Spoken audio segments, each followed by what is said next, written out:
Yo, yo, yo. Yo, yo, yo. Yo, yo, yo, yo, yo. How are you?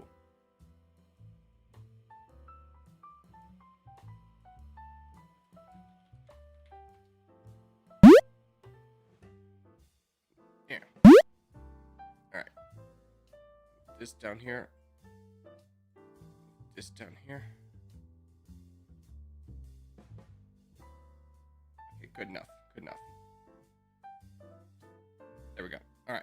Hello. Good morning. Good morning. Ichi, good to see you. Ark, Trooper, Gingerbread, Brain Cell, Brady, the Creator, Superflicious One. Hello. Hello. Good morning. Glitchy, how did you, I'm catching you on both ends of your day, I think. Let's go. We had a surprise stream at like 10 p.m. midnight my time.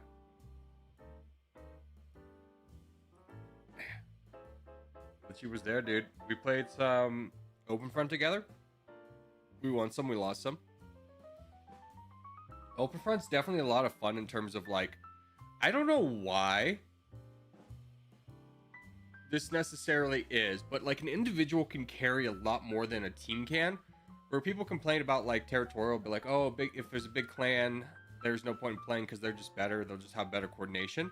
I mean, we'll play the same game in Open Front, and we do not have. That's it. Like, we can get our coordination gets countered by one guy, one big guy, just munching. I've got donuts, dude. Nice. I'm jelly.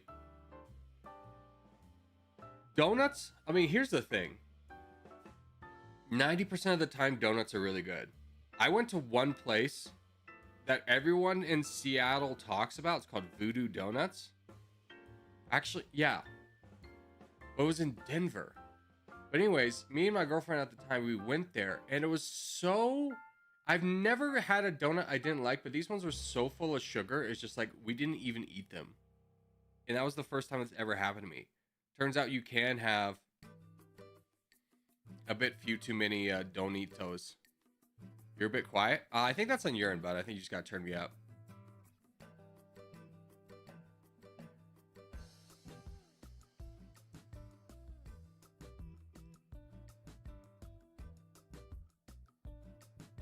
You hated Open Front? No, I don't. Now that there's team games, I enjoy it a lot more.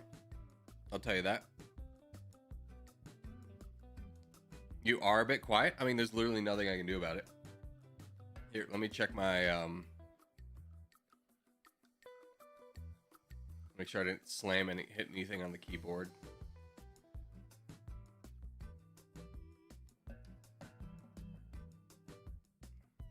There it is.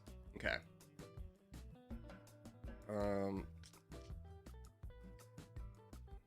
Let's go here. And then there. All right. So that should fix it. Hey, Corgi died again before ABBA? No one gets in before ABBA. What are you talking about? That doesn't seem likely at all. Anyways, let's get going with our day. Let's start playing some Territorial. Docket's live. Docket is accurate. Wait, no, Docket is not accurate. We need to fix that. The hours are off. The thing is correct. The hours are off.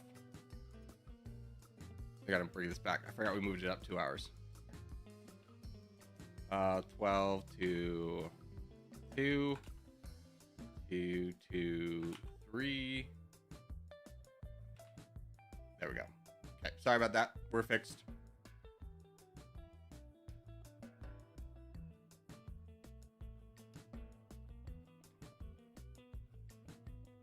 It's better. Here's the funny thing. I didn't change. There's nothing to be changed. It was a perception thing for you. I literally changed nothing except for I briefly made it louder, made everything louder, and then it went back to normal. The problem was you all along. Get wrecked, nerd. What is the Patrick? Patrick is my world. What can I say? Speaking of world, let's do a world. How about that? Little skeleton crew of world action, boys. World 17, yeah, I'm down.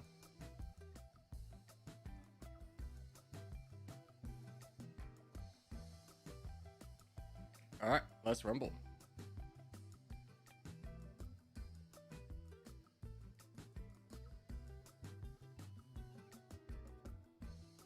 Corey, will you ever stop doing Territorial? I mean, it's definitely not an encouraging thing when the developer himself apparently forgot to pay for the server for one day, so everything died. You'd be like, okay, so that's where your focus is. That's where your focus is at. That's a little bit, you know, I don't know. I'm sure at some point it's going to happen. I still enjoy the game. I just wish it would be updated.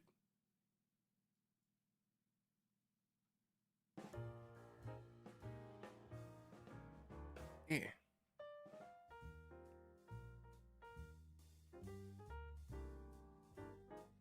Congrats on 50K. Thanks, bud. I appreciate it. All right, so our starting location here, we got this one guy who really wanted our spot, and I was just not going to give it to him. And then we have this guy in the Scion team to worry about as well. Hopefully we can get help with the blue player. Let's go down from growth phase.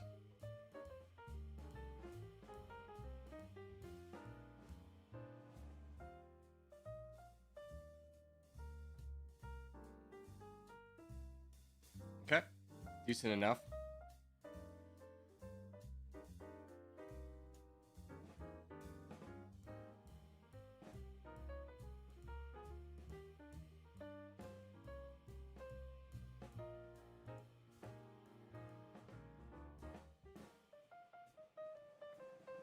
I'm pretty happy we can be with that start. Mods will do pretty well. AA's got borders on this guy. It's a little bit early to just immediately go in and attack somebody just because I'm a little bit more of a frontline position. Yeah, I think we can wait for other things to develop first. Like this guy.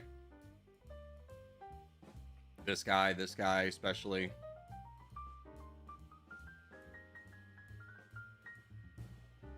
Corgi, did you get some sleep? A little bit, yeah.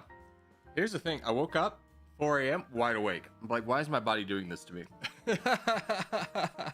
I don't know what happened to my internal clock, but it's so busted right now. So that's why I'm a little bit sleepy now. It's just like I just woke up at 4 and then I just had to be awake for an hour. It was rough.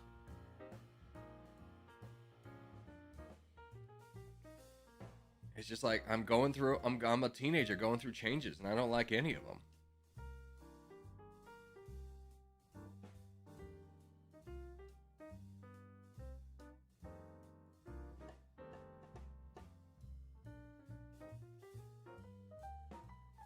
There we go.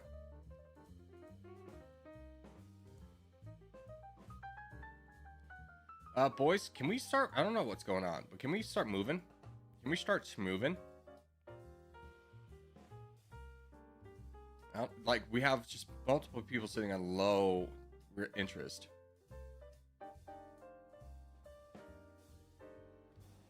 But you have got to charge.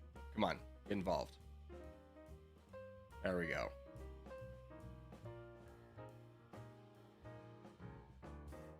Yeah, I mean, we're falling so far behind. But guys, what's going on? Empire, get involved. Let's go.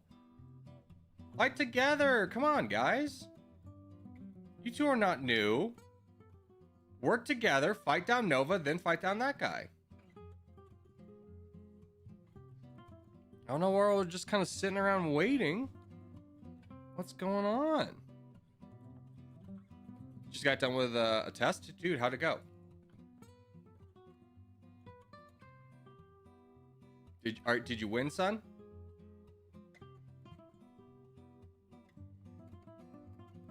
Again, let's go. Nero, come on. Wake up, guys.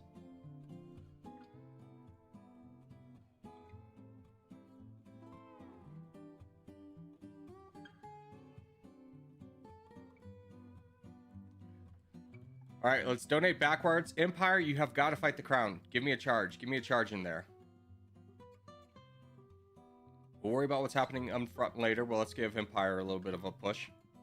But come on, there you go.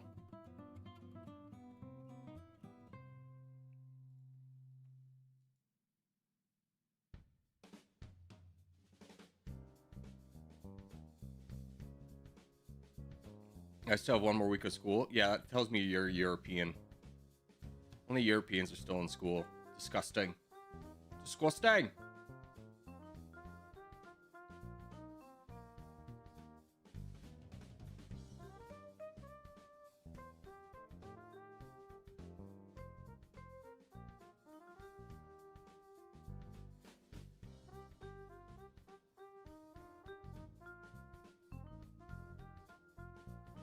Oh, got me.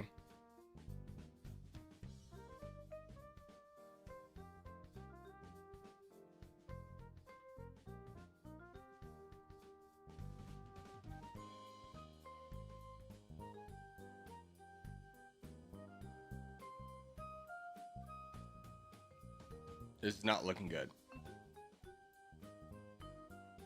Buddy. Are we going?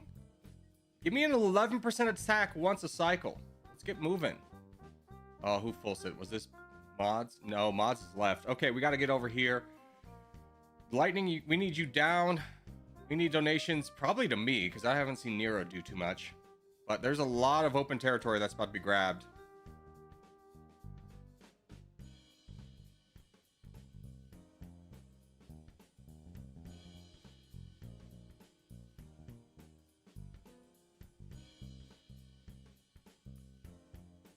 Lightning, we're going to need you to work backwards. I'm just immediately folding, unfortunately. I don't know what happened in this game. Why no one's was willing to attack or donate. Hello, wake up. Hello. Can we get everyone's attention, please? What's going on?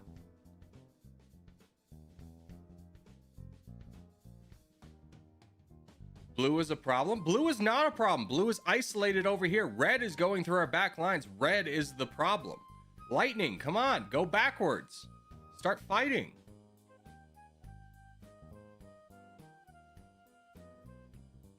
Empire, get forwards. Get forwards. You have borders on the crown. Start fighting them right away. Guys, come on. We gotta be a little bit aware of the team and not the free land. Empire, come on. Fight forwards in Asia. Don't worry about down there yet. We got to be zoomed out a little bit, guys. We got to have some kind of ability to see what's going on in the board. Empire, you have 2 full sends down here. This is the time to go for this land in Antarctica.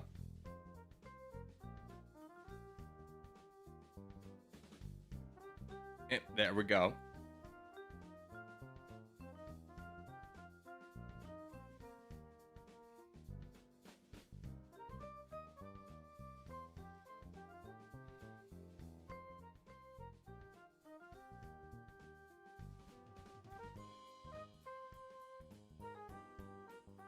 There we go. Now lightning can fight off or hold off blue for a little bit. We fight this guy down. TSO, I imagine, is helping. Yeah, he's a pretty solid guy. Cool's involved. Good. I think blue wins. Are you dumb? We have 49% of the board. How do we lose that? We have 49% of the board and the crown.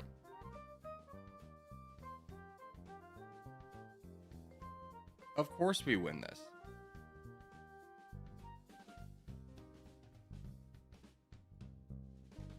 Not to mention that blue's ignoring us for some reason. I mean, I think they're focusing on this guy, which is fine because they really need to focus down here.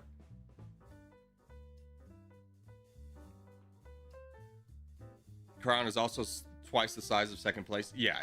There's no way we lose this one. It was just like the ugliest win we've ever had. We could still lose? No, we couldn't. There's no way. I mean, the only way we actually lose this is if Empire drops, but at the same time, what are we doing, Empire? We're boating up. Okay. That's fair.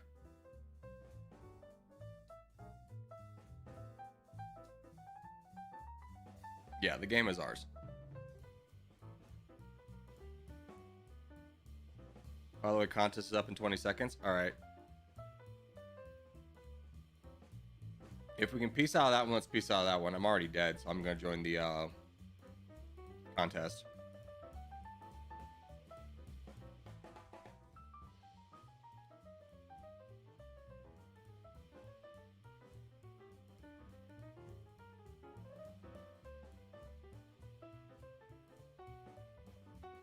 Boys, if you're on the east side, come to the west.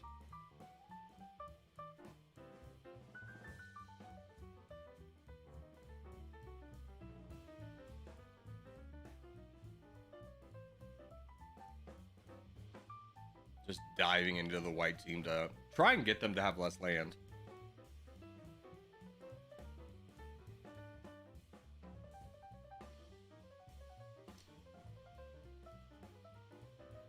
I didn't fight red because the entirety of the blue team was full boating into Greenland. Yeah, I mean, it's kind of like one of those things, though, is we never go to America unless we finished off Africa. Why? Because which one's easier and harder to defend? It's easier to defend boats from America than it is a player in Africa.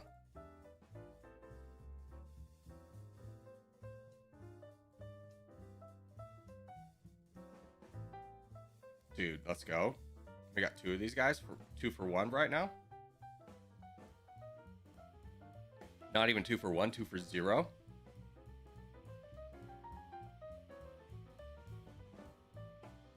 All right, alligator, work with me on this guy. This is the prize. Go. Come on, alligator, let's go.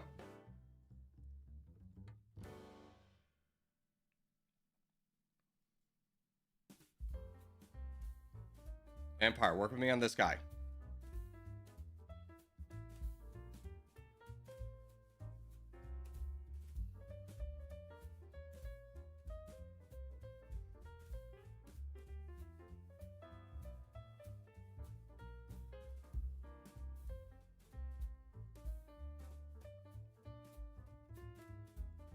Good, we're working together, we're working together. Guys, watch red. But I'm going to be straightforward with you. Until we get consolidation, it doesn't matter what red's doing. We'll figure them out later. What is going on? I don't know if you guys have been playing too much with Aziz, where you need to make these callouts, but in the stream, we just need to do the right thing. We'll be fine.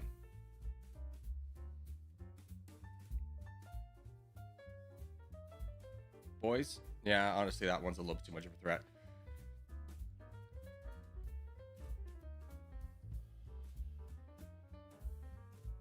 All right, let's start building up our big guy. Let's go for Corgi Heart in the heart of the red team. And if you can go into the red team, that'd be great. If you could just like knock down this guy.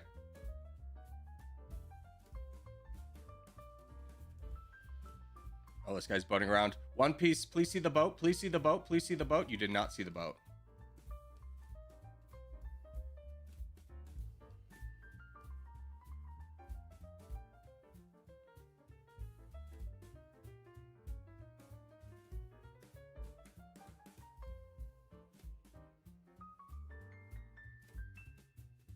All right, let's donate cool. Cool, if you can fight down red because the rest of the board's fighting him down too. Donate cool in the north.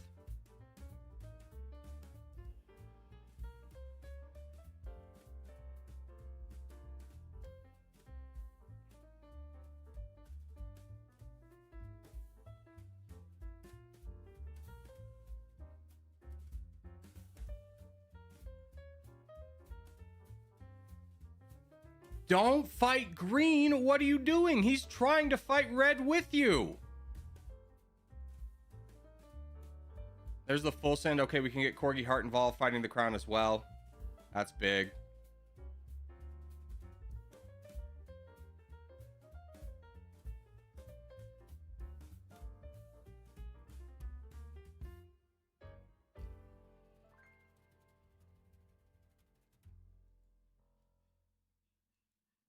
But no one gives you money to not fight the big guy. Fight the big guy.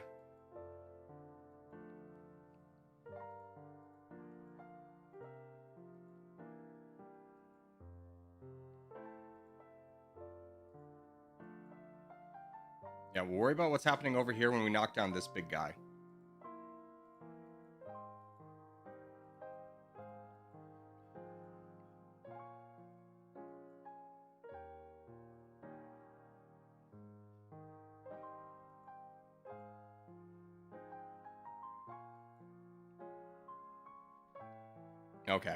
Okay, so let's just retalk strategy here a little bit, guys.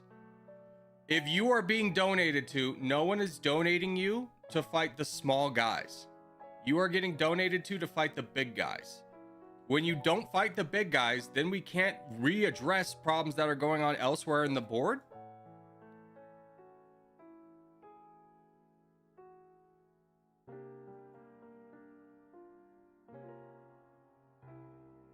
You are being attacked. Thank you, man named Ginger Brain Cell. Very helpful advice.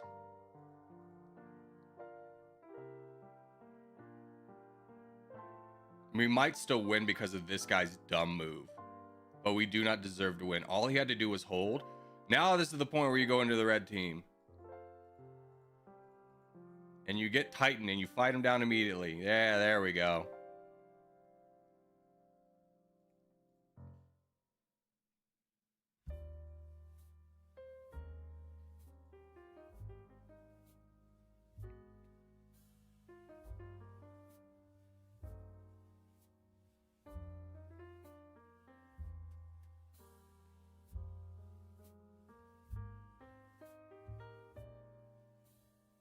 Yeah, he's so frustrated.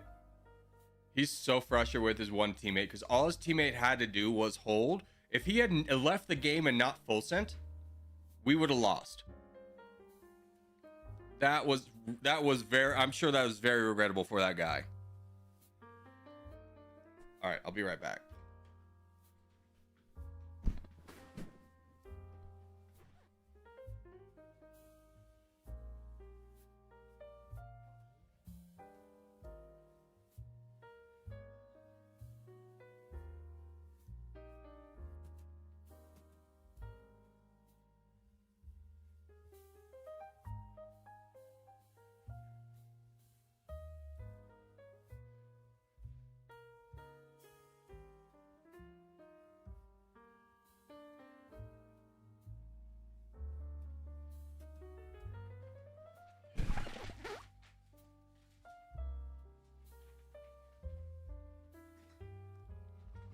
Okay. Let's get out of that one. Well played, guys. No, Aziz. Don't give false encouragement. That was a horrible game. Let's be really honest with ourselves. That is not a good game. Call out praise when we do a good job. That was a bad game. It was a bad game. It took us a long time to consolidate anything. We had a lot of people not attacking. Our crown was not going into, was ignoring their crown.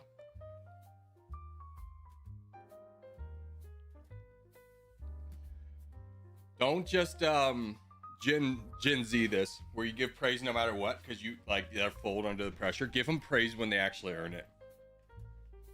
That was rough. Thank you, Maverick. Yeah, I was just like, that was not a good game.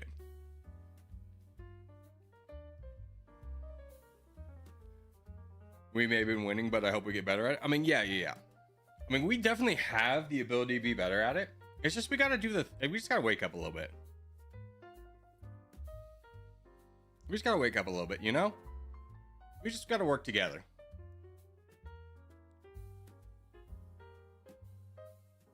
We have to watch all sides? No, I mean, we need to be aggressive in the beginning. If you're on the back lines, you need to be attacking somebody. Don't wait till red interest. Scandy? Yeah, let's do Scandy.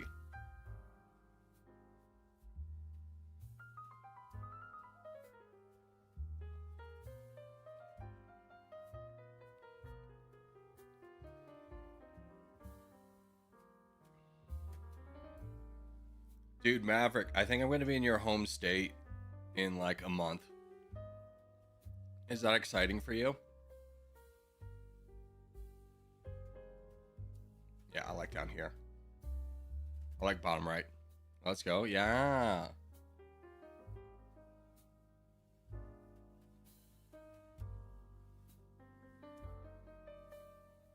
I'm so not excited about being in southern Georgia in July, but I think I'm flying out there for my mama's birthday.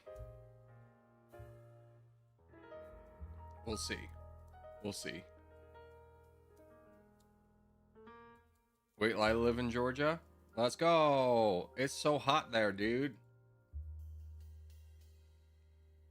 I mean, Georgia is definitely beautiful, but it's incredibly hot. Like Georgia in the winter, from a northerner's perspective, is just lovely. I understand why people winter. Like why people have houses in the south. Like, yeah, man, I would too if I was old and rich.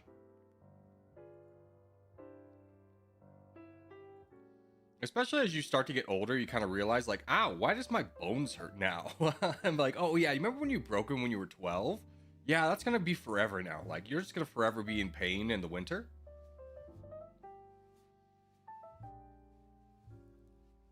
There we go. Full send. Yeah, look how much better we did, like, in this game. 49% in a minute. Just from being a little bit more aggressive. I mean, Lightning, feel free to join us, yeah. There we go. Now we'll get him down. Yeah, no need to rush, but we'll get through him pretty quickly.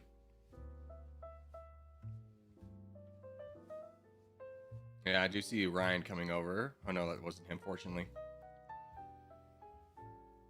All right, done there. Let's try and build up cheese in the north. Oh my god, did you guys hear about that plane crash yesterday? By the way, holy cow. The plane crash in India where like the plane blew up and there's video of like this the most ridiculous fireball. And I was just like, yeah, I mean, that was a plane going to London. It was full of fuel and it blew up. And it was just like, and initially the reporting is like, yeah, everyone died. But then it turned out one guy lived. Could you imagine the survivor's guilt of being the one guy who lived?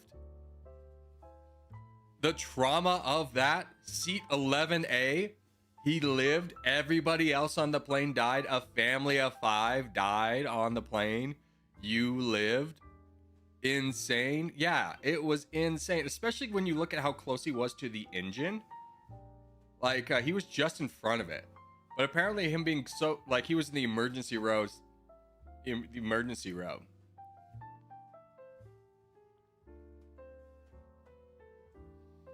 he was able to get out quickly.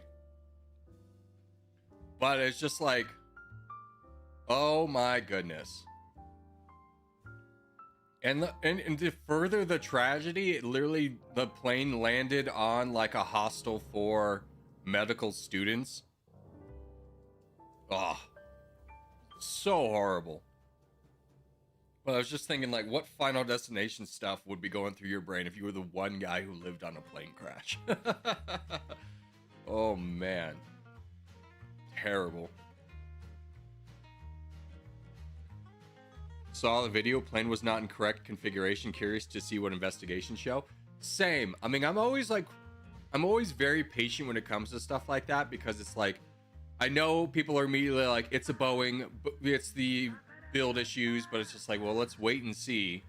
Because this was the 787, which has never had an incident before. And something about the plane clearly wasn't working right. I don't know what in the correct configuration means. Yeah, 30 million flight hours and first accident. Yeah, and such a big one too. So it kind of leads me to believe that either something catastrophic went wrong, it could have been a pilot error, but it's like a pilot error at that junction. It seems unlikely. Could have been bad maintenance. Could have been a lot of things. I mean, ultimately, we probably won't know for a year, realistically, what happened. Flaps were not down and landing gear was still down. I mean, it had just taken off.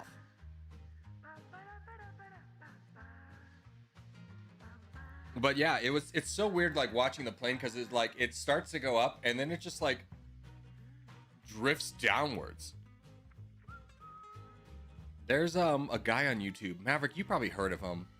He's this like Dutch flight instructor or former flight instructor, and he just goes over all the accidents from planes and deeply explains what happens. And it's crazy, like with planes, like when there is an accident, it's something that seems very simple. It's always something that seems very simple. Like, oh, the pilots should have done this check. They should have talked. Or like, this thing that always is checked on a plane before takeoff wasn't checked this one time. Flaps are full deployed upon takeoff, and landing gear is up after 10-15 seconds. Video shows that they were still in full down position, so have some idea of the cause, but can't speculate. Yeah, it's just a wild video. It's just wild times that like we live in, where no matter where the accident happens, we always have one guy who just happened to be filming the sky that time, and it has perfect framing for the plane blowing up. Like, this is like, did you guys see the one in Canada where the plane rolled over? There was multiple angles of that. Unfortunately, no one died in that one. All right, we got 4 minutes for the next contest. Let's do our dailies. That's Laos. I've done so many reports on Laos as a child. Basically, you got to pick a country as a child in my school, and like you did a report on it. And I just kept doing Laos over and over again because I found it such an interesting country.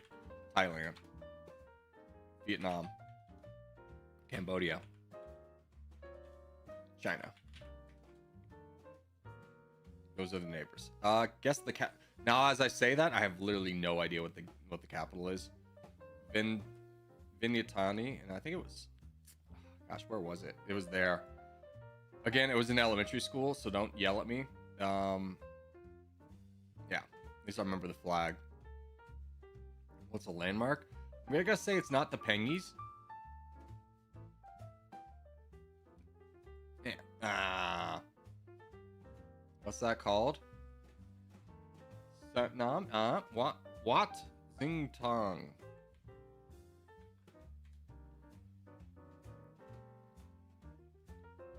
It's one of the most important of the Lao ministries and remains a significant monument to the spirit of the religion, royalty, and traditional art.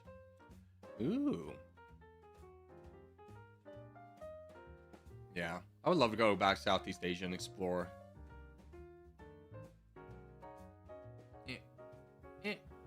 There we go. All right.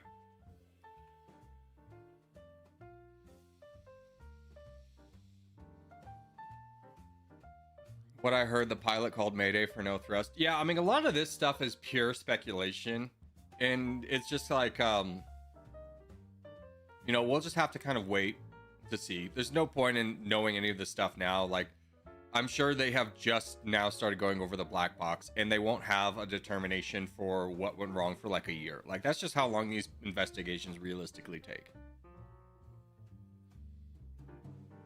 Which is fine, because like at the end of the day, you know, like 200 or over 200 people died. So, you know, we don't need to be, especially if like, you know, the pilot died and the pilot's family is just like, well, let's give him like the benefit of the doubt until we hear what happened.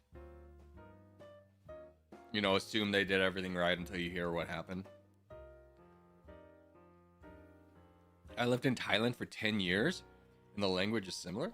What were you doing in Thailand for 10 years, creator? That's crazy interesting. Tell me about that. That was literally the most interesting thing I've heard all morning. Tell me about what you were doing in Thailand for 10 years. I'm imagining it was for work, but like what?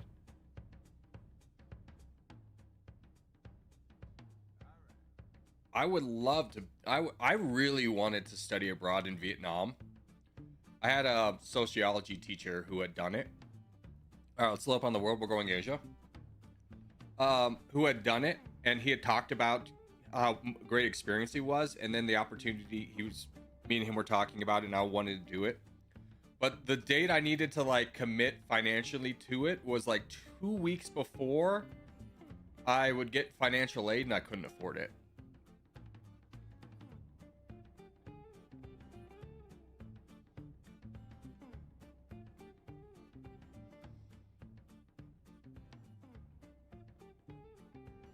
Dude, I swear to God, creator, if you're not telling me what you were doing in Thailand for 10 years, I'm gonna be really upset. I want to know. You can't just drop something like that on me and not like follow up. I'm going to tell. Okay, thank you. I just wanted to make sure. I know there's probably a lot to type. All right, here we go, boys. Corey, do you have a job besides streaming? No, I do not. This is my job.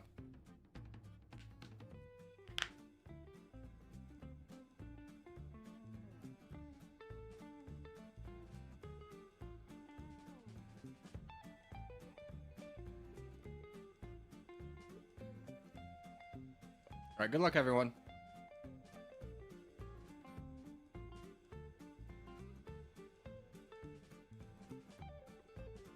No, I can't type any of the digits of pi. Yeah, it's in English only, chat. Number one, so everyone can participate. Number two, so we can moderate. That's a rule I installed. If you have a problem with it, you have, it's a problem with me, not with a mod. The mods are not in charge of making rules. That's me. And if you feel like you need to type the digits of pi, I would maybe suggest you go to a different stream, because this is not a math stream. So I don't know why you really need to fight for that right. When realistically, we all know you're not wanting to type the digits of pi. You're wanting to type something else, potentially inappropriate. You won't believe this. Spamming is also not allowed.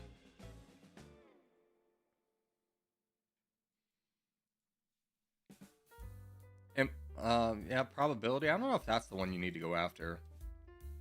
Like, leave that guy. Go after a bigger guy. There we go.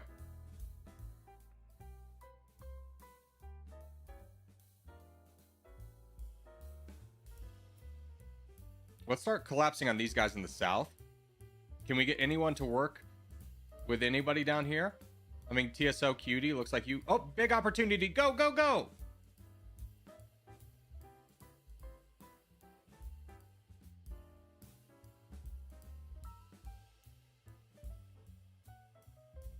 There we go.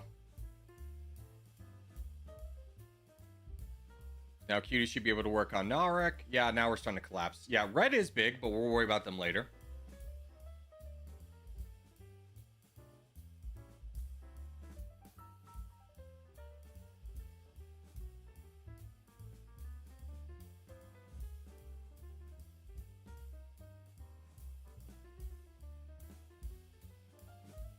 I mean, red is beelining for us right now, so I think we need to donate to the Discord guy in Europe when you guys are free. Because the red team just really beelined. Obviously, still fight your fights if you have something to fight, but if you are free, donate to Discord GG.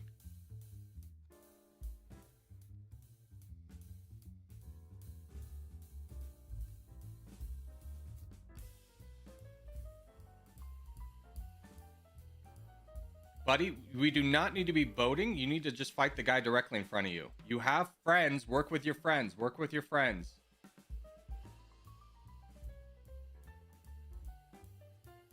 Fight Yazov. Gingerbread's already on his way. Give me a charge. Give me a charge.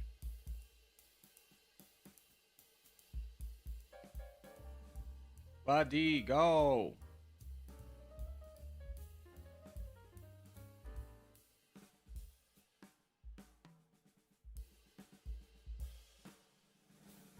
Flo, come on. We're literally all waiting on you. Stop going down.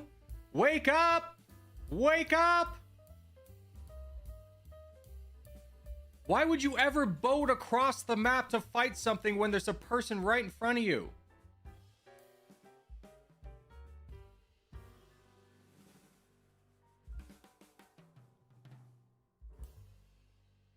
All right, hold on. We'll fix this. Donate No Name down in Africa. We'll get this. Everyone just donate No Name in Africa. Don't do anything else. Don't worry about anyone else. Just donate No Name in Africa. Why is RO trying to make us lose? That's unfortunate.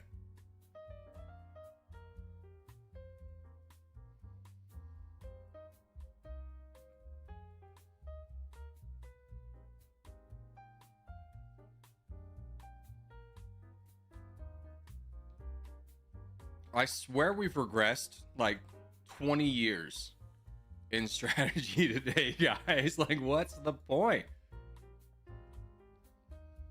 Like, we just as a refresher, we get our territory. We fight for everyone. Like, no one saves unless you are completely outnumbered by the enemy team. You do not save. If you have an option where there's 3 people over here and one guy in the enemy team, you fight him immediately. We don't have time to slow down and save up for red interest. You don't play this like you do in a regular game. Streams are different. We don't boat across the world when we have someone next to us to fight.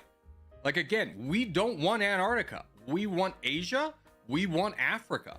If we have those two, we have 60% of the board.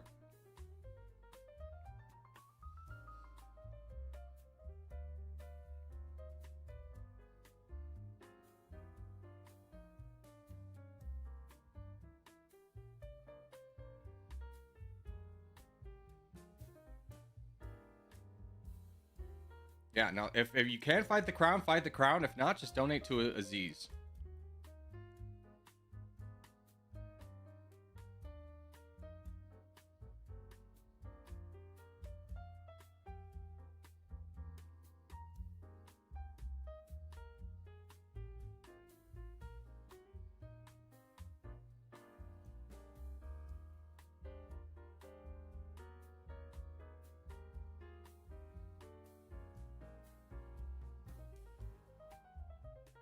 Jason, what's going on, bud? You gotta fight. Come on. You're sitting on your max interest of 2 million troops. Let's go, Jason. Wake up, Jason Edits. Come on. Come on. Don't take a frontline position if you don't want to fight.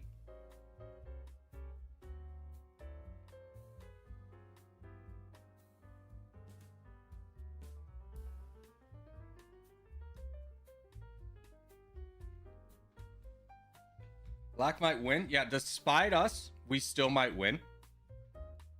Despite our best efforts, we still might win. Fortunately, we have Tricks over here who can play good defense and block anyone. Oh, we have another player on the red team as a threat. That's unfortunate. Yeah, Aziz, we still kind of need you up north to fight the PL guy because we need to turn and burn on another guy.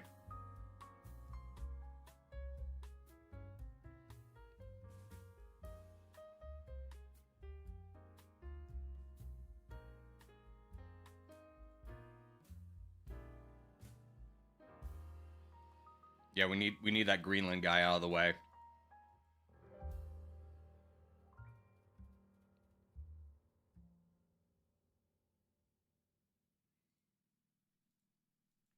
Unfortunate blow, bud. Come on, you can't be this slow on troops. You got to be saving up for red interest.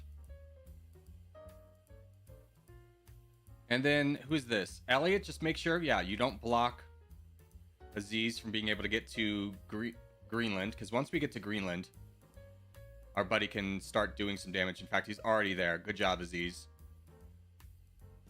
When everything goes to poop, just trust in Aziz.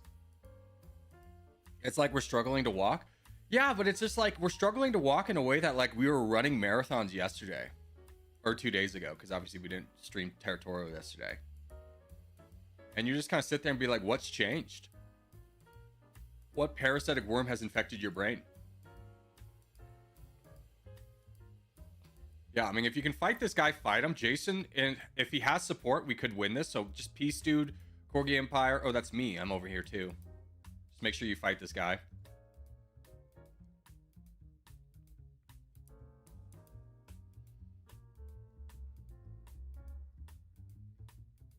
Yeah, he has nowhere near the troops to defend against all of us.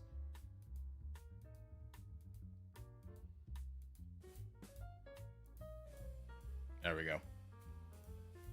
We're pulling it off, baby. Uh-oh, Trix is getting invaded. All hands on deck. Donate Trix down south until we'll let Aziz kind of figure things out, but let's try and slow down this progress, this issue. Donate Trix until Aziz can get there. Trix is in Africa. Or, excuse me, Australia. Nice, was waiting for it to mature. Still play healthfully modded City Skylines 1. Oh, you guys are talking to each other. Dude, I love City Skylines 1. I'm so sad that they rushed City Skylines 2 out the door because Lamplighter... Basically, if you don't know the story, Paradox is the creator of both games. They had one game which was going to make their... They had put a lot of their eggs into the basket for, called Lamplighters. It was a turn-based kind of XCOM-esque game. And it, despite it being like a decent game, it flopped real hard. No one had an interest in playing it. So in response to that, Paradox was going to have a really bad year. So what they did was they rushed City Skylines 2 out the door before it was ready, and to like save their year, which it kind of did. But City Skylines 2 was like, they had not finished it. Like, one of the last things you really do is like optimize everything, and the optimization never happened, so the game was really bad.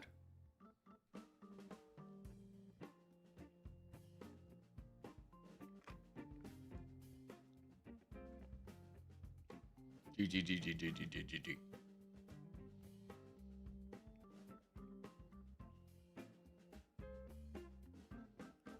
Way to pull that one back, boys. Sounds like a bad corporate decision. I mean, it is a bad corporate decision until you realize that every CEO is like 1 year away from being fired, so that CEO bought himself more time. He like, realistically, Lamplighters was such a failure that if they didn't have anything else that year, he could have been fired. So I think he bought himself a few more paychecks.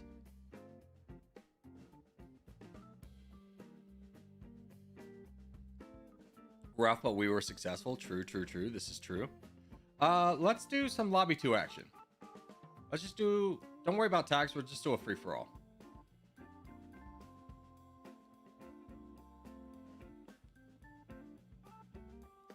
Did you follow the story? The story of, oh wait, no, had you told me your story yet? Corgi, you're gonna have to scroll back. Okay, hold on, I'm here, creator. Give me a minute. Let me just audit you, that'll be easier. Okay.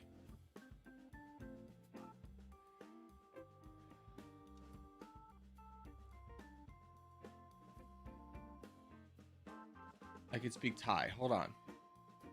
I first set foot in Thailand when I was 2, and every 4 years I'd go back to my parents' home country for a year and then back to Thailand. Wait, where's your parents' home country?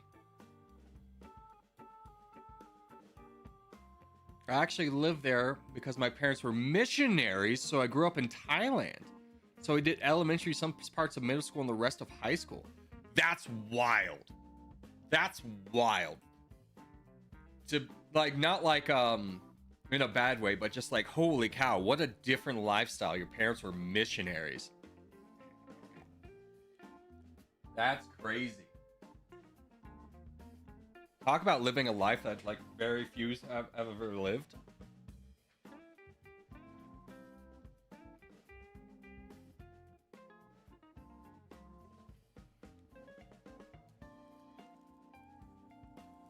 I've had some friends that have done like missionary work. More friends that have done the Peace Corps. Like this one girl, like from my high school church group, she went to Moldova for like 2 years with the Peace Corps. And then I think she ended up marrying a guy she met there from Moldova. I was like, that's wild. First off, because you have to intensively, before you go, you intensively study the language. So she had to learn like Moldovan. I think she currently lives in Moldova. I have such respect for anyone who has done like a big kind of, I really think the Peace Corps is one of the bravest things you could do. It's just like in the prime of your life to go to a different country and live there for 2 years to help people. It's crazy. One of my friends was actually in Timor-Leste in 2019. And that was right in the peak of COVID, or like right when COVID happened. He was living in this like very impoverished area, and there was a lot of superstition around. And when COVID started to happen, they were incredibly worried about the locals thinking that the white people were bringing the disease to them. Like they knew the disease was really bad, but didn't quite understand how it was passed along, and they just kind of understood it as like a foreigner's disease. So he was told in the middle of the night, have your things packed and leave. Do not tell anyone, even the family he was staying with, that you're leaving for your safety. So he was like, he and everyone else was evacuated in the middle of the night. And it was just like, wow, what a sad way to end your Peace Corps thing. Is just like, here, let's do Africa, is to just like have to leave in the middle of the night, not get to say goodbye to anybody. He's like, yeah, it was really bad. But it was also like, yeah, man, I mean, like, it would just take one guy to believe it was like his fault, and then he could have died. Did he in fact leave? Yeah, he was evacuated in the middle of the night. He came back to America. He was telling me about it. It was real, like, cloak and dagger type stuff, because they were so worried that people, because people were already starting to get hostile on places of the island towards Americans and other people in the Peace Corps. That they were really afraid that if they got stopped, like, they could all die.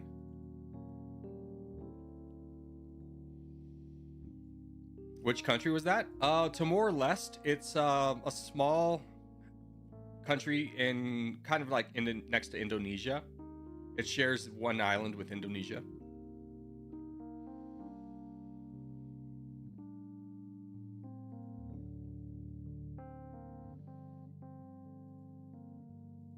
I forgot to join. Did you call it out? Yeah, I did call it out.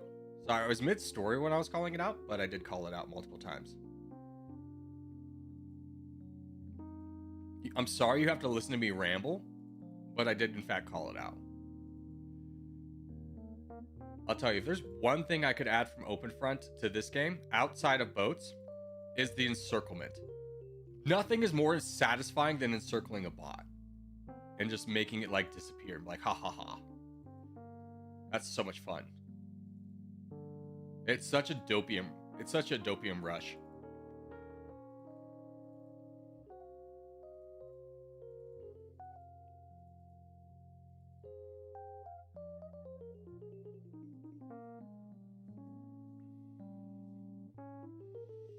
Wait, did you say that we were gonna play Africa? Yeah, I said, oh, let's do Africa. Africa, guys, Africa. And then I continued on with my story. Corgi, how do you open these always look so smooth? I mean, here I am in 20th out of 34 position, so I wouldn't say it was that smooth.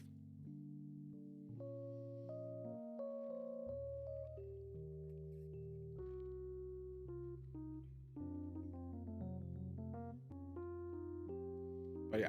Let me ask you this. Has anyone done the Peace Corps here? Anyone ever do the Peace Corps? Or anything like that? Dude, I met this one girl. She got, like, assigned to AmeriCorps, which is kind of like the Peace Corps, but for in America. And she was from Reno and got assigned Reno. Like, you don't always get to choose where you go, but imagine just signing up for, like, this thing where, like, you're so excited to go live in another part of the country and they send you to the same town you're from. It's like, get owned, nerd.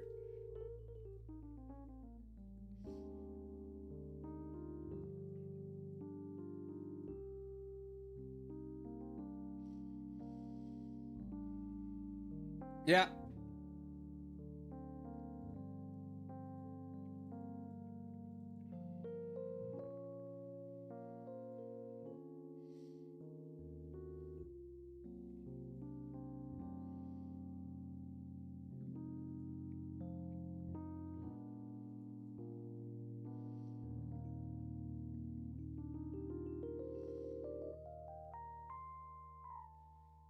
What's the Peace Corps?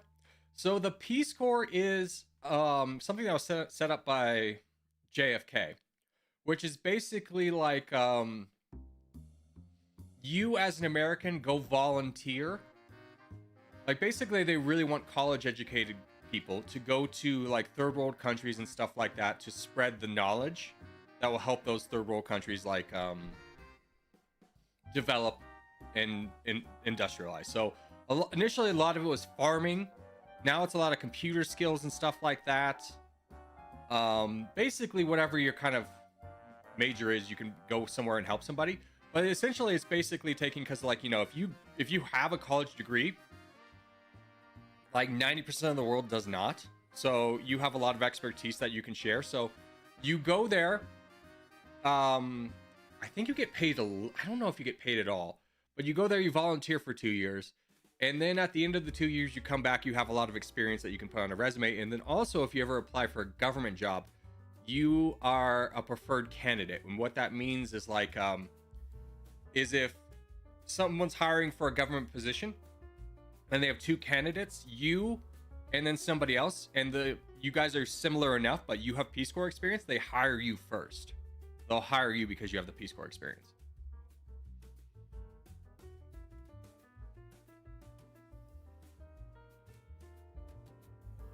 Imagine if you lived in LA, joined the Marines, and were signed to LA. I mean, here's the crazy thing, is that's almost guaranteed to have been somebody. Like, I mean, you hear that the Marines and like the National Guard are like not super stoked to be in LA right now, which is like, yeah, I don't think I signed up to like be, you know, helping out natural disasters, and here I am like suppressing people who are protesting. That probably doesn't feel amazing. Peace Corps sounds sinister. It literally is like the most noble thing you can do. I don't know what part of that sounds sinister to you, but literally is like the most noble thing you can do. Sup, Big Corker? Sup, British? Aren't you? How is Italy?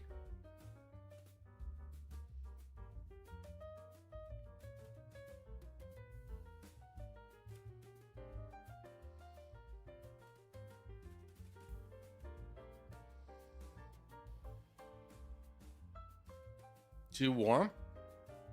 Yeah, I mean, it is like the Mediterranean in like June. I imagine it's only going to get hotter. And I don't really think the rest of the world has air conditioning like America does.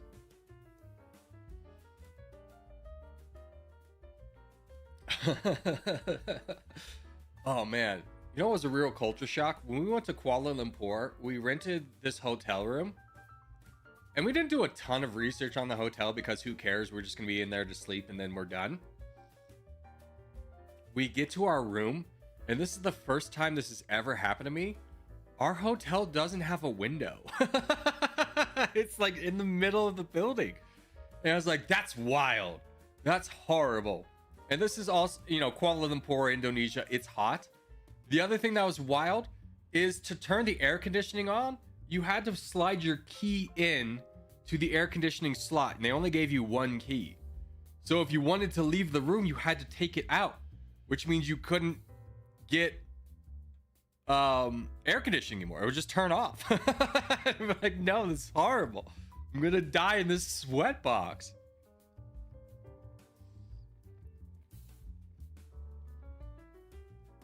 America is not the only developed country. I mean, no one's saying it is, but at the same time, like, inspiring your youth to go do activities that not only help the impoverished nations, but also open the worldview up to the way others live. I don't see how you view that as a negative. I've never imagined in my entire life I'd be having a conversation with someone who thought that the Peace Corps is a really sinister thing. They better have multiple keys. No, that was their entire thing, is they wanted to keep the energy costs down. I'm assuming. We obviously didn't have a conversation with them, but they wanted to have the energy costs down, so they only gave you one key on purpose. Now you won't believe what we did.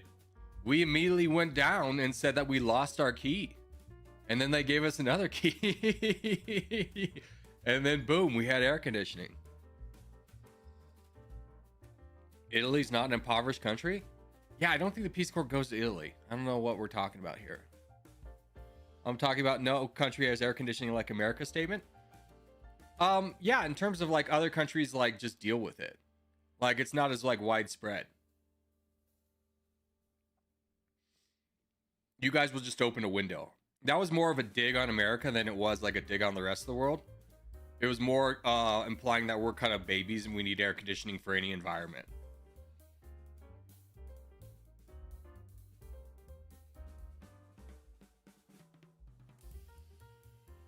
4-hour delay both ways last year. Wait, what are we talking about?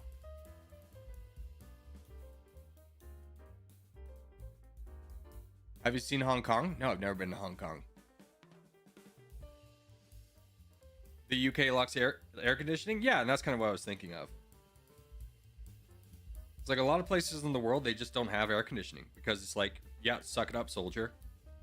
It's like, we just opened a window here. And then America's just like, oh my God, if I don't have air conditioning, I die.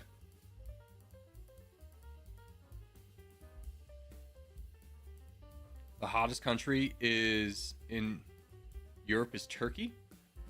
I mean, that makes sense. I would have assumed it would have been Greece. But I guess Greece gets cooled down by the ocean a little bit more than like Turkey could. Same in Ireland. Yeah, the UK I know doesn't really have too much air conditioning, which is why when it gets hot in the UK, it's a little bit more dangerous than other places, is because it's a lot harder to escape the heat. Turkey is in Europe. I mean, what are you talking about? The Balkans, like, we can all agree that Istanbul's in Europe. Greece is very close, and it's because of the Greek mountains. Oh, okay. Cools it down a little bit. All right, how's this game going? We got Lychee down in the south. We got Zero Winter in Iraq and Trix all fighting. Ginger's kind of in the middle. He's got a rough spot. Who is this sneaky dog? Is that Zero over here just boating? Just getting lots of little boats into Iraq? It is.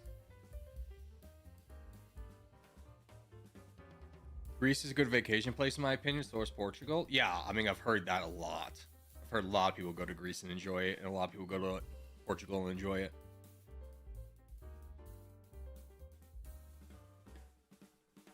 Hey, Rob Drake with the 10 gifted memberships. Thank you, brother. Good to see you, my friend. Hope you were doing well. Make sure if you were just gifted a membership, you say, thank you, Mr. Drake. And you better say Mr. Drake. Hey, Corgi, do you prefer team games or Battle Royale and Territorial? When I'm streaming team games, when I'm not streaming, I like free-for-alls better.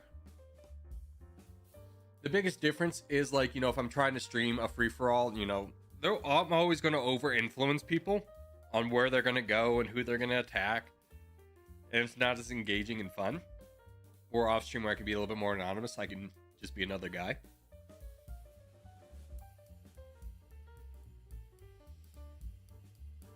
I'm only 32, had my birthday yesterday. Happy late birthday, Mr. Drake. Another 30-year-old. We got one, boys. How's the back pain? How's the back pain? Don't act like you don't got it.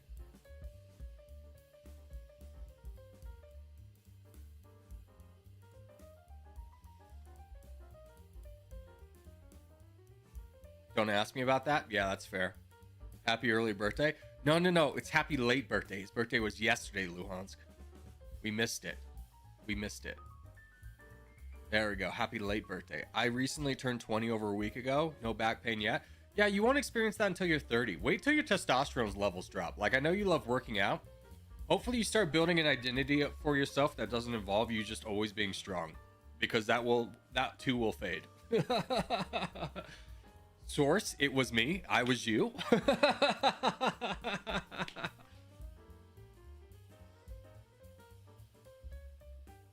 I don't know what y'all do. I started getting back pain at 46. I started getting back pain at 30. But, like, I worked at this health clinic. And we had an x-ray machine. And this nurse practitioner was like, do you want to get your back x-rayed? And I was like, yeah, because we just did that all the time. We would x-ray all body parts to kind of... for clients, and we just had one, so I just did it. She took one look at my back and she was like, oh, that's not good.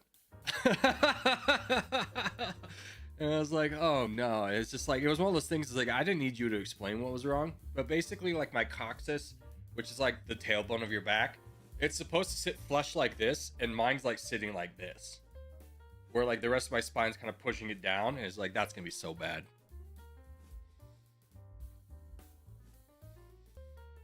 Sometimes it hurts if I lay on the wrong bed. I mean, here's the thing. If I lay on my back in a bed and if I'm there and I wake up, I will, if I fall asleep on my back, I'm going to wake up in about 2 hours in tremendous back pain.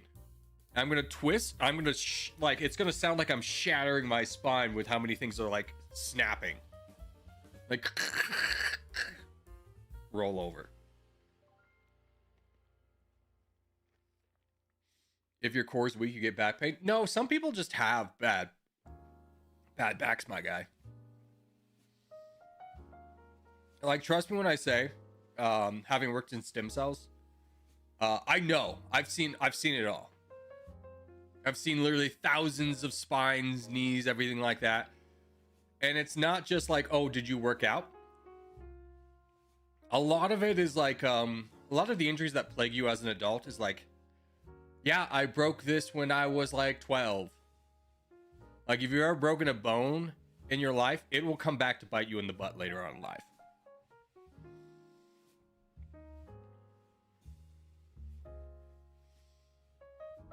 I've been a chef, baker, logger, construction for most of my life. I will tell you, like, yoga and stretching helps out a lot. Yeah, people really sleep on the effectiveness of stretching.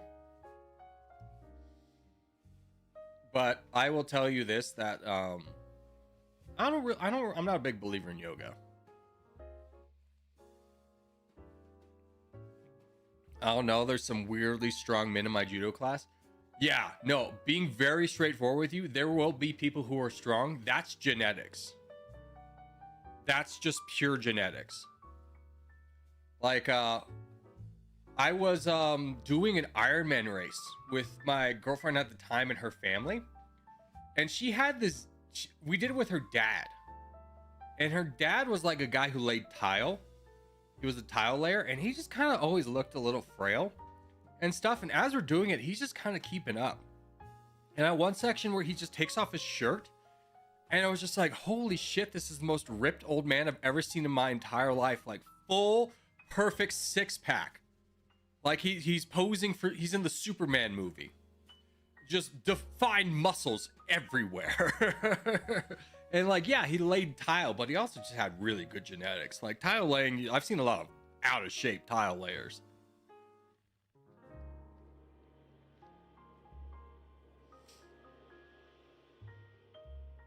Broke my ankle drunk on my 21st birthday. Random days, it still hurts. That's awful. On your 21st birthday? Oh no. I mean, 21st birthdays are always kind of a disaster. Mine ended with me like ass face down, ass up in like a someone's yard, puking into a pot that like, but it was a garden pot, so it had holes at the bottom of it. It was bad. I had, and I was getting marks on my arm for every shot I did. And I woke up. We were probably out for like 3 hours, and I had like 27 lines. I'm like, oh, that's not good. And I was in my big brother in the fraternity's house because he had taken me out, and people were just buying me so many rounds. It was ridiculous. It was a lot of fun, but it got too much. Like, the night ended with me throwing up on the bar, the bouncer coming and walking me out, me apologizing to the bouncer, offering to buy him a drink, and then throwing up on him. And then my last coherent memory of the night is just like legitimately being tossed from the bar and just bracing for the ground. And then it's just a black wall. And I woke up the next day in my big bro in the fraternity's house. And like, I'm on the couch in the living room. I just turn on some TV and no one else is awake. And the TV and the sound is not linking up. Like, the mouths are like 2 seconds ahead of the sound of them talking. And I thought I had broken my brain. And then like an hour later, my big bro comes out and he goes, no, that's just the TV, it's broken.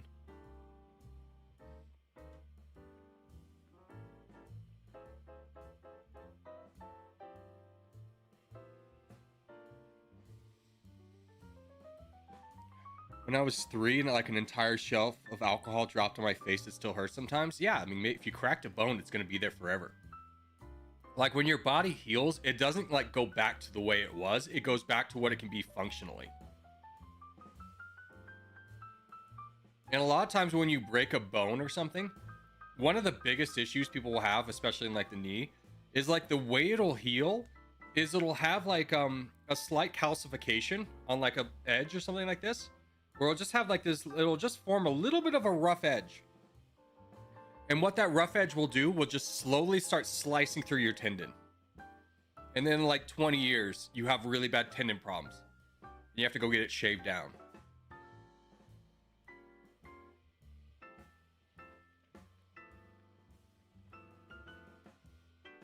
Need to go, got a long haul from Atlanta to South Korea. Oh, buddy, have a safe flight. That is a long haul. Ouchies. Dude, we got 4 minutes for the next contest. Let's go back to lobby 1. Can we do open front? Yes, we will. Just check the docket. And let's do our global. This is France. Red. Turkey. Cooler. Okay. Give me Morocco.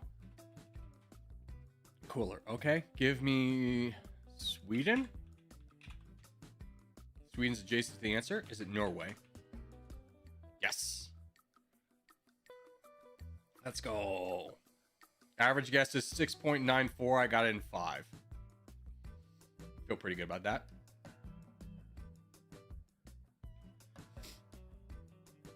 Are we in lobby 1 or 2? This is we're in lobby 1 right now.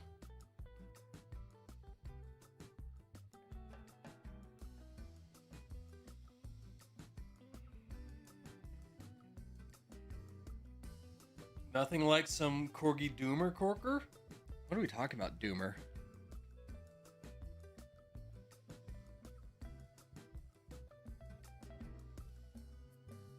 What's the difference between lobbies? The amount of people, really. I mean, they're the same. It's just more people in one than the other. Like, the game initially had separate lobbies because at one point this game needed separate lobbies because every game would be maxing out at 512 and a lot of people weren't getting in, so the creator made a bunch more lobbies.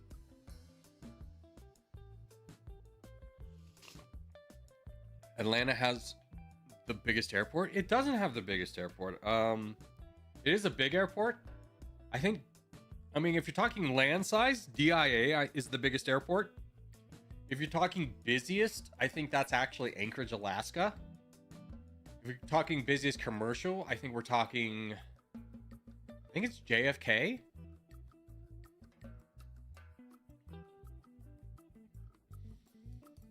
By passenger count, JFK's tiny.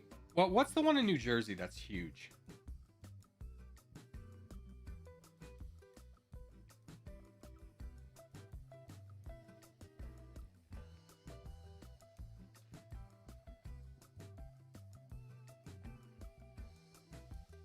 The most flown route is JFK in Heathrow, London. That's fair. How do you find the schedule? You type !docket and Nightbot will bring it up for you.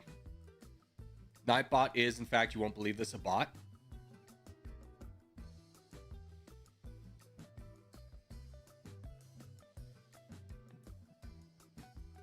I only clarify that because on more than one occasion, actually more frequently than I would have expected, people don't know that Nightbot is a bot and think it's just a person. I just saw a video about why Rhode Island is so empty. Well, it's the secondly most populated. I mean, it's tiny, first off. Rhode Island doesn't even have a commercial airport. An international airport. It's too small.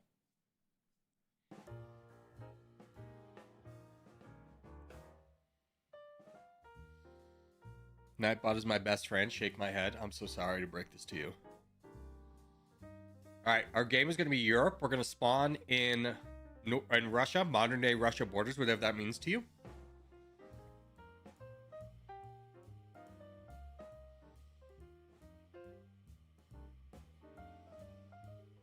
Zero, your profile picture looks like a bot. I mean, yeah, Zero Winter, in all fairness, people think you are a bot because, like, if I was creating a bot, I would choose that picture.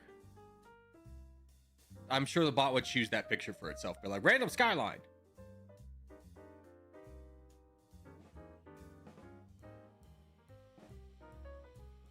I feel like we haven't done Europe in a while. It has been a minute, I'll say that.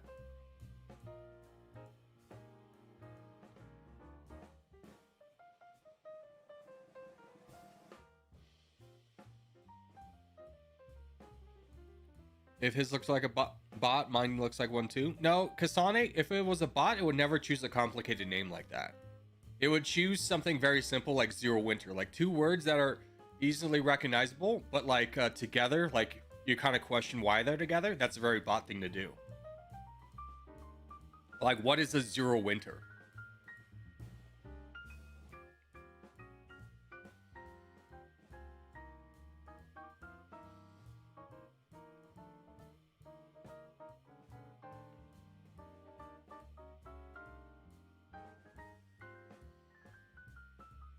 That's less than one winter. That's true, dude. You got it. You nailed it. It is less than one winter. Get this man a Nobel Peace Prize.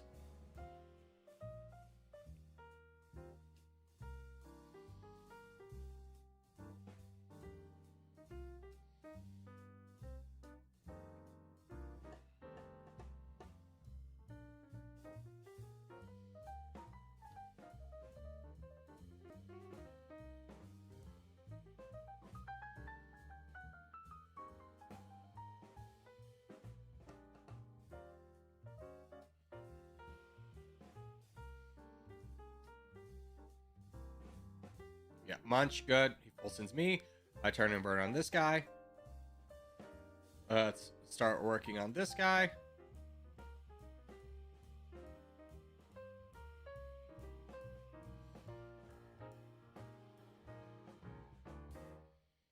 Yeah, he's just full on attacking me. That's perfect. Good.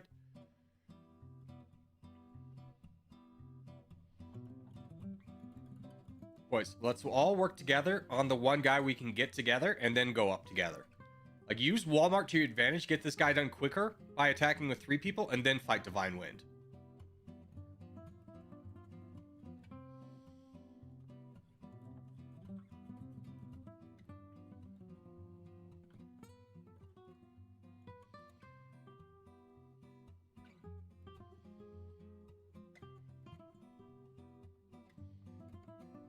Good. Can we all quietly work together on getting this big guy out of the way?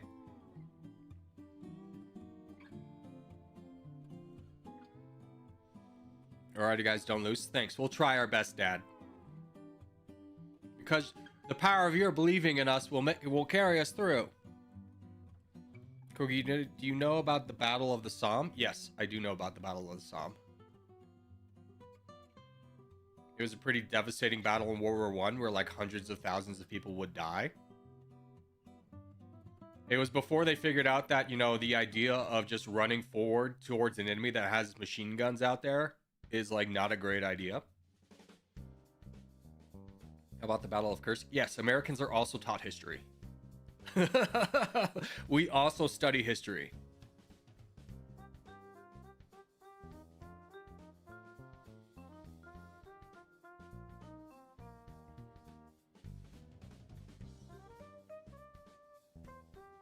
How about the Battle of the Bulge, where, like, you know, the American captain was surrounded and they called him on the radio to tell him to surrender and he just goes nuts? Not like he goes crazy, but he just says, he just goes nuts. Like, oh, that sucks. Anyways, continuing.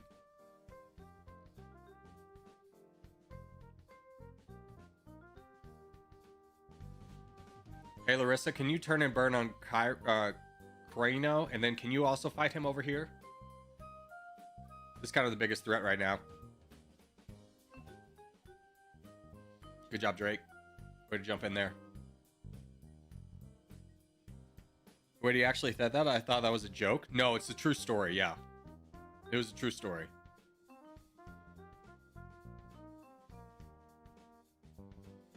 It does sound like something that, like, would be made up, but he actually did say that.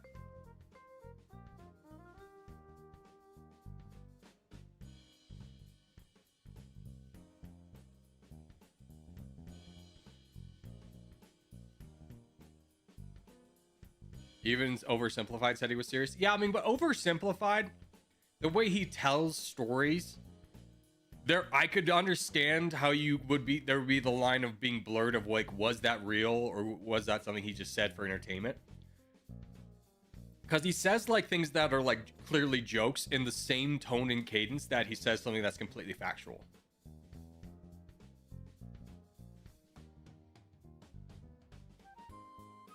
What about Old Blood and Guts? Who's Old Blood and Guts? Although I will say my mom is like a family historian, and someone from our family was a nurse at a field hospital, and General Patton came, and they all had lined up at attention, and she had like stood in some mud where like one of her feet was like in the water, but like she's like it's General Patton, like just don't move. And he comes straight to her and goes like, I see you're missing a leg. And it's like, that would be something Patton would say. See this woman standing in a mud puddle and just goes, I see you're missing a leg. Not that obviously her leg is like submerged in the water, or be like, oh, do you need to move? And just be like, I see you're missing a leg.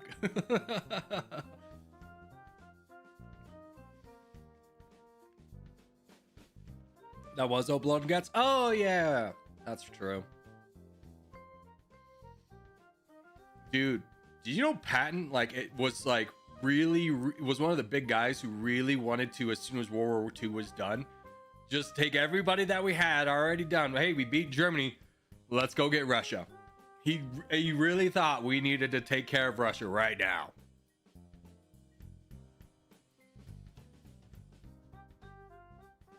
G. That was her. Churchill? Yeah, Churchill did. Patton did. General Patton of the Americans. It wasn't just like one guy. It was a slightly held belief that the Russians were going to become problematic. MacArthur did? I did not know about MacArthur. Alrighty, I will be right back. We'll hit up the last contest, and then we'll switch to Open Front. But I'll be right back.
Okay. Hello.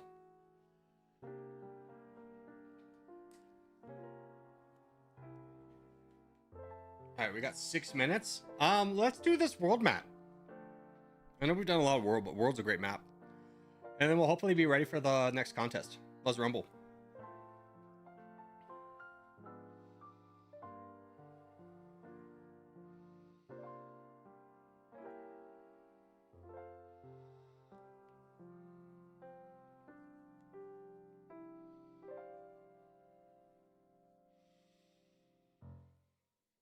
Okay, 1v1, let's go. Where are the chat rules? They're the thing you accept when you join. You have to accept the rules before you can join the chat, so I'm sorry you can't speak another language here. You're not banned, you just had your message deleted. It's not that deep.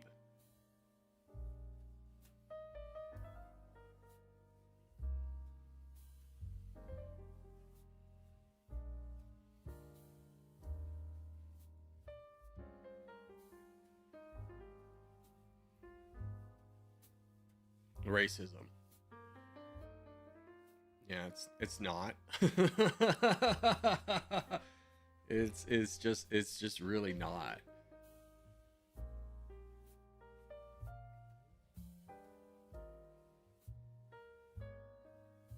If you want to speak whatever native language you have, I'm sure there's streamers who speak that language who would be willing to have you.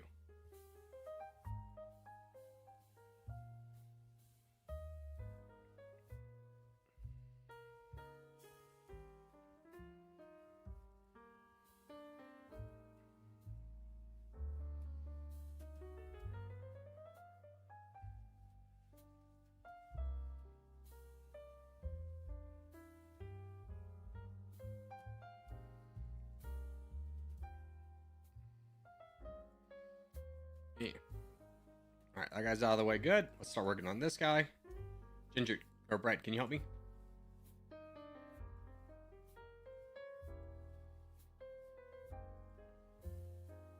Thank you, Redacted.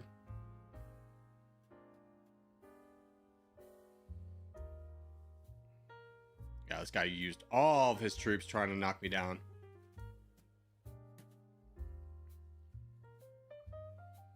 Now we turn a bird on you.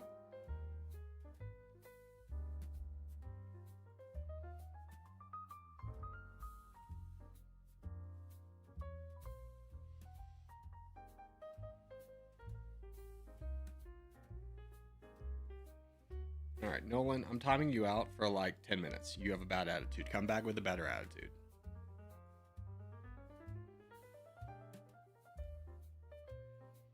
Oh no, this is going to take longer than 6 minutes? What are you talking about? We're almost done.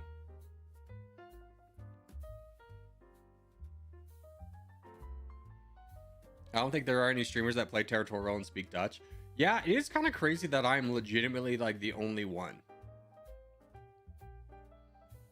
And I don't know if anybody else streams Openfront. Am I the only one for that as well? Well, I say I'm the only one that streams this game. I know Tokyo and Uther both stream this as well.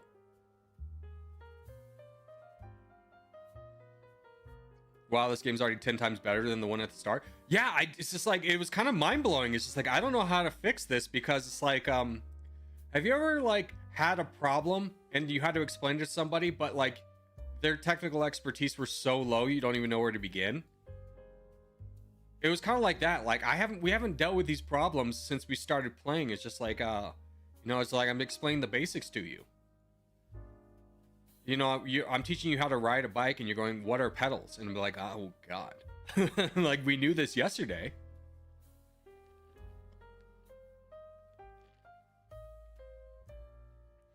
Aren't like 90% of the Dutch also speak English? I have no idea. I would assume it's not 90% because then the official language might as well be English. Like, I don't feel like 90% of Dutch people speak Dutch.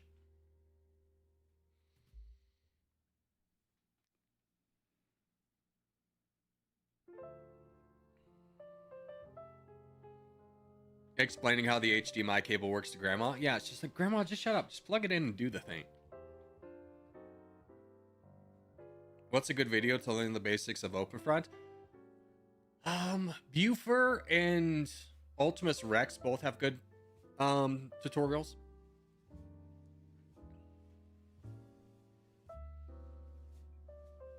Corgi, can you say a Spanish sentence? Me llamo Corgi.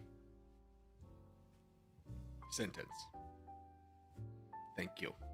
Thank you. I expect claps in chat for that. Wow. I know, right? You were not ready to have your mind blown like that.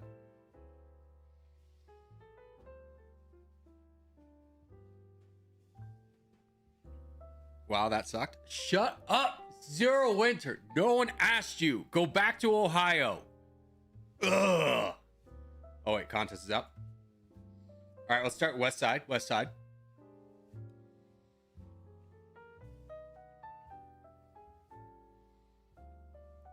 What's the dumbest instance of someone not knowing of the basics of something?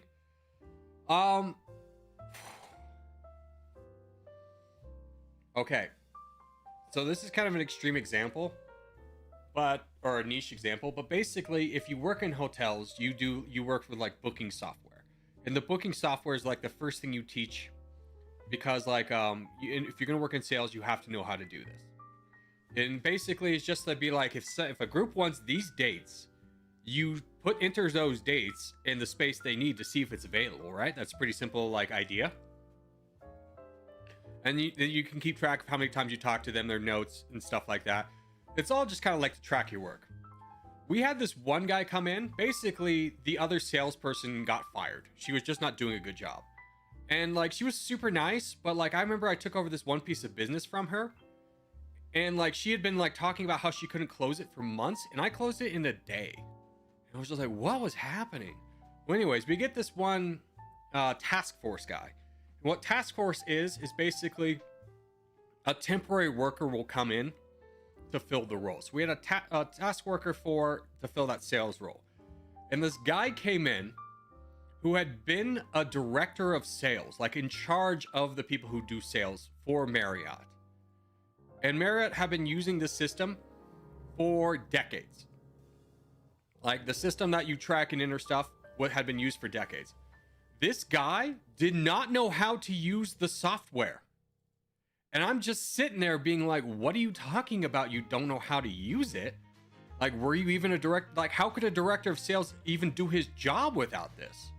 And I just remember having to explain to him how the system worked and just being truly flabbergasted. Like, I was just like, I'll explain it, but I don't, like, it's just such a confusing thing. It's like, what do you want me to explain? It's like, how does it work? And be like, how does what work? Like, what part of this are you not understanding? He's just like, I don't know how to use this. And I was just so flabbergasted that he wouldn't know how to use like the most basic software, but also rose to the level of director.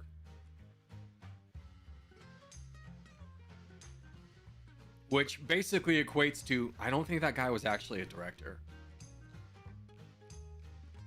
I think he was just real lying, big lies.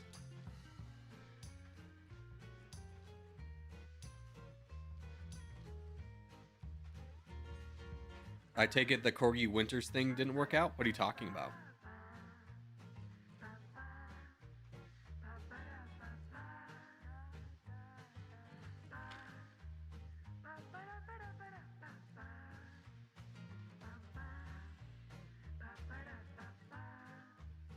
Dude, we crushed this contest. We absolutely dominated. Corgi and Zero Winter have a romance? No, it's not a romance. Zero Winter just lives in my basement. In my crawl space. That's not a romantic thing. It's more of like a indentured servitude type thing. Where I just make him mod my channel.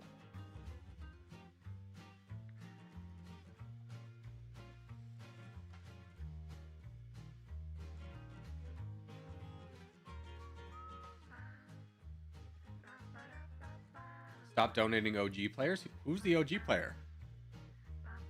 This is a Corgi. Is he chained?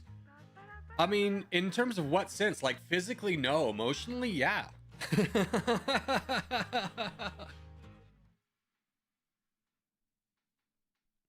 Did you allow Zero Winter to install a shower? No, the rainwater will take care of that. GG. Alrighty, that will do it for Territorial for today. Let's move on to Open Front. Open Front!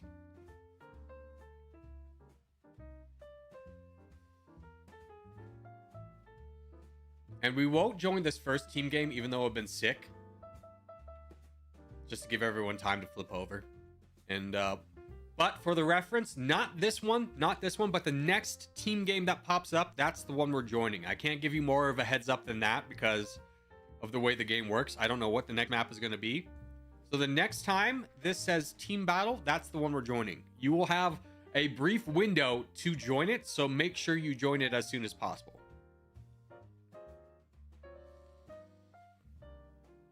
Dude, Luhansk and Zero Winter are stoked for Open Front.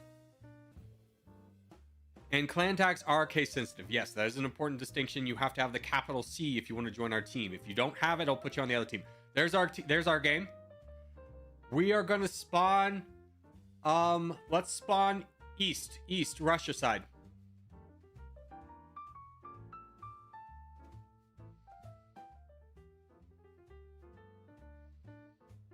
Yeah, stay over here in the east, boys. Stay over here in the east. We're just going to be a big troop front. A lot of us are not going to be able to trade. Just focus on donating troops. We really need to do that. Because if we get in a long end game with trading, we're going to lose. We're banking on the fact that we're going to get more land and donate our troops forward. So don't forget to do that.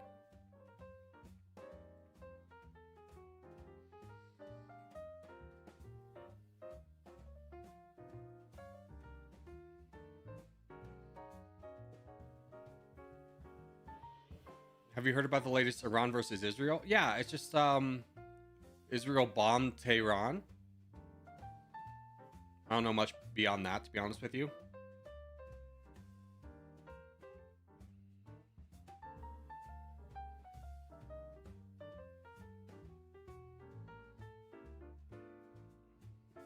All right, let's save up to about half or until we get to yellow.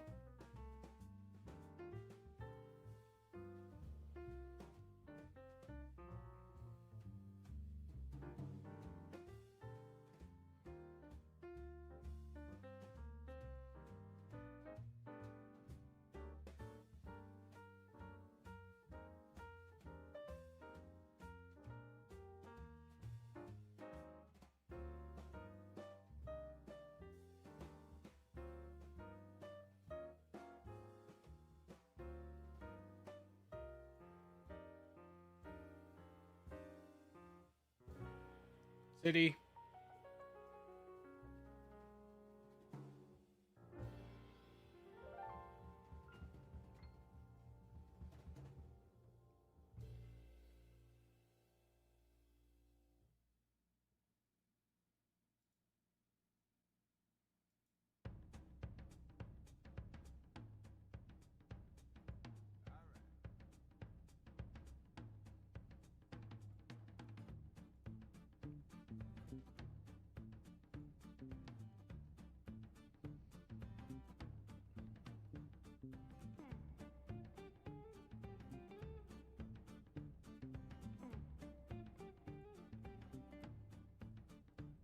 Give me another city.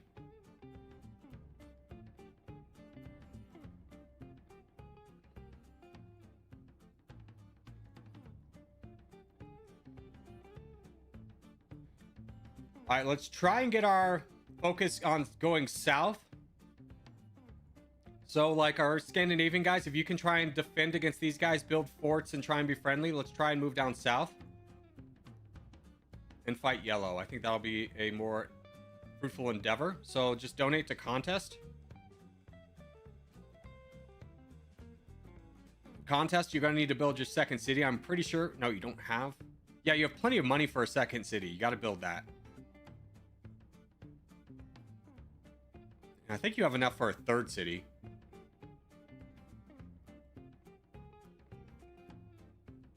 Yeah, good hit, good hit, good hit. Way to block that encirclement of this guy.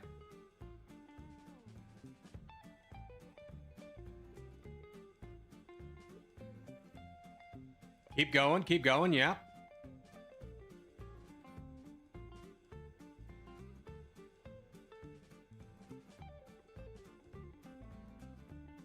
Nice, you got another city for free. I'm getting invaded. Let's go. I don't have enough for a warship, unfortunately.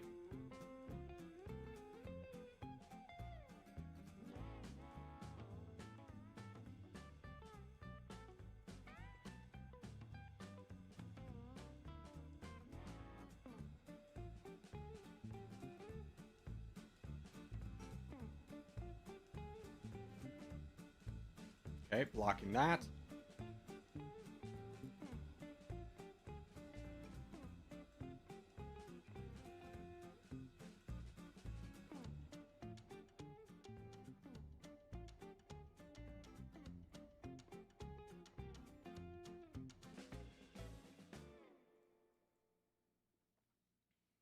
Yeah, I was thinking about saving up for a second, or for a warship, but I don't think that's really necessary.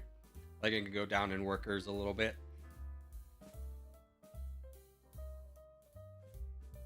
Just remember, if you're gonna bring down your workforce, don't go below half.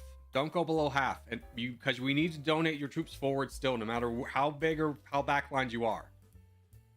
Donating troops forwards is how we win.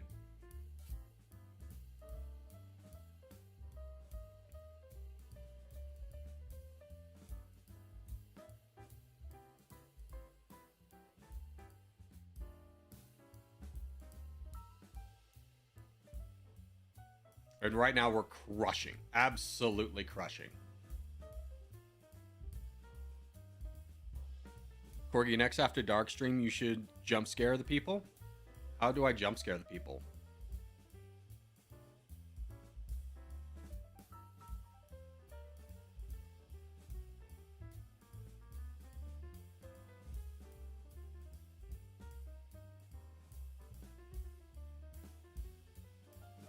Yeah, just keep going, contest. Keep going. Keep fighting everybody. Don't slow down. We have the biggest advantage we're ever going to have right now. Just keep fighting.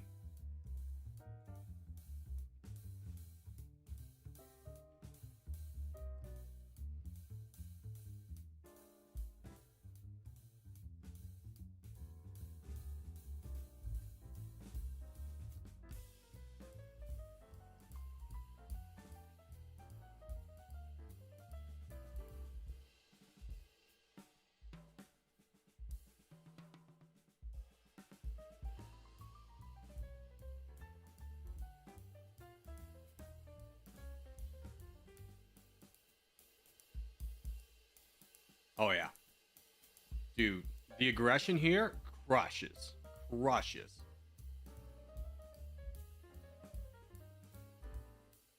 That was probably our best win we've had. We're bullying them? Dude, we are bullying them at this point.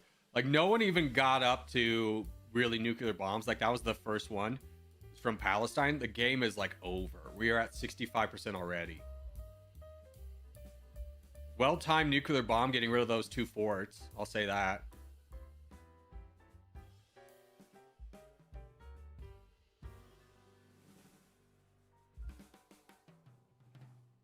I need help. I got you, Louis.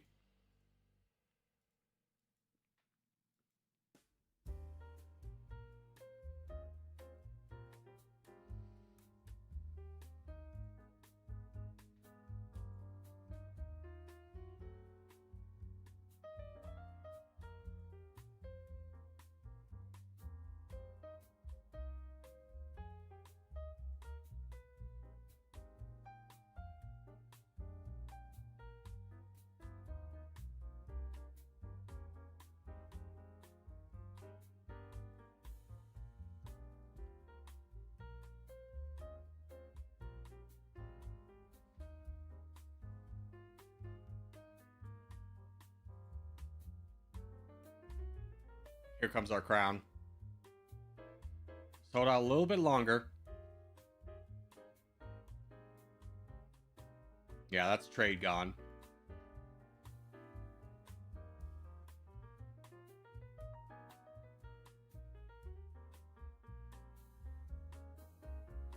Well done, boys. Great win. Great win.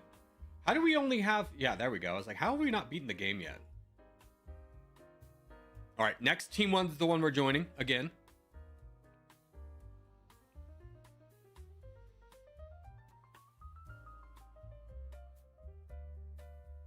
I'm currently testing how tight your SAM network has to be to withstand a double merv.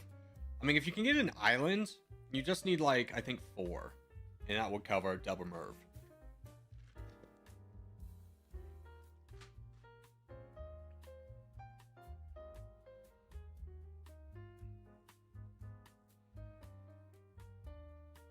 What's Luhansian game name? I only see Luhansa. Yeah, that's him. That's him. Real quick basic rundown. All right, let's join up. Basically, you want to be at like 35 to 40% attacking. Let's go east side, east side, east side. East side, boys. Get on the east. Get on the east. Don't fall for the west. Africa is good. Africa Corps, stay where you're at. Africa Corps, stay where you're at.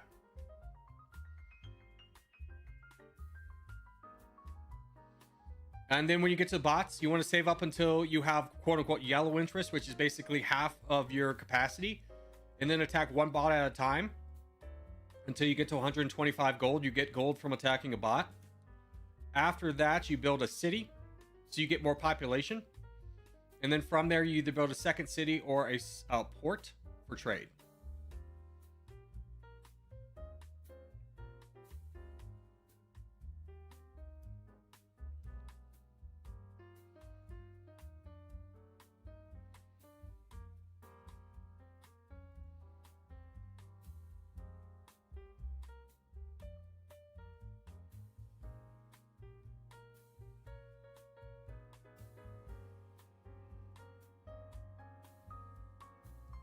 So I'm at like 52, so I want to be at like 25 to 26 before I start attacking. And then I'm going to work to encircle this bot, because if you encircle bots in this game, like if I can completely surround this one, it will just instantly die.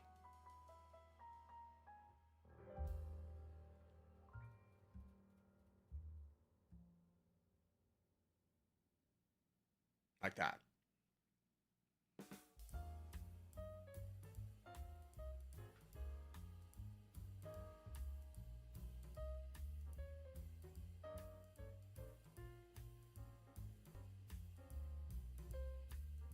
All right, city, go down. Come on, give me the encirclement. Yes. Oh, darn it. I was going to get another one.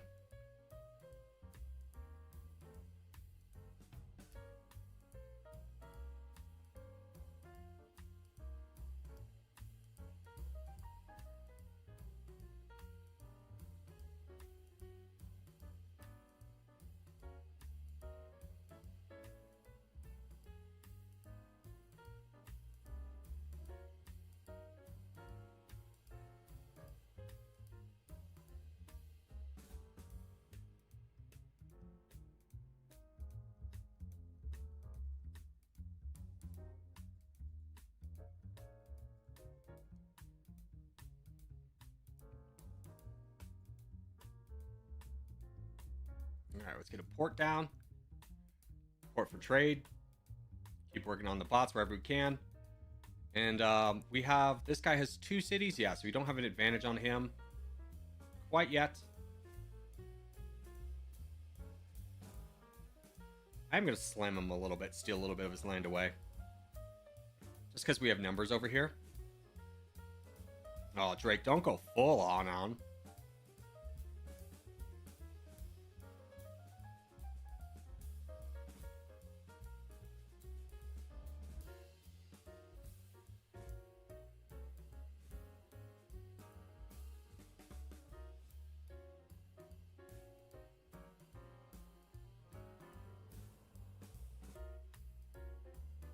Deja Vu, you might want to build a fort. You don't have any gold. You have enough for, I think, a fort.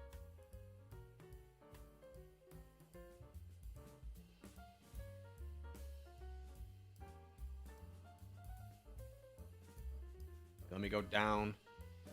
Workers give you some more to fight this guy up north.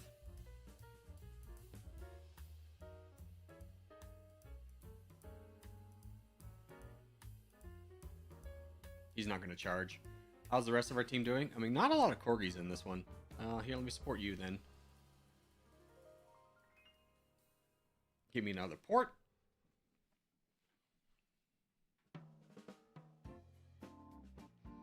Keep giving you more troops.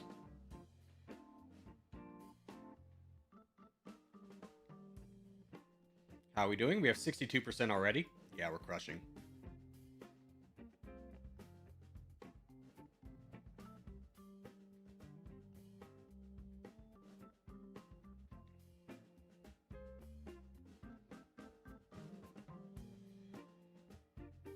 By the way, why is everything 5 seconds later? Because the signal has to traverse the entire Earth to get to you. I'm sorry, that's not a faster process. I'll take that up with God. When I talk to him, I'll be like, dude, why'd you make the Earth so big?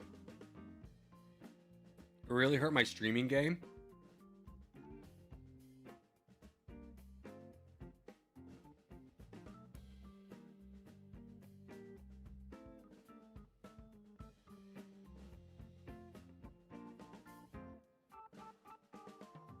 He'll be like, my bad, bro. And I'll be like, yeah, that's dang right, you're bad.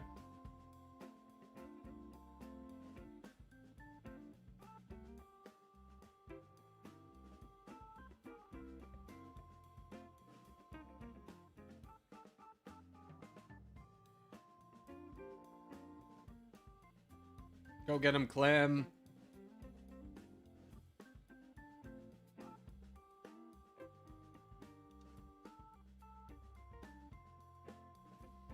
Stream delay, travel time through the undersea internet cables is not instant. Yeah, I know. I'm as mad about it as you are, though. Which is why I'm going to take that up with God later. And be like, internet was too slow. Hey, man. Your internet? That whole internet thing was too slow. Why'd you make the Earth so big, you idiot? He'll be like, sorry, that's true. My bad.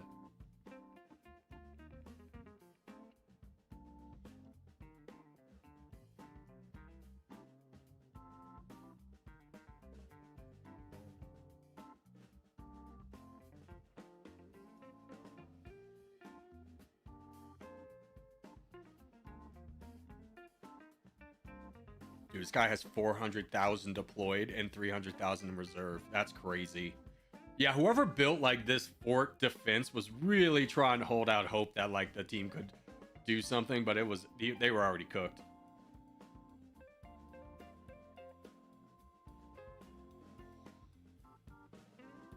This game with actual team is so much more fun. Yeah, I mean, it's a lot more like Territorial is great for just kind of vibing. This is great because, like, you know, if you're on the back lines, there's still so much to do.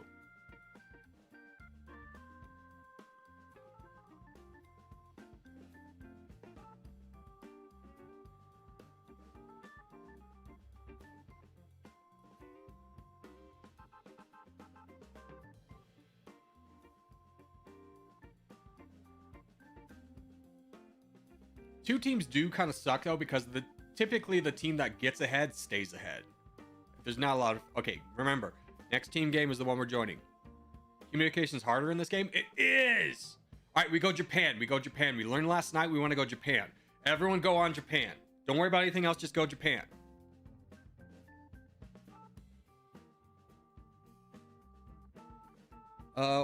What is classic? So some maps have been revised, like Europe. There's a Europe Classic, and then there's a Europe, like, whatever. It's just called Europe. And basically the difference is like the new one has rivers, the old one does not.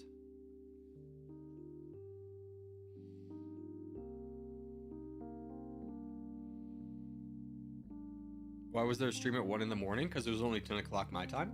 And I felt like being rebellious.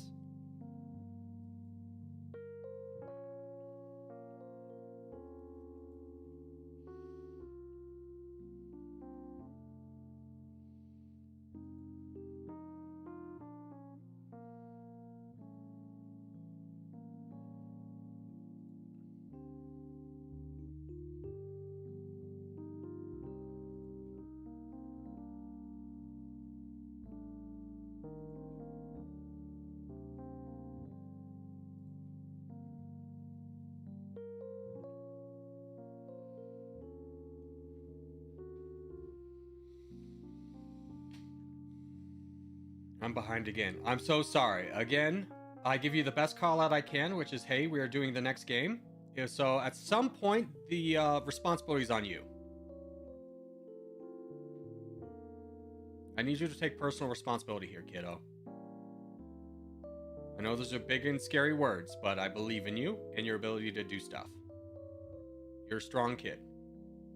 You're big and strong. You're a big boy, huh? You're a big boy. This big boy responsibility stuff. You can do it. You can figure out what game we're joining.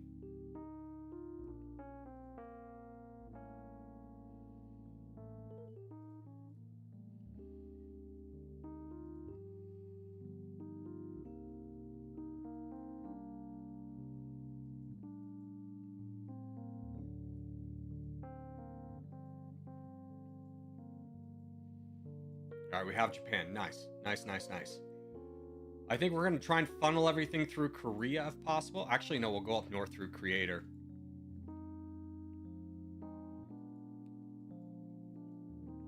Through Creator and Contest again. So let's start. If you're free, start donating troops forward to Contest.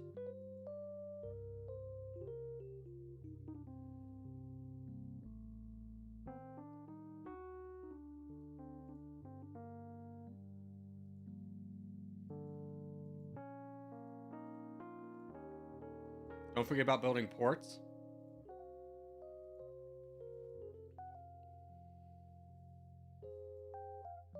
Yeah, looks like we're crushing that guy down there. Great. Oh no, see Bob, you gotta have it's cap sensitive, so you have to have capital C, everything else lowercase.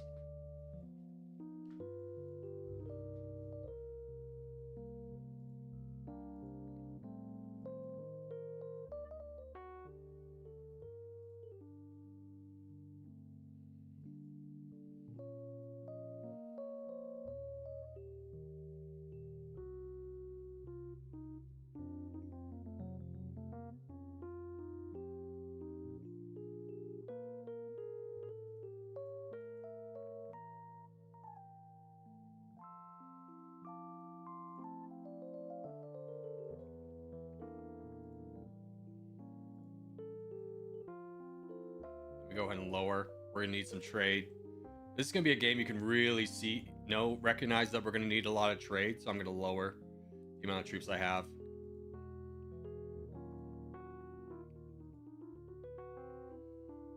I mean, this guy's only got 7,000. I mean, you should take his fort and then take his city. I don't know why Contest isn't just going up north. Why he's trying to boat over to this guy.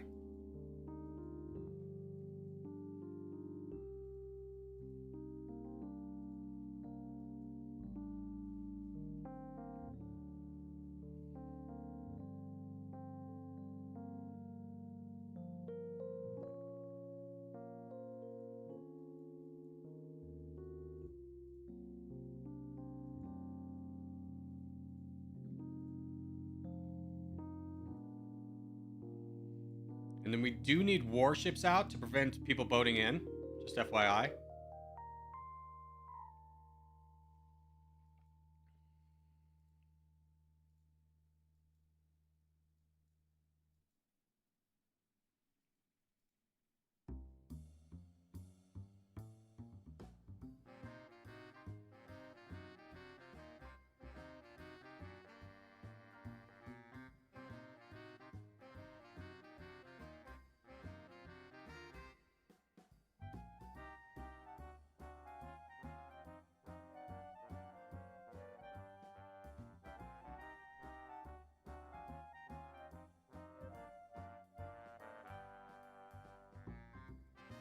We lost scrap.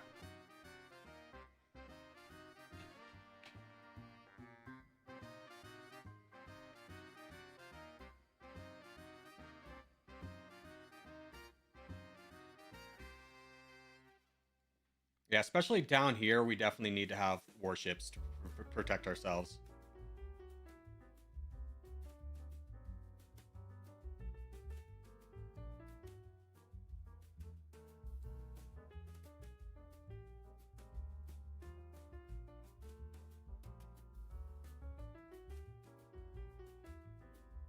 Okay, we blocked him. Nice.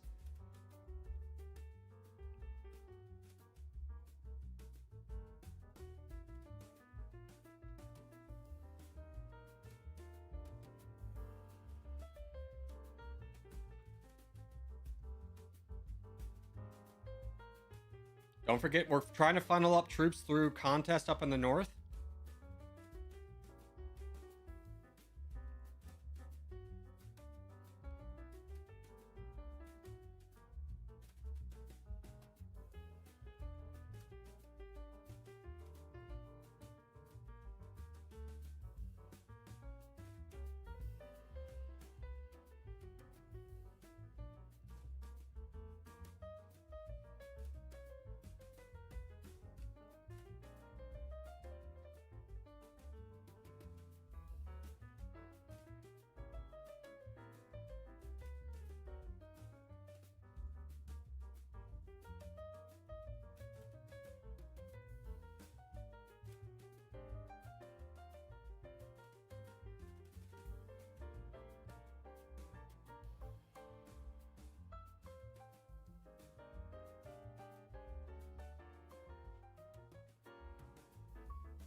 Don't forget about SAM sites, guys. If you haven't started building one of those, I would recommend making that a priority.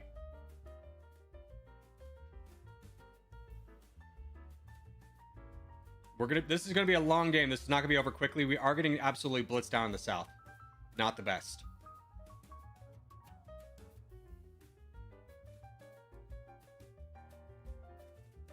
Take your stuff back, Zero Winter.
Oh, big hit.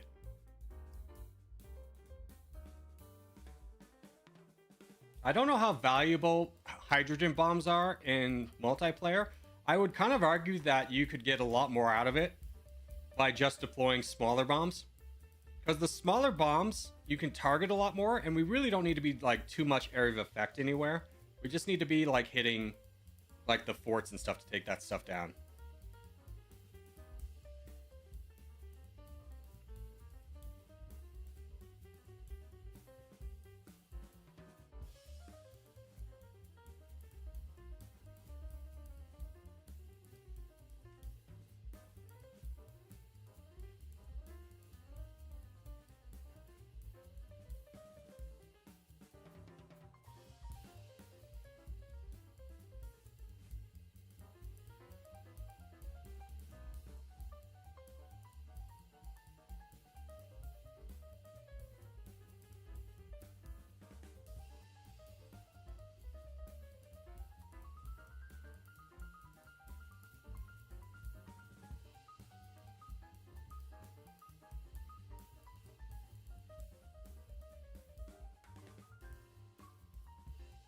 How are we doing? We're doing great. We're doing literally great.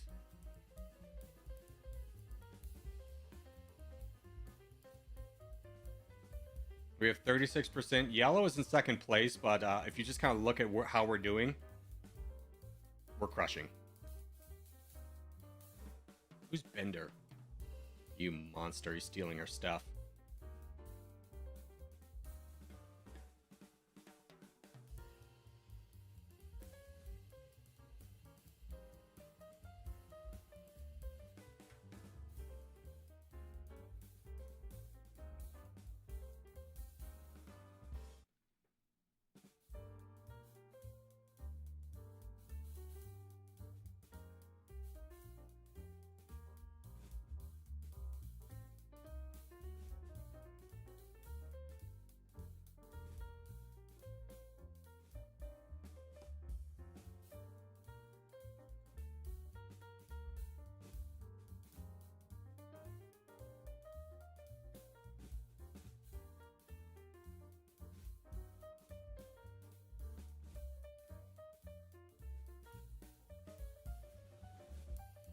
Don't forget about donating troops forwards. I did it. I forgot.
Keep donating. Let's go ahead and hit this.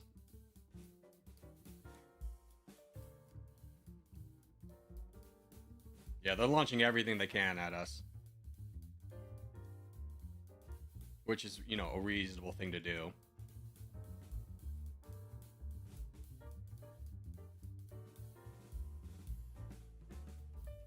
Glitchy, no!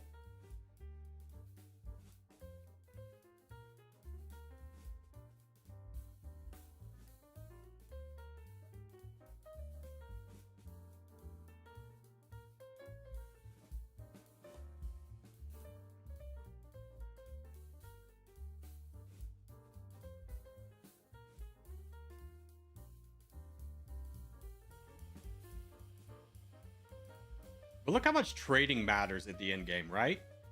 Like, the biggest difference between us is like, look at all the infrastructure we have compared to these guys.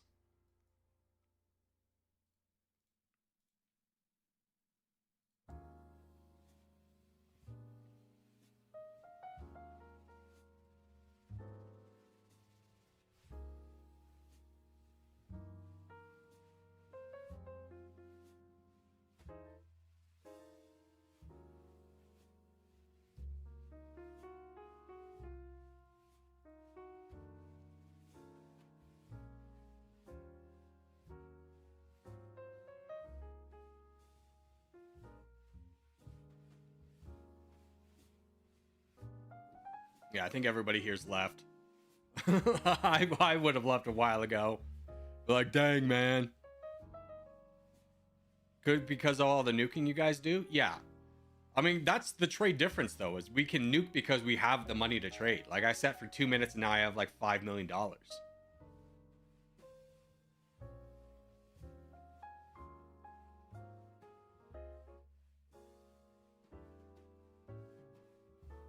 Why am I dropping hydrogen bomb? Because it's funny. Is it necessary? Absolutely not, but I just want to make sure the Netherlands knows I'm not sorry.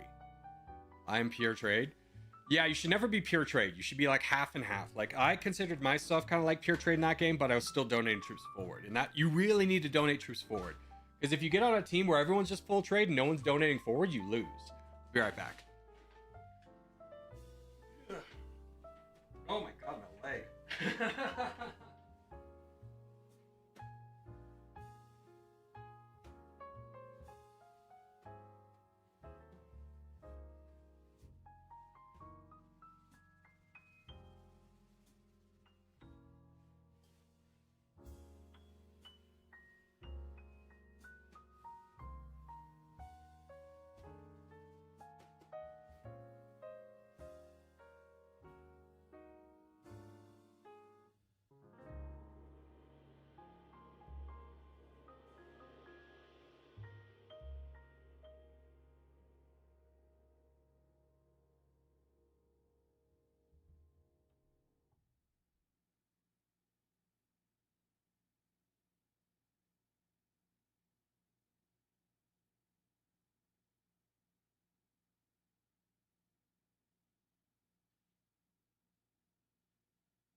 Okay, let's join Europe. Join Europe. Join Europe. 1, 2, 3, 4, 5. Join Europe. Join Europe. East side, Europe, push. East side, Europe, push.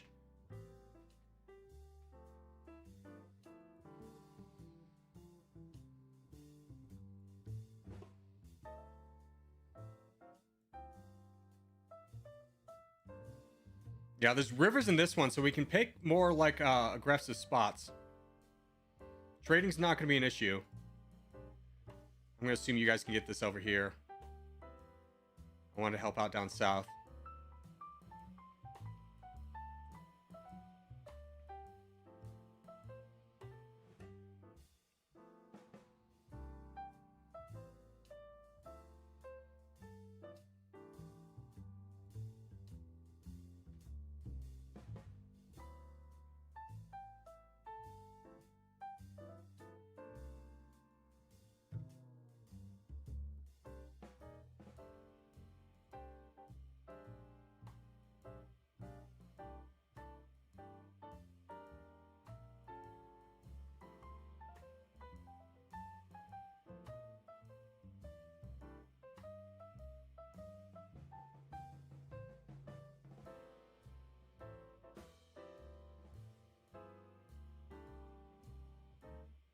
Dude, I'm going to be massive. Holy cow.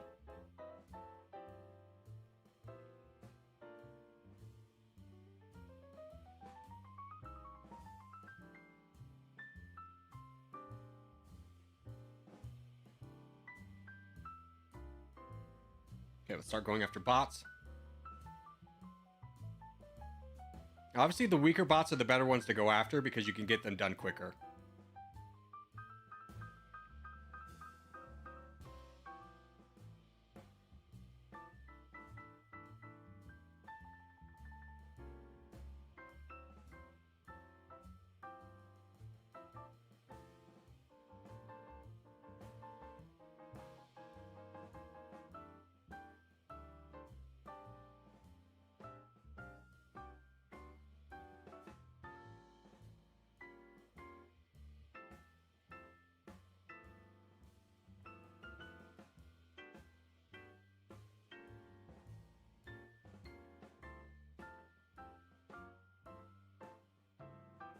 City.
All right, who's the threat? Orange is the threat. I don't know. Do we feel like we're going to get a push against yellow?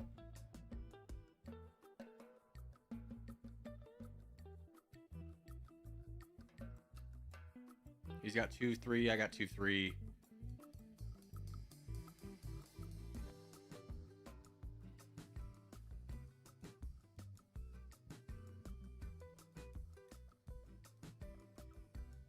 Attack Nano. Okay, locked in. Wants to do it. I can do it.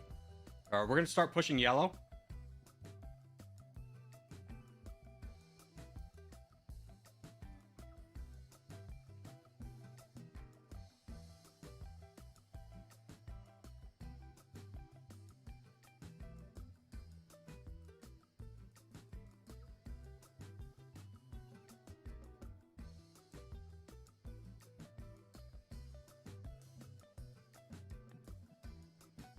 Now we're getting blitzed over here. Liker, you got to kind of pay attention, bud. If your teammate's getting blitzed down, you got to help.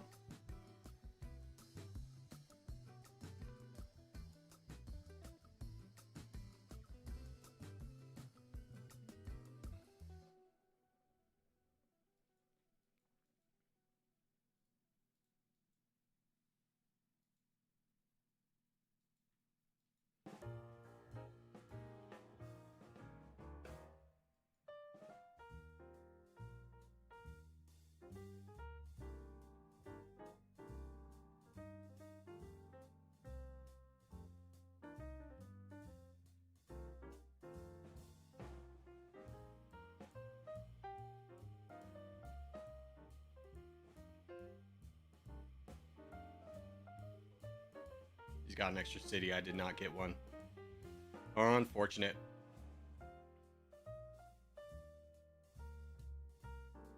How we doing? I mean, we're kind of getting attacked everywhere.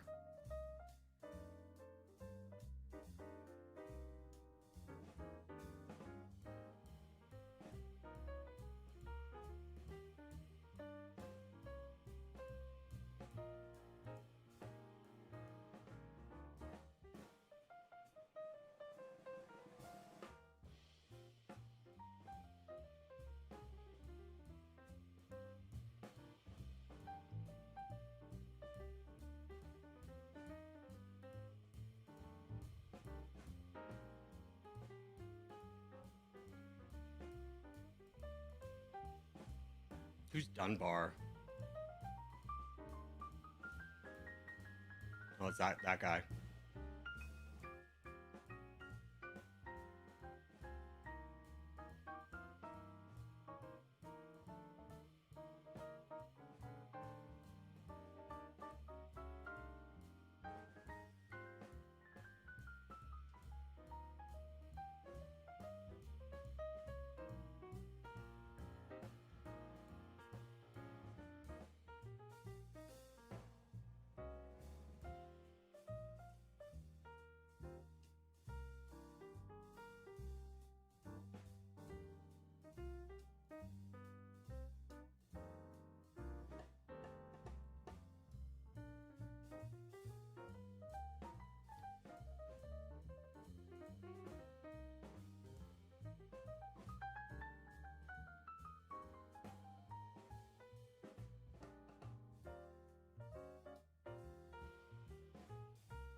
All right, I'm holding this guy, which is good.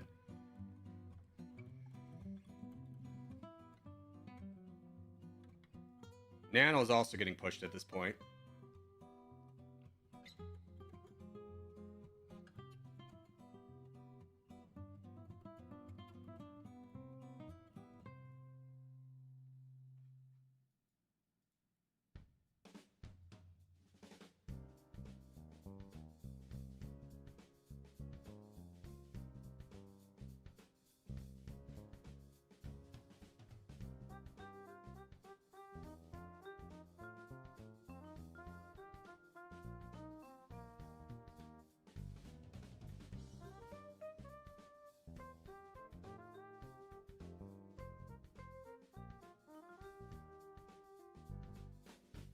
Another city for me.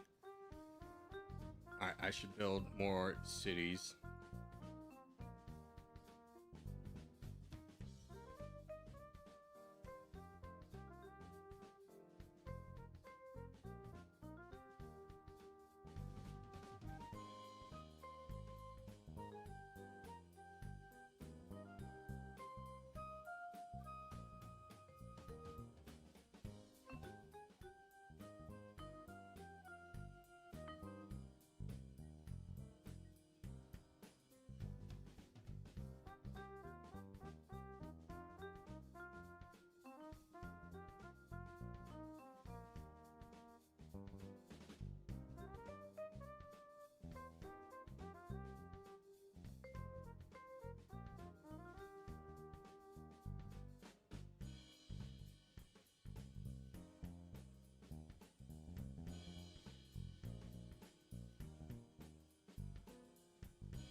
Thank you for whoever launched that.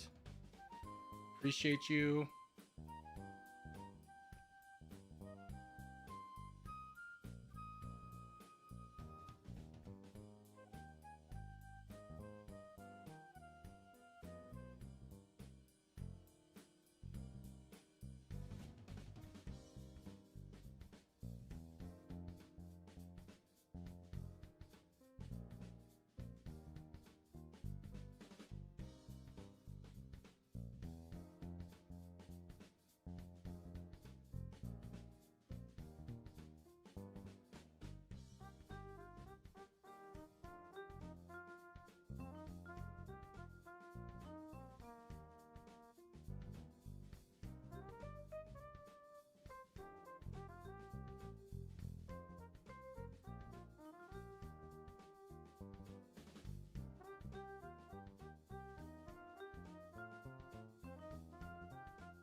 Okay, let's launch a big attack on you.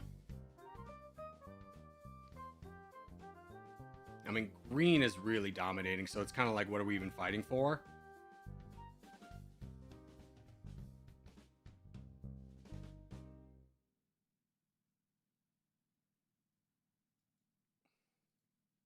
Let's try and get a peace with him so we can fight green.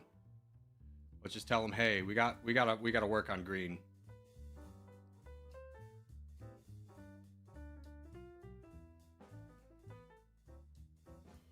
Oh my god, that guy's got so many. He's got 38 cities. Yeah, this one's lost.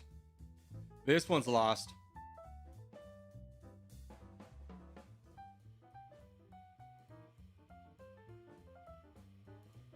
I'm calling it.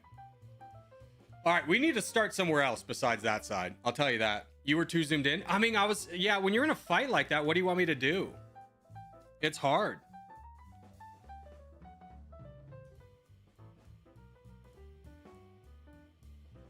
Corgi's okay if I spawn next to you? No, you could find a spot. But I swear to you that your problem is you are taking your blue bar, your troops to workers ratio, and you're taking it all the way down. Keep it at like half. I mean, the only reason the orange team didn't destroy us was because I was fighting them. All right, here we go. Let's go Ireland. Ireland. Everyone fight for Ireland. Ireland, Ireland, Ireland.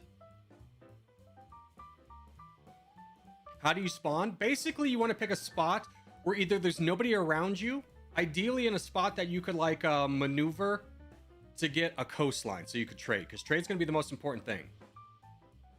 But it's also like territorial, where it's just like, are you grabbing land that our team wouldn't get if you aren't there?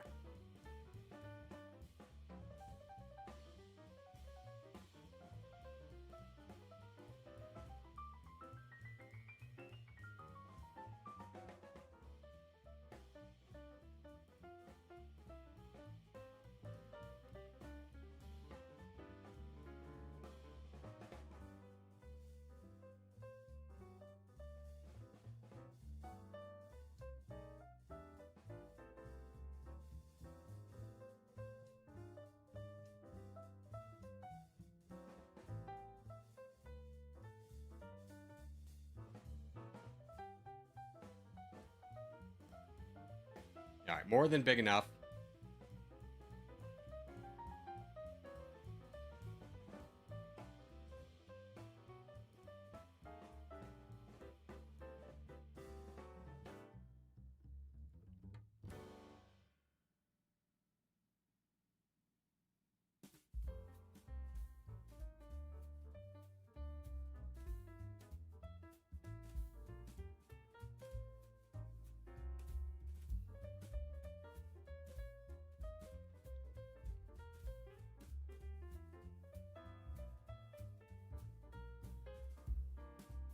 There's the money for our first city.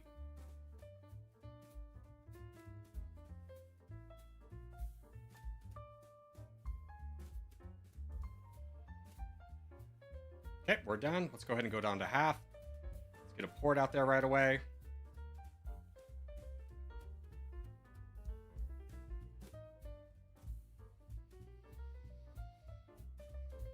And as far as kind of moving the bar forward, I think 3 dots going up into Scotland would be a good one. So if you are kind of in the trade mode, which most everybody should be, I would donate your troops to 3 dots. You do that by right-clicking on 3 dots, hitting the information, and then hitting the hand with the troops, with the 3 people.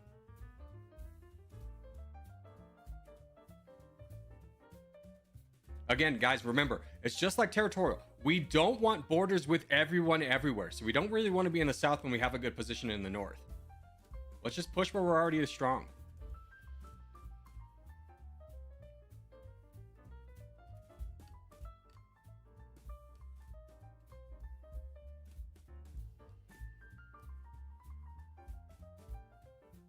Three dots. Do you have money for a second city?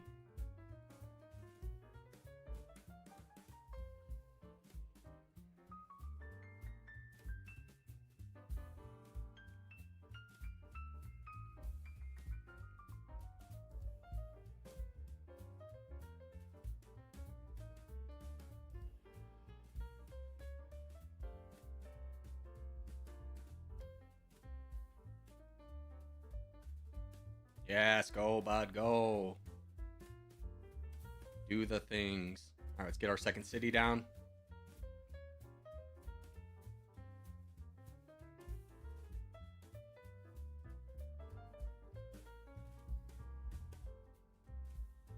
Oh, this guy's got 3 cities. Dude, that's huge. That is huge. That means 3 dots is like the biggest guy on the board. He's got 4 cities, about to be 5 if he can hold. Yes.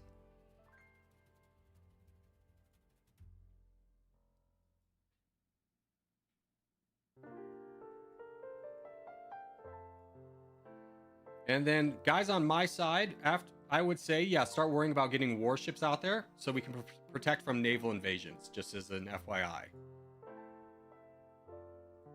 That's the next thing I'm saving up for, is a warship.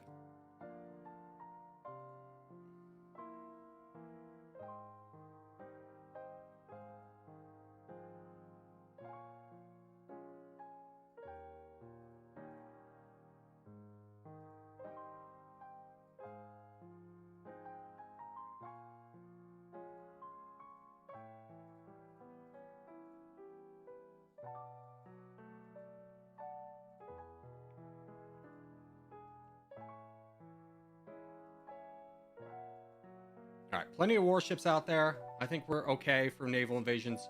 Potentially one up here in the north. I'll let you guys kind of deal with that.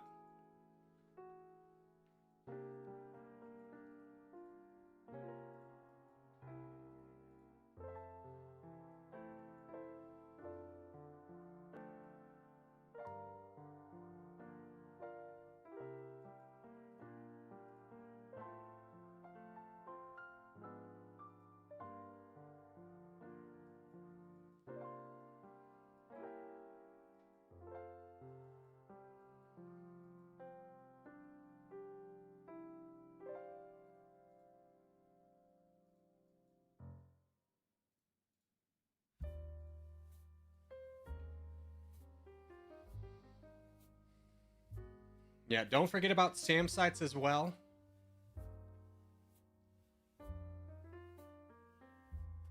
This is going to be a long trade game, so we're going to need a little bit of money. There is that one thing I was talking about, naval invasion happening. So like we talked about, we need somebody up north. Like Jason, you need to build a warship.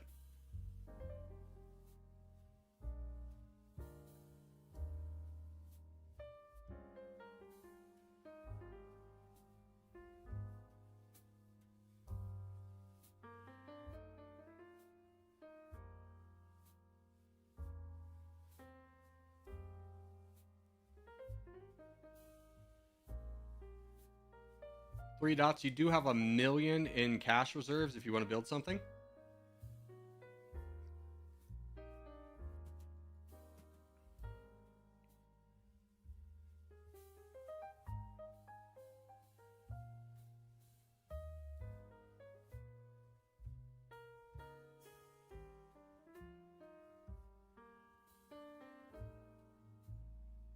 Yeah, now we're rolling. Now we're on a roll.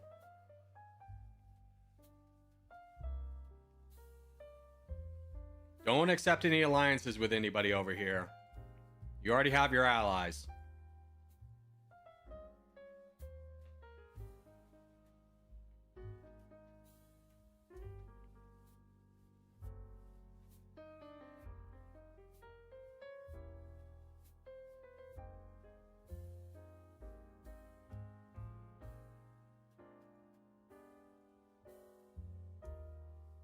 Dang it, I built a city. Oh well. Not the most devastating thing. Wanted to build a port.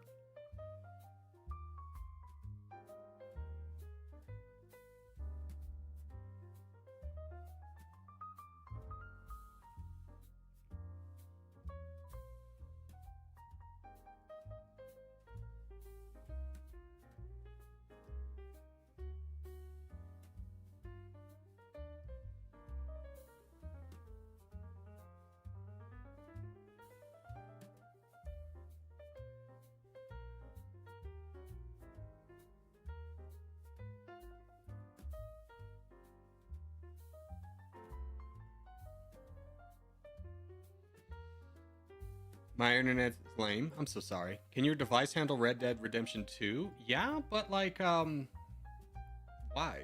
That game came out so long ago. Why would I play it now?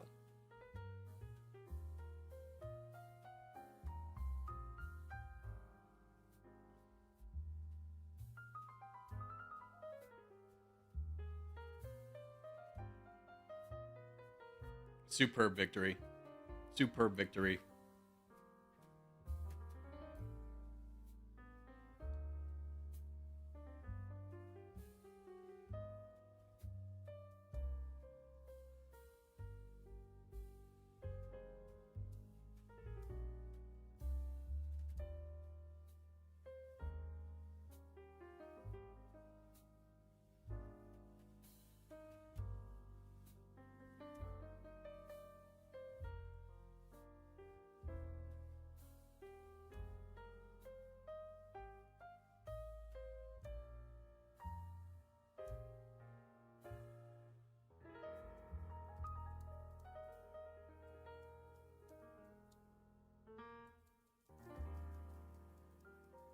Wonderful. Good job. Good job. Good job. Well done.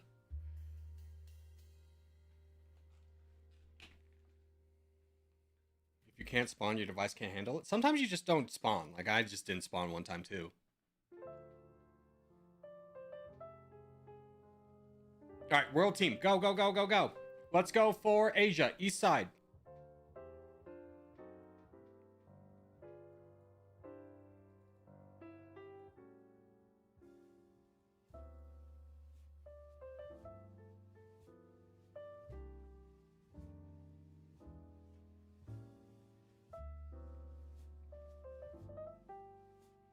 Yes, yes. Dude, if we get all of Asia, we're going to be so in such a good spot.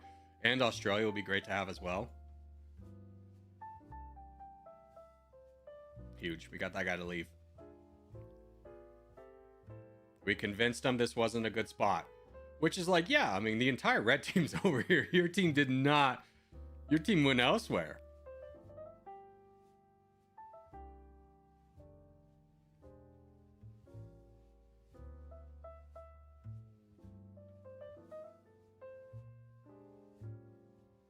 All right. Grand strategy, we're going to try and push through Asia and grab, and we're going to fight the green team. So, like, South boys, we're just going to try and hold there. We're going to try and fight green team, okay? So don't pick fights that you don't have to. Just warship up and hold.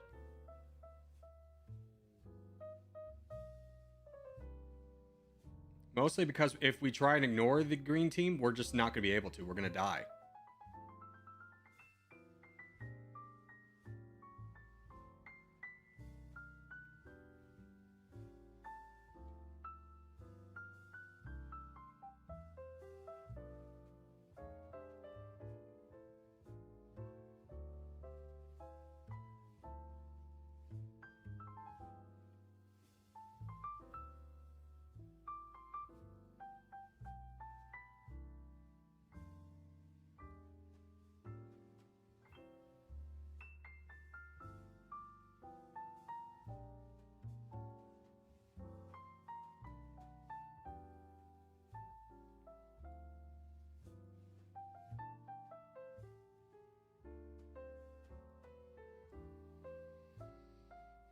All right, let's go down to half and start donating forward. 3 dots or Jason would be good.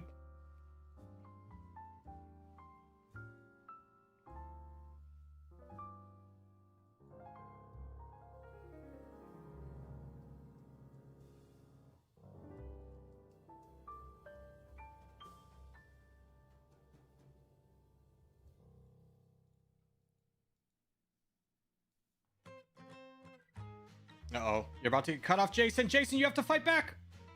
Jason, you need to fight back against this guy. He's about to lose all this. Python, get involved.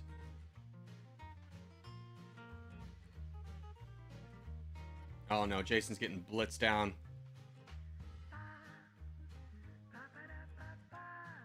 Jason, you didn't even build a city, guy. What are we doing?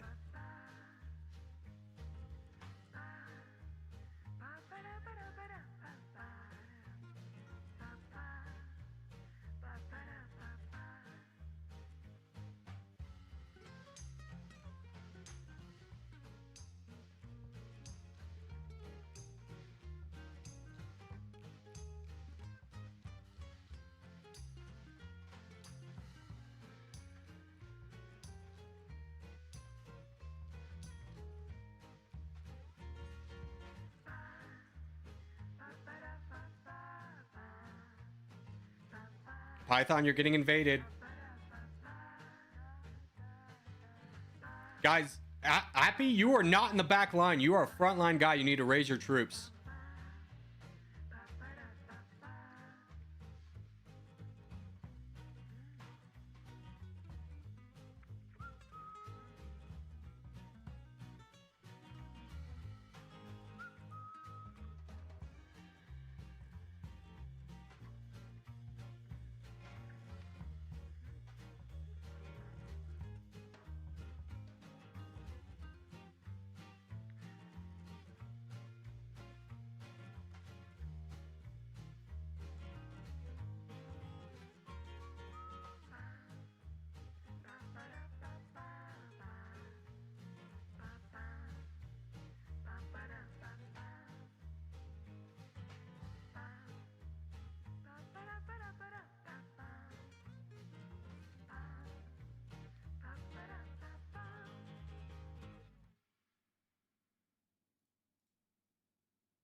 Don't forget to be throwing your troops forwards, guys, just as a reminder. Troops need to be going forwards.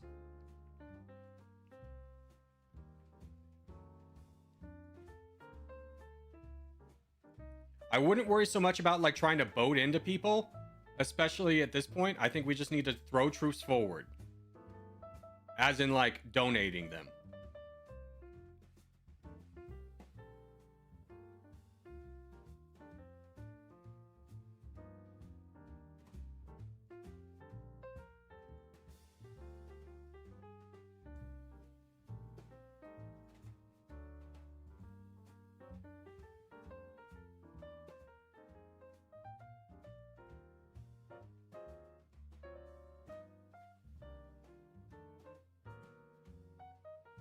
Soviet, you're not... Oh, you have 3 ports. Good for you. I was going to say, I thought you only had 1. It's like, that's not going to be sustainable.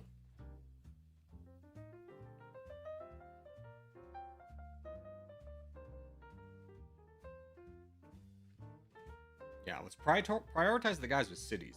Yeah. You got it. You got it. Keep going, Drake. Keep knocking that one guy down. He's got 10,000 troops. That's you. Yeah.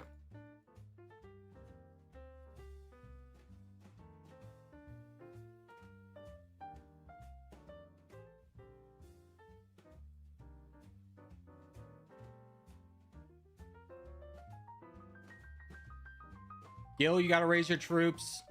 Keenan, raise your troops. Guys, make sure your troops are half. Luhansk, raise your troops. Got to donate them forward. Don't go below.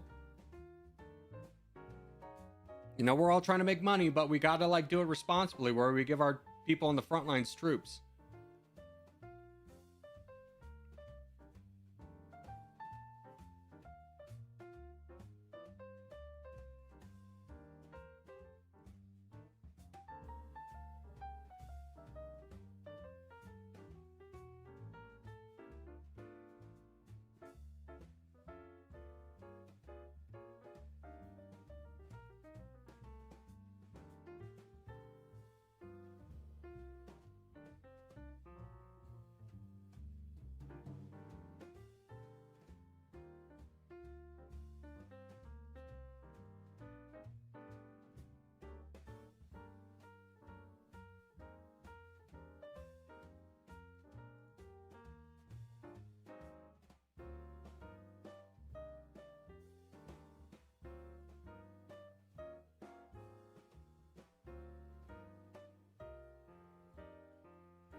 And then Keenan, bud, at this point, I would say you've got enough. You should build a missile launcher and just start firing. You have more than enough ports.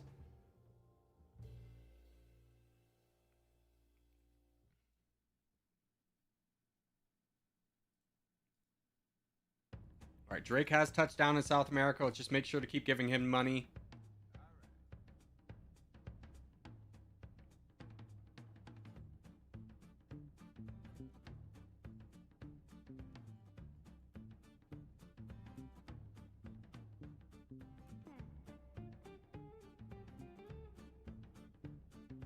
And Keenan, you absolutely need a SAM site over here. Like, you are going to be the person they target.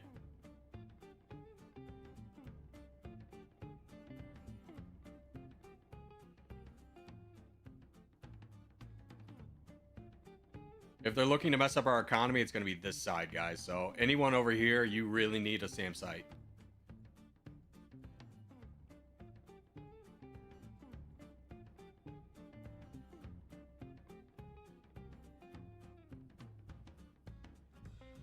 I'm saving for hydro. Hydros don't do anything. Just fire like 5 just regular bombs. I promise you that will do more good than like a hydrogen bomb.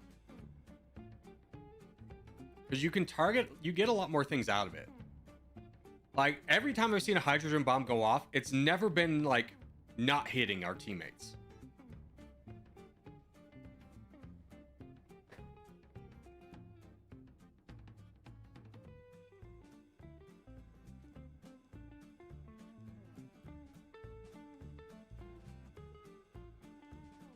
I mean, the only use I could see for a hydrogen bomb is if you could hit all these warships over here. That'd be pretty useful.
Drake, South America.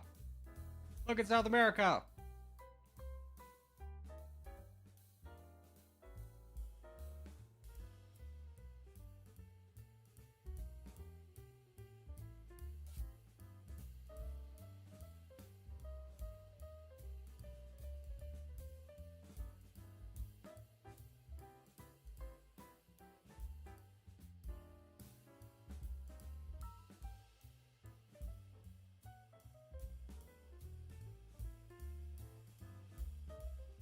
Good job, boys. Good job.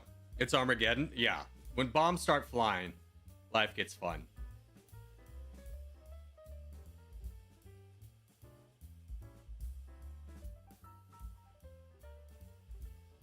Stop nuking? Never. Never. You can't make me. I'll nuke even harder now.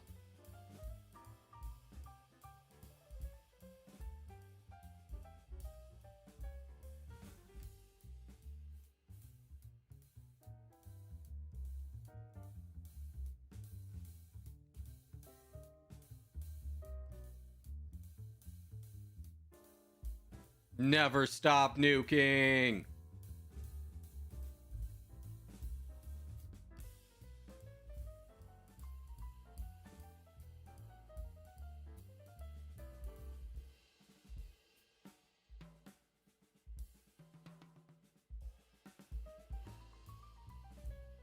Have you ever used the MIRV? Yeah, I mean, you really don't get MIRVs in multiplayer. In single player, all the time you use MIRVs. There we go. GG's. Yellow guy was close to a MIRV? No, he wasn't. I promise you he wasn't. All right, next team game, boys.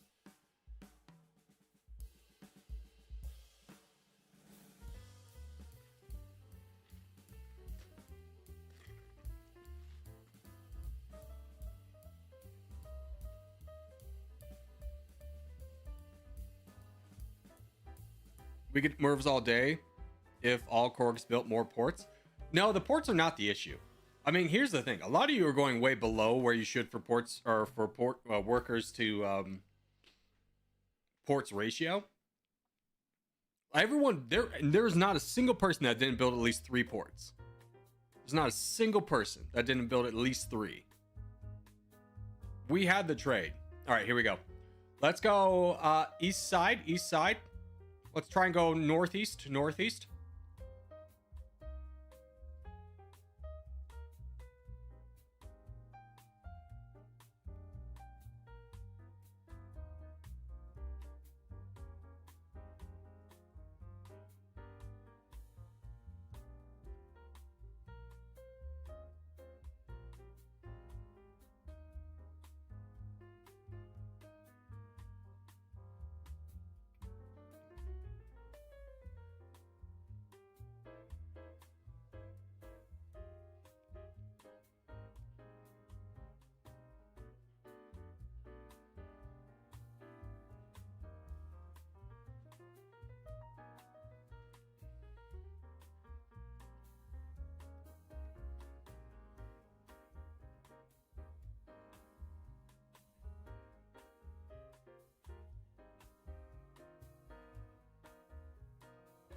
Okay, how are we looking? Luhansk could definitely get some more troops.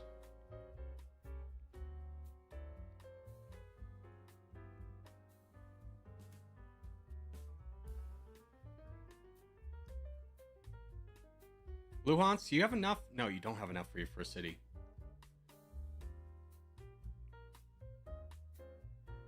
Now you do.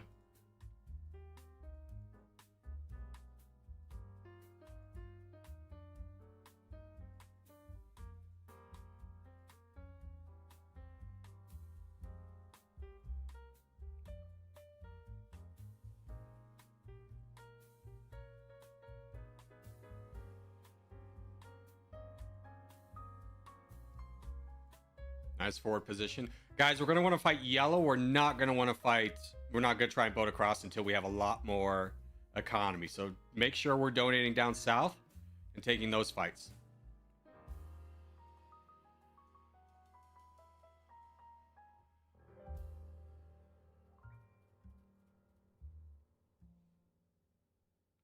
I hope the devs improve the server quality. Yeah, I mean, the game's in alpha, so there's still time. But I get it. Like, the worst part about this game is too many people want to play it. Isn't that annoying?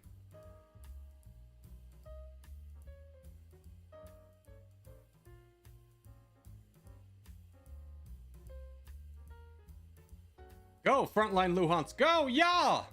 Yeah, Luhansk, yeah!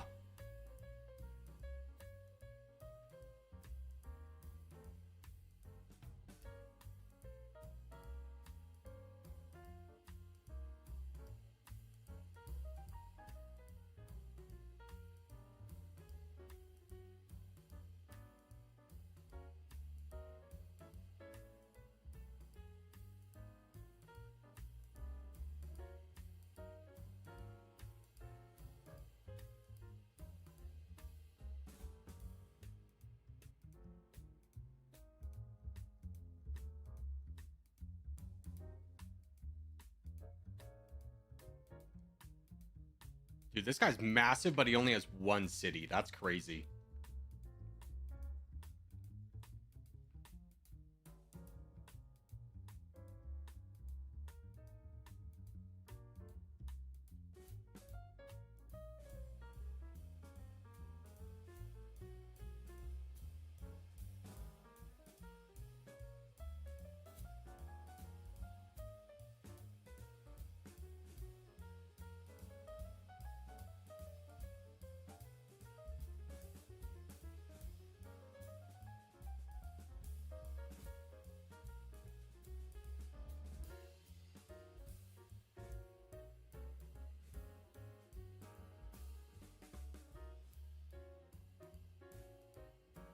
We launch a massive attack into Luhansk, but the fort should hold and you should be able to counterattack.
Hey, just an alert. Everyone should raise their troop levels. Whatever your troop levels are, raise them.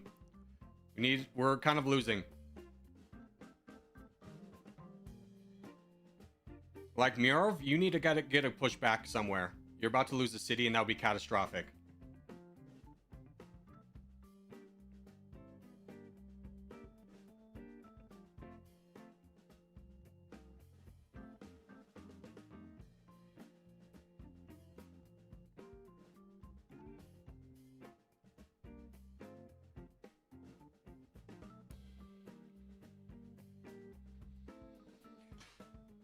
I didn't call out before, but the West is a serious problem. Yeah, but like, what do you want us to do until we fight yellow? We're kind of screwed here.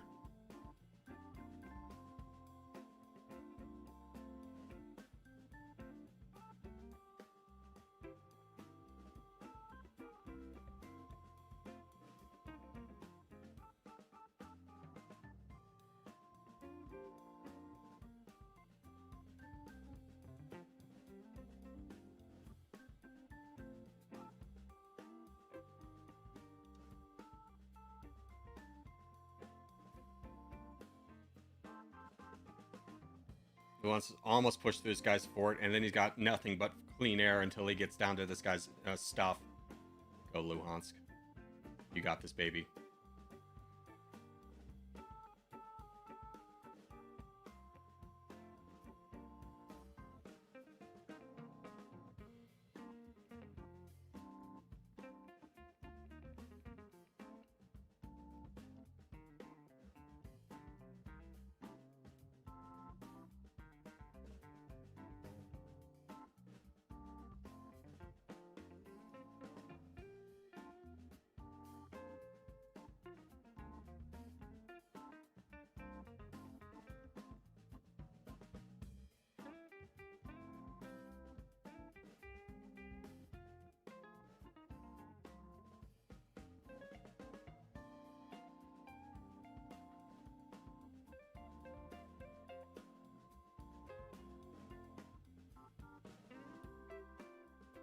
Yeah, that's 2 more cities. That changes our fortunes a lot.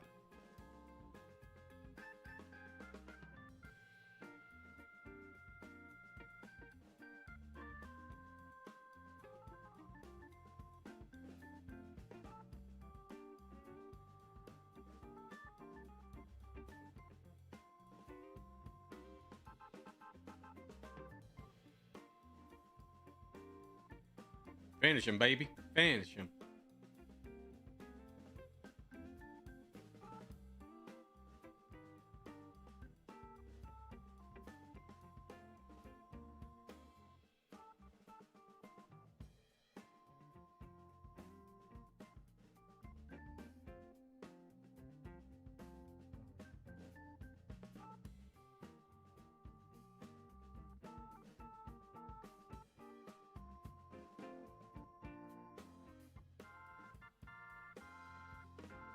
There's my SAM. Now I'm going to start working on missiles.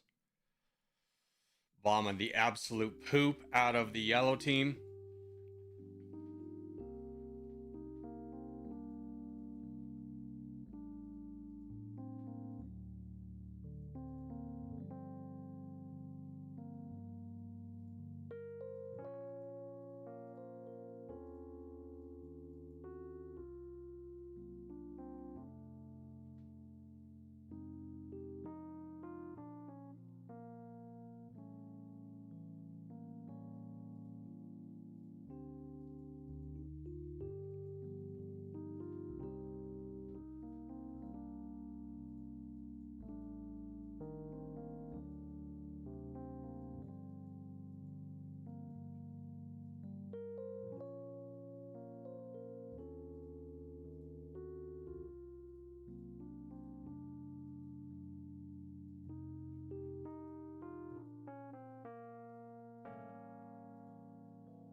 Oh, that guy just full sent you? Yeah, that's huge.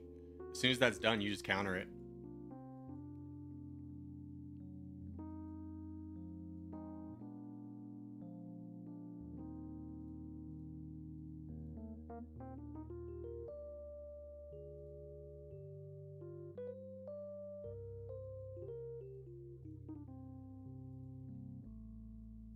Corey Circus, I'm on the west side. Should I wait? Yeah, you should wait. I mean, we're almost to the point where we can support you a little bit more fully.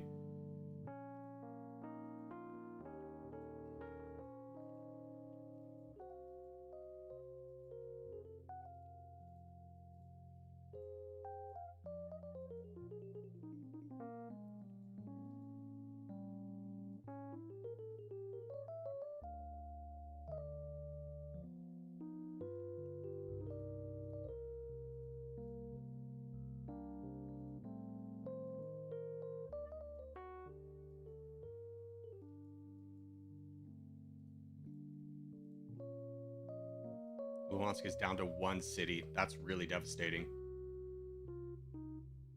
Luhansk, I would just full send Anon. I would just full send him.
Yeah, that guy's got 1 city. Now you can defeat him, Louis. Now you can defeat him. I took away all of his cities. Give us a big push, sweetheart. Go!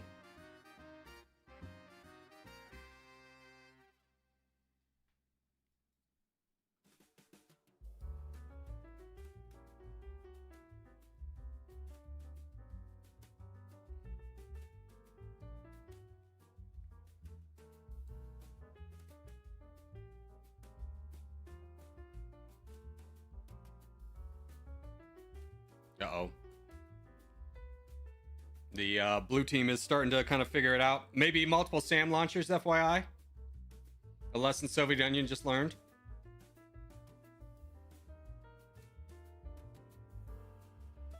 In the most rude terms possible. I'm getting 3.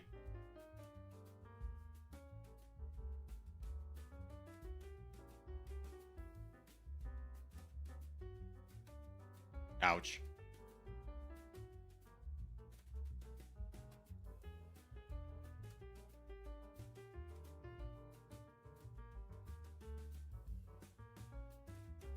Go, Holland, yes! Progress!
Interesting. Interesting.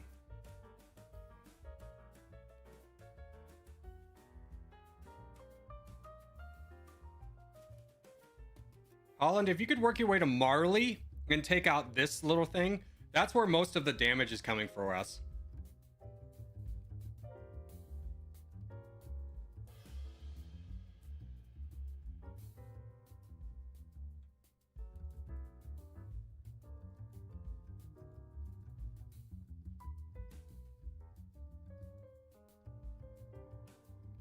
Huge.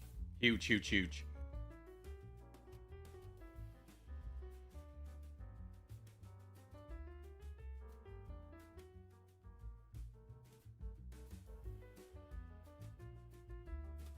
Damn it.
Okay, we have over here warship, nukes.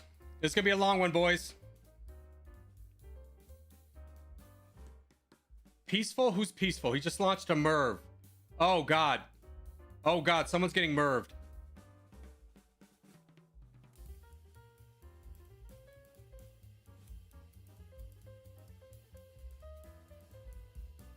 We're launching our own MIRV.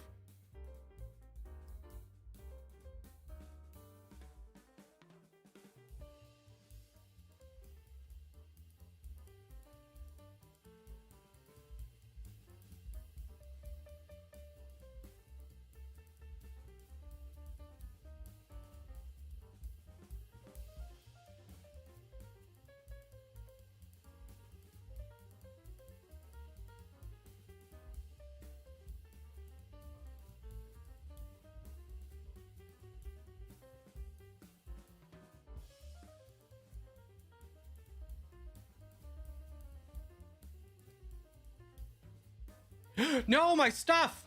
It all got destroyed. They broke through. Dude, I built so many SAM sites over here.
Oh god, they naval invaded us.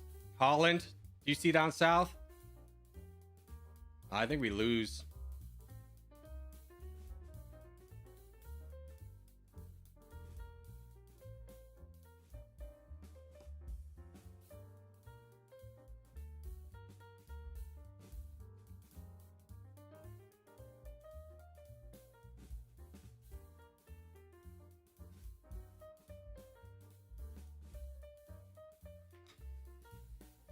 Dang it. Dang it. Ah, it just took us too long. Yeah, I mean, again, if you want to be on our team, please follow our tactics. Do not go below 50% of your troops to worker ratio, and donate those troops forward. If everyone's donating, we can win those fights a lot faster.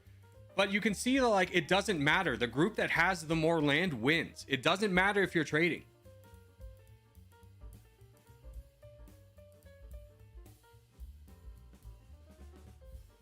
That was my first time playing the front lines. I didn't have the money during the fights to build anything. Yeah, I mean, you were getting nuked because we didn't have the momentum. Momentum in the beginning of the game is so much more important for troops than it is for economy. Economy's great in the middle, but troops are the most important thing at the beginning. Please get troops to the front lines at the beginning. No one gives a shit if you're nuking at the end game, right? Get troops to the front lines at the beginning so we can win our fight. The only difference between us and blue was they won their fight faster than we did. I do like that map, though. Exactly. It's a fun map. It's a fun map.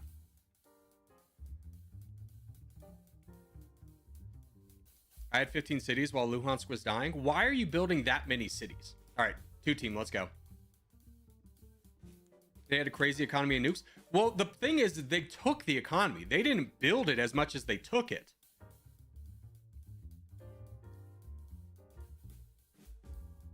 They took it from the other teams.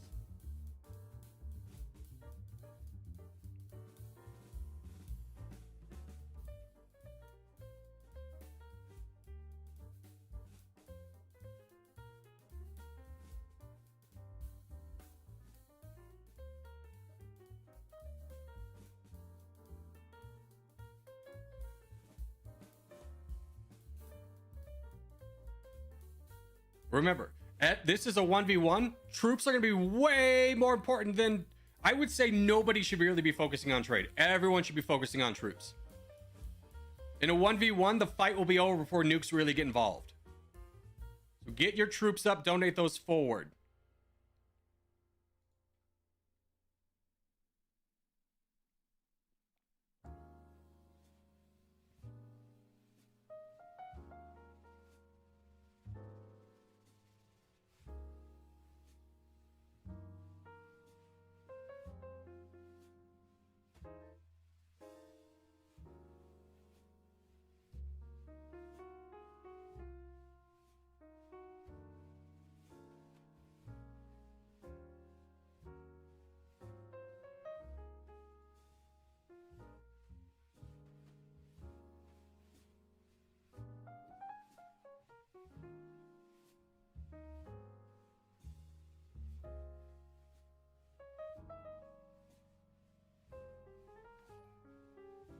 Thank you for subscribing. Hold on, I'll get to you in a second.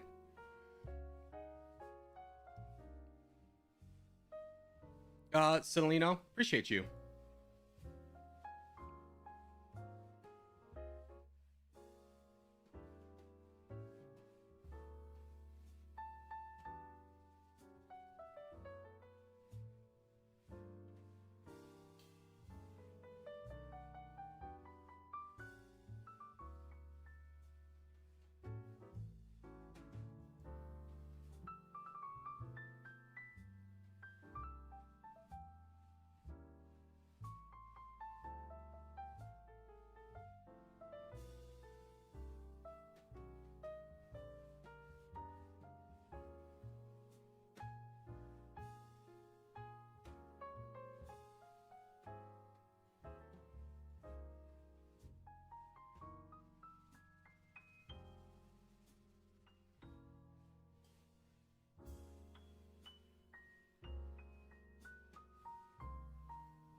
Get music going again.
How are we looking? A little cooked, a little cookage happening. They have 51%.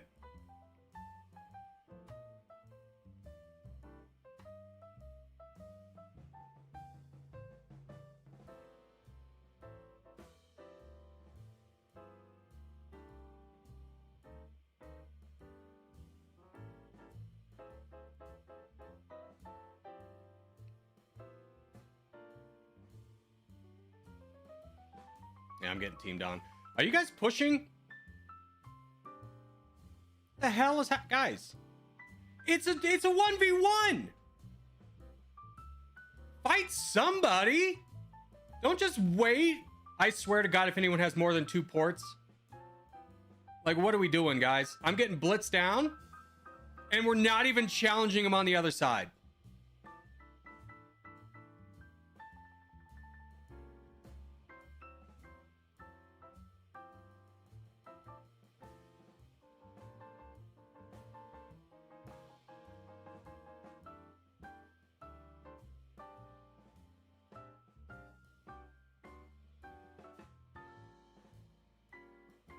Are we fighting anywhere? Is anyone donating troops forward? Luhansk, are you donating troops forward? Trix, are you donating troops forward or are you trying to boat into this?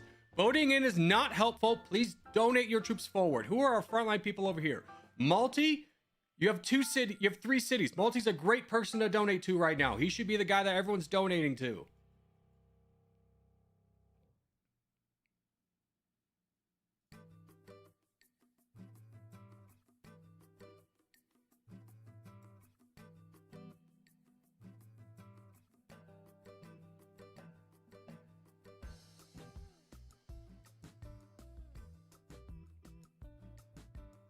Remember, this is a 1v1. There is no economy build. There is a rush them down build. No one goes below half their... No one should even have lowered their bar on troops. And everyone needs to be donating multi right now. And multi needs to get aggressive. That is our only real hope here.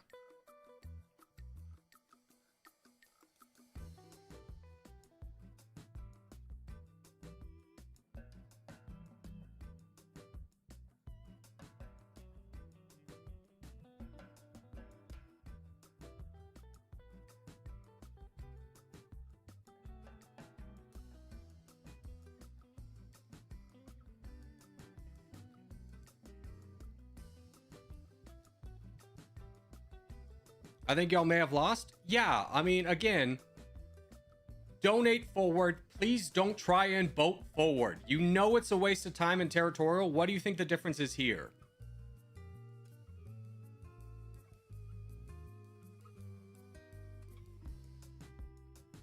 Oh, I exited the game. You should only be getting cities when you have the money. I mean, cities are a priority in a 1v1. It's a team battle. All right, I'm doing this one. I don't care if anyone else is, if you're still playing that one or not. I feel like that one was lost.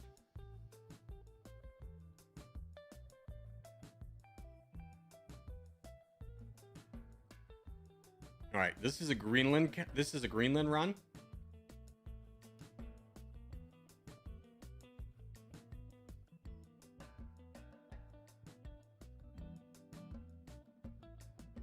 Everyone's focusing way too much on the economy and not nearly enough on troops. Keep your troops in cities even until you get to 3-3 each. Donate your troops forward.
Give me enough for a port.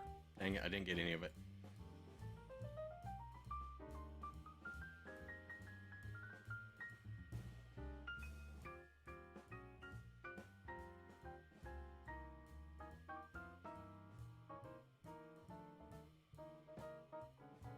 Guys, can we push? Can we push?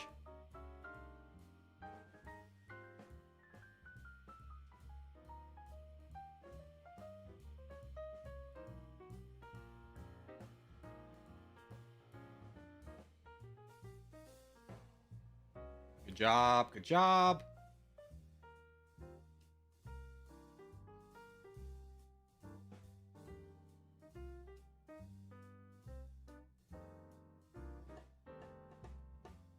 Port. All right, now we go down on workers a little bit. Trix is probably a good guy to donate to. He's got 2 cities, 3 ports, and about to get more.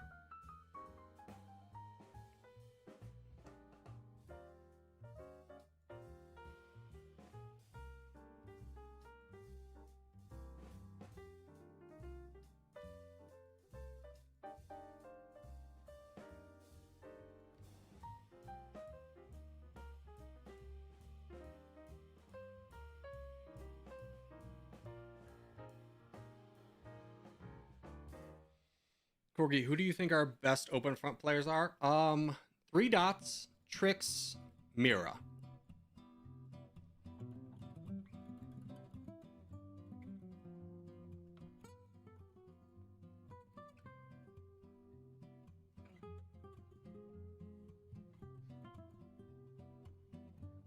Sad Luhan's noises.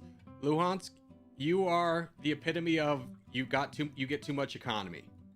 Which, like, if we can win is great, but, like, if we need troops, we're screwed.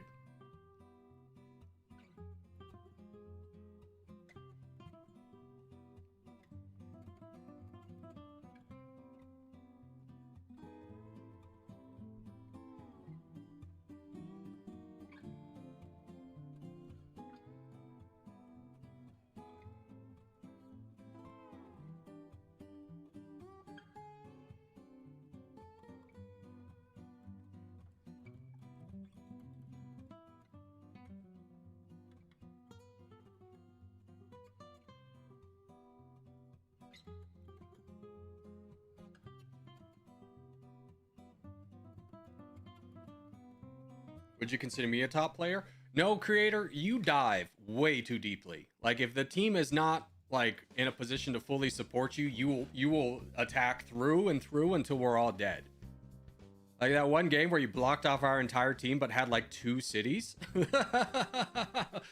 And then we had to spend the entire time trying to bottleneck around you.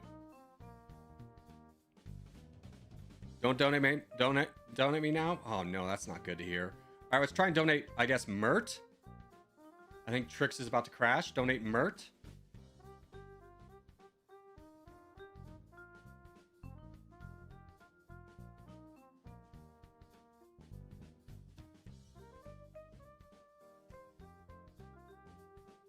Corgi, would you consider yourself a top player? I mean, the drawbacks of me, here's my biggest drawback, is if I am like the frontline player, I'm not there to rally the background. And then we almost always lose the ones where I need to be the frontline guy. So no, I wouldn't consider myself one just because, like, without me, there's no one to organize kind of backlines. Let's keep donating to Mert right now. He's doing a great job. We have 40%. We're crushing right now.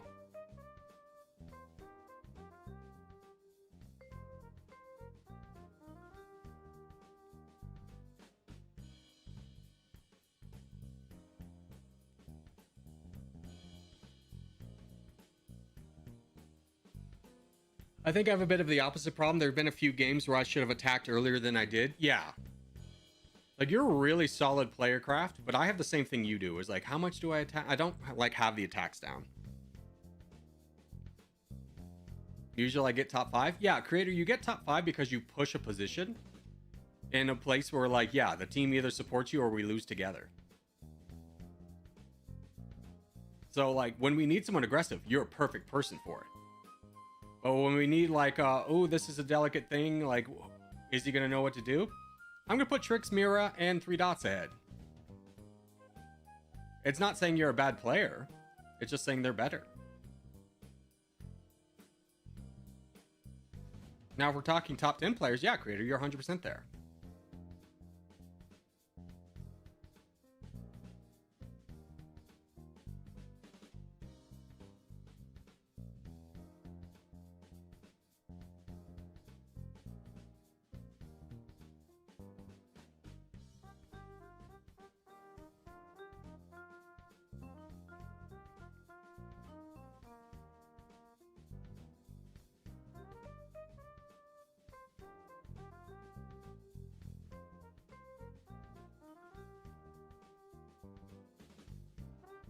Who do I give my troops to? Our crown, Mert.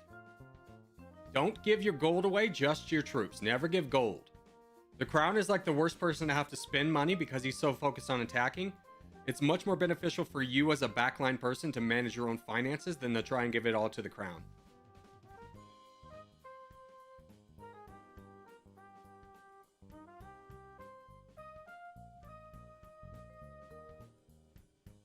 Corgi for bot phase, I sometimes go 60 to 7% attacks in terrain. Yeah, I mean, it's whatever you're comfortable with. I'm not comfortable with that. I feel like I get bullied on too much. If you can manage that kind of risk-reward scenario well enough, I say continue to do it.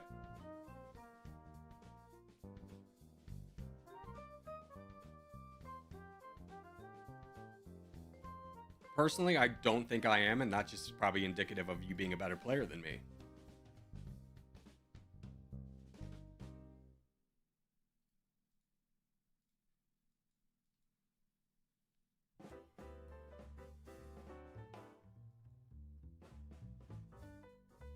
Our purple is becoming a big threat. We need to start looking at them.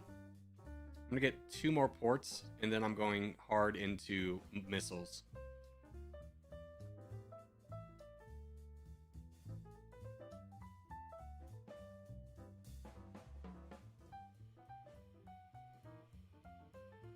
One more port.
That's a hydrogen bomb. That's gonna hurt.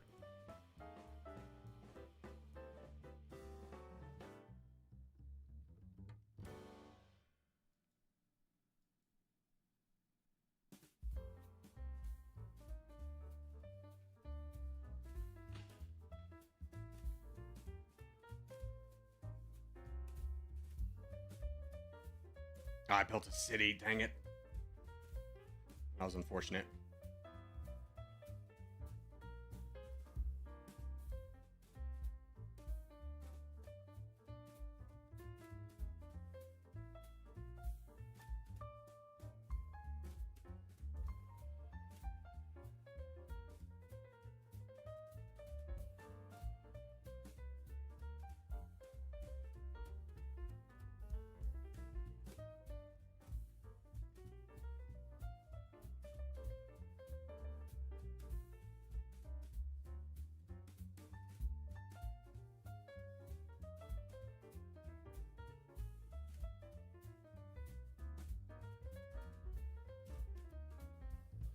I built 3 of these. Oh no.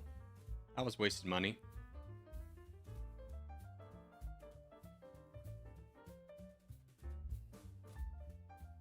Nope, somebody else got it though.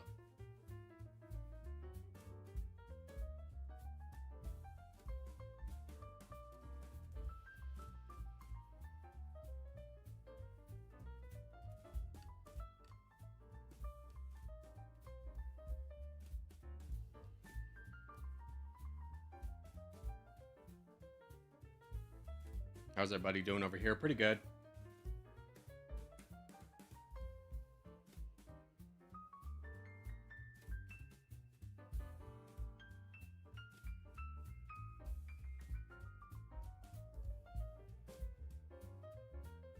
Holland, you have 19 ports. Hopefully you're just full nuke mode at this point. 19's a little excessive.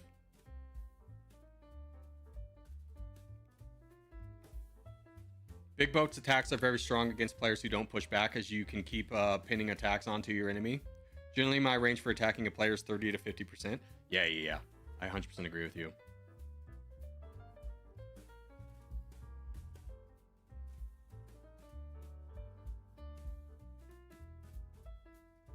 Go, Mert.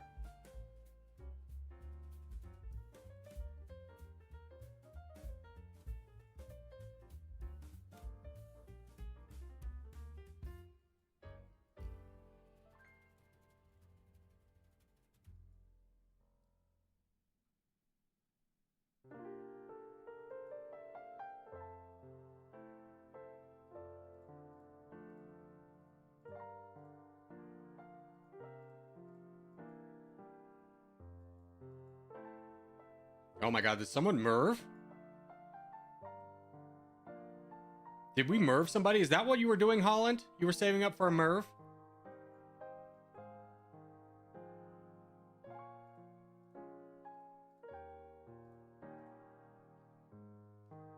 That was me?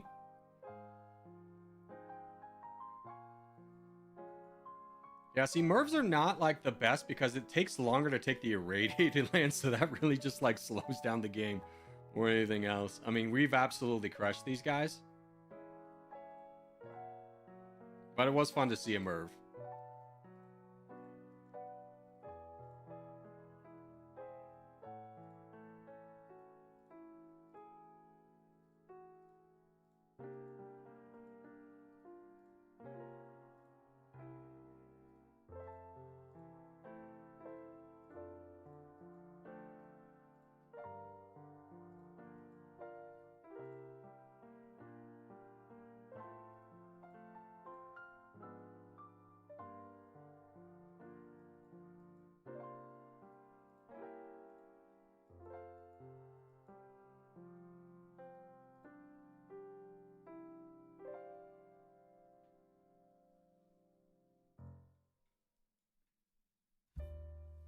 All right. Well, boys, I think we've nuked every structure. I think we just donate troops. I think we hold off on the nukes, cancel the nukes.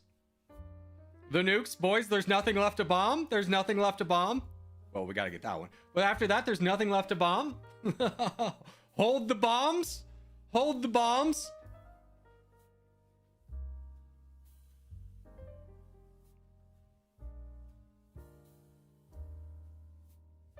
Hold. I see a lot of people still firing. Hold, Luhansk. There's nothing left. There we go. GG. I think, guys, I think we won. We did it, Patrick. We saved North America. By bombing it back to the Stone Age. Alrighty, that is it for Open Front today, though. So let's go ahead and say adios to that. And let's go ahead and open up Contraband Police.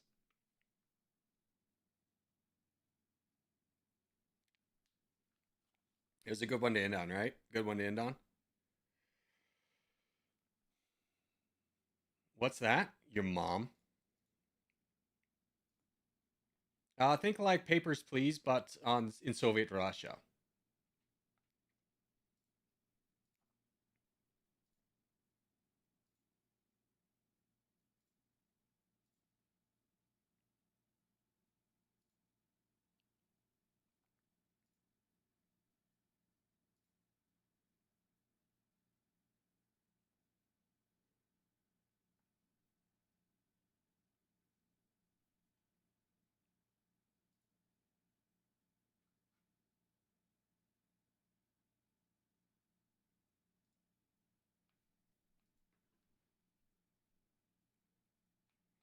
That was a lot of fun. I'm glad you had fun. All right, let's continue our contraband police campaign. We are 20% of the way through the game. Last time, I believe we bought a machine gun. We're getting pretty good at checking things. We found some drugs. I don't think we have anybody in the jail. We also upgraded our sleeping headquarters twice, and we hired a new guy.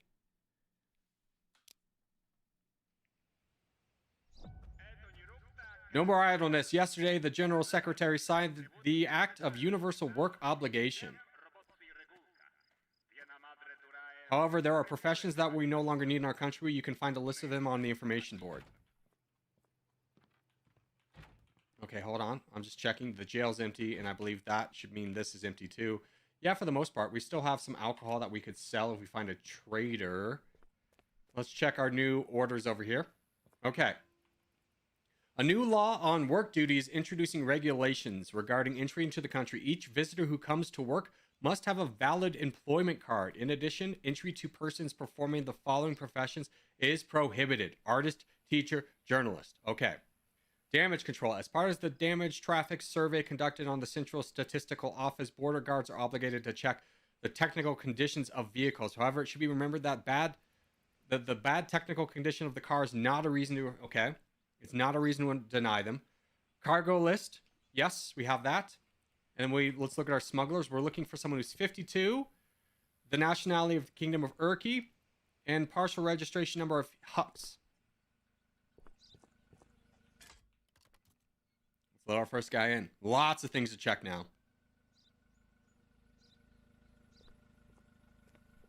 Hello, sir. Checking the condition of your vehicle. You have a broken window, sir. Have your documents? Of course it's necessary. All right, let's check. Match. Match. No, mismatch. Work. Do you have a work visa?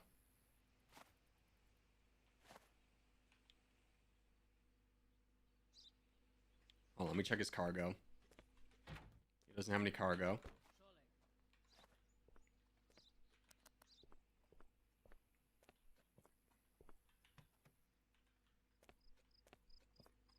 Okay, so this is an automatic refusal.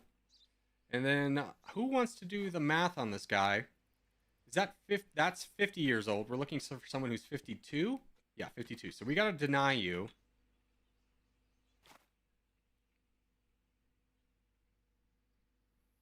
Broken window.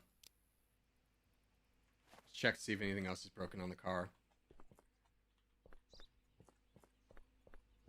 Nope, everything else looks fine. Okay, let's go ahead and deny him for these reasons.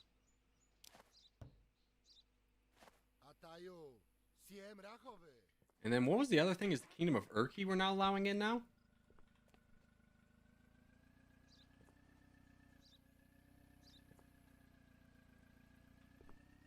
No, it's just a smuggler who's from the Kingdom of Urki.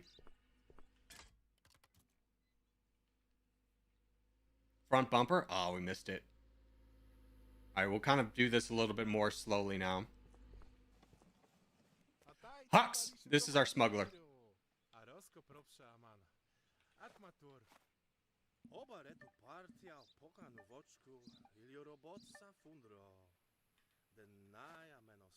Could you please stop talking, sir?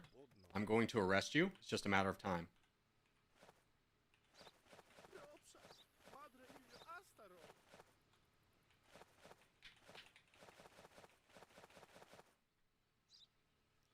Okay, let's get all of his cargo written down.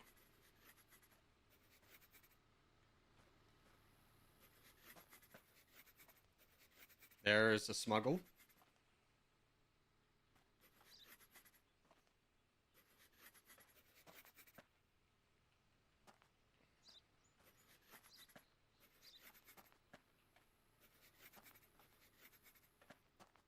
Interesting, it's just on one.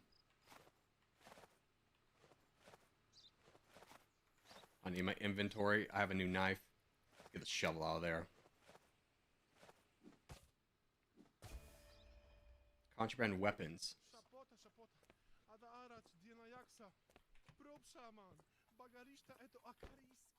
Check the tires.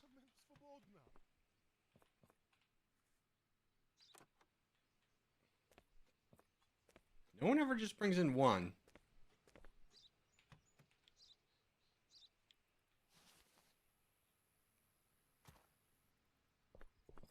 Aha.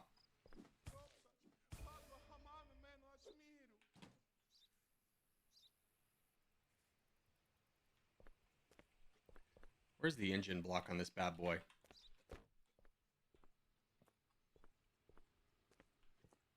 And then let's see if his thing matches. 3, 12, 3. He says he has potato sacks. Did I miss the potato sacks? Yes, I did.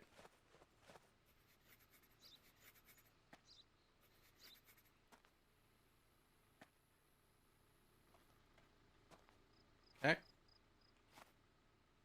So that all matches. It's just the fact that he's a smuggler.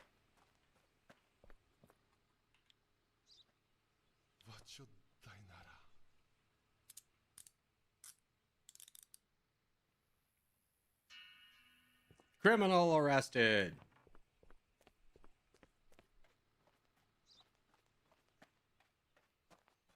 Let's get our buddy to clean all this trash up. Engine's in the middle, 2 seats. Thank you. I did check that. What is that? Oh, the weapons. I forgot to actually collect them. My bad. My bad. Alright, so we're still looking for someone 52 and someone from Kingdom of RT.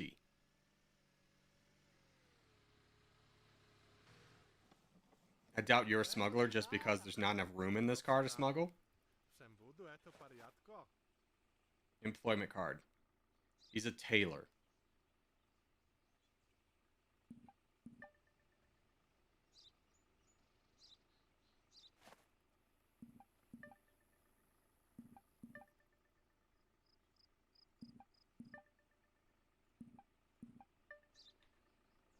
Let's just double check Taylor was fine.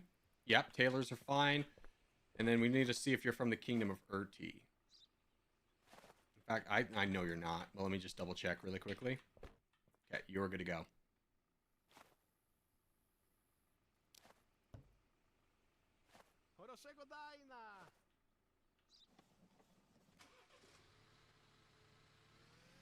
Goodbye, sir. Have a great day. Damn it. What should he be returned for? What was his problem?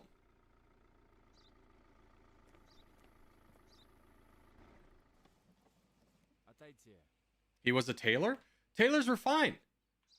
Artist, teacher, journalist.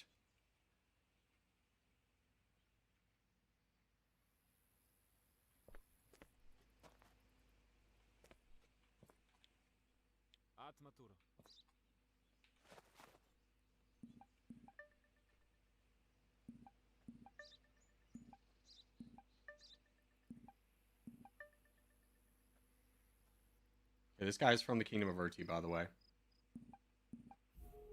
Okay, that is a mismatch. That matched, right? Okay, yep. Alright, let's check his cargo. This could be our smuggler.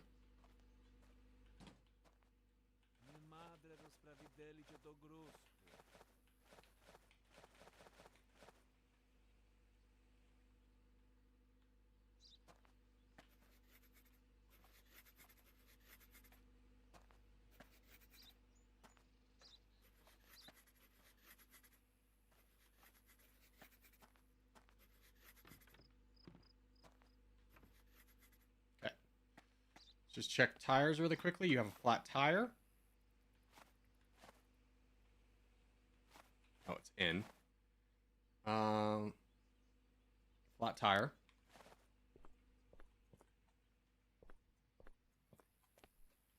You're missing your mirrors.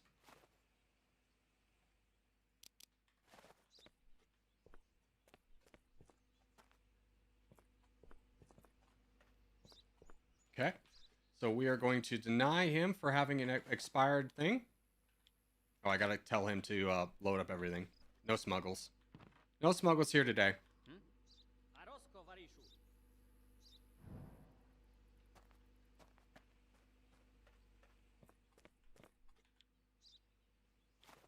Denied. Bumpers? Oh, he is missing a bumper. I keep forgetting to check bumpers.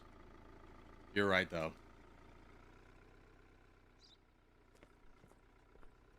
Let's get our last guest in today. Losing 130 because we missed one sucks.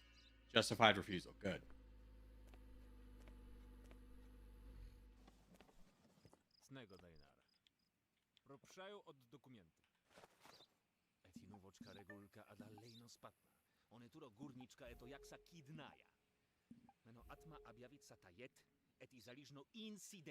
Buckaroo. There's a lot of things going on with you. Nothing in there. Missing. Is that a bumper? That counts as a bumper. Car's in like fine condition. It's just the fact that he needs to be turned away.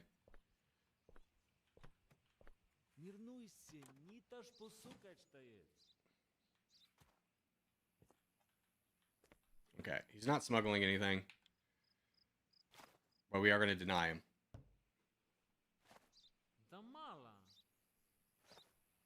Get out of here, butt.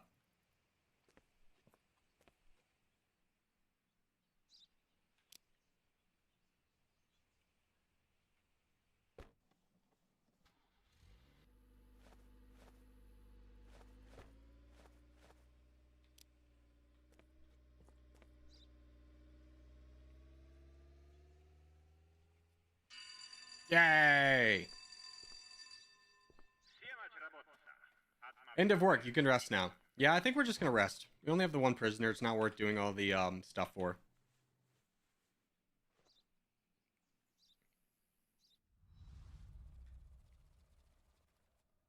All right.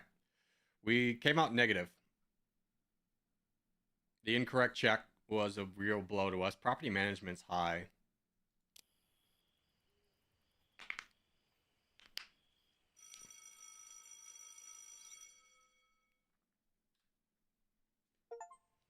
All right, 10 days as a police station. We got an achievement. Prison break. You should think about hiring a guard. No! Dang, not good. This happens when your prisons are left unsupervised.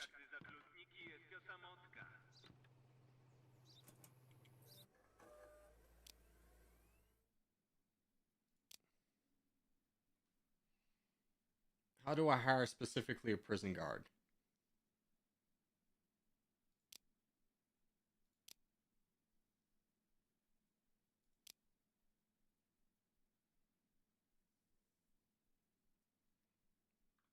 I don't know. We'll figure that one out later. I'm not too worried about it. Let's get our first guy in here.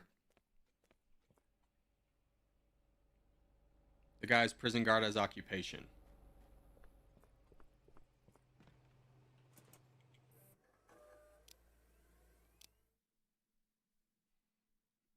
Sniper, border guard, prison guard.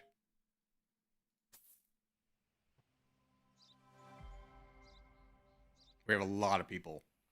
We have a lot of people.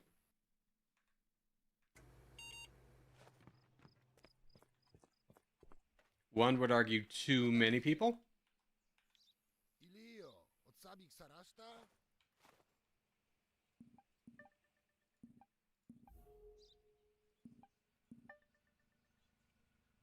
All right, let's check your cargo, sir.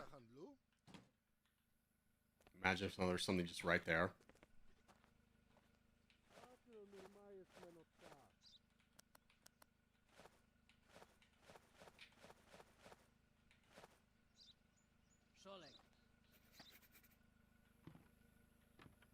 Okay, check 3 cements, 1 barrel, 3 soaps, 3 potatoes. No smuggles symbols. Let's just go ahead and get you to put this all back.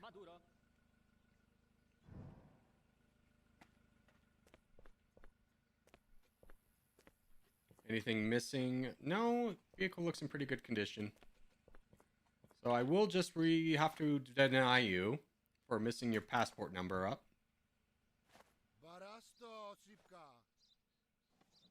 Have a great day.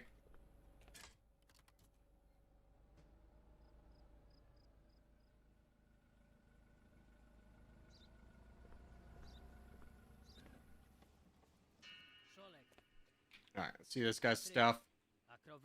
He's carrying some cargo. Journalist! How do I mark this? We can't let journalists in.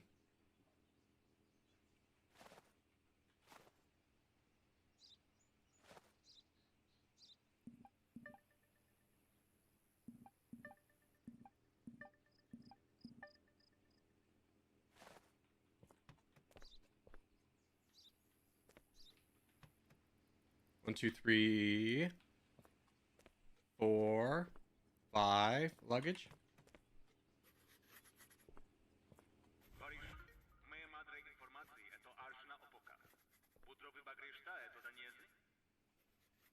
Okay, so your cargo thing does not match.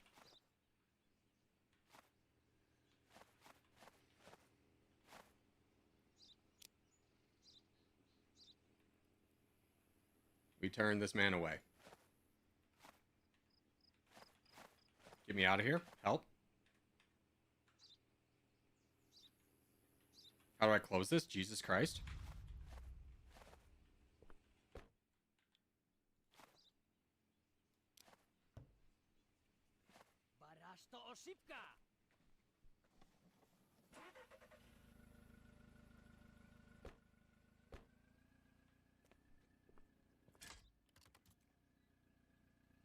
Dang journalist.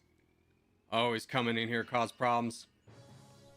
I've been promoted! Expect reward increase. Thank goodness. I was wondering how we were going to get more money. Okay, let me see your papers. Let's first check this.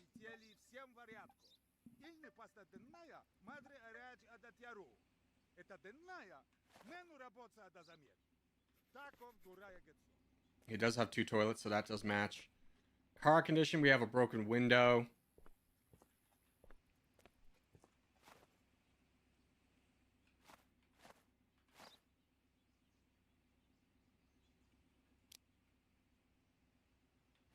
Everything else about this man's fine.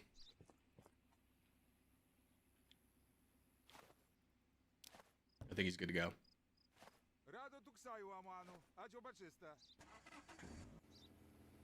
They had 2 broken windows. Oopsies.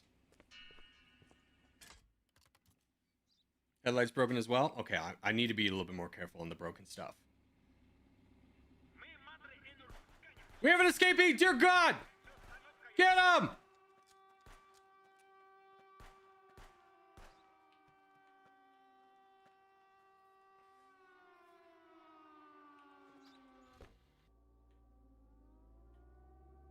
Which way did he go?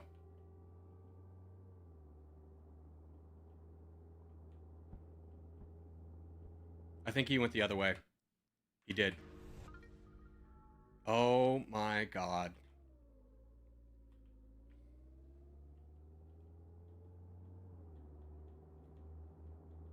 I was so not expecting anyone to run. It'd be sick if we could just shoot him though, right? Like if anyone shot him in the face.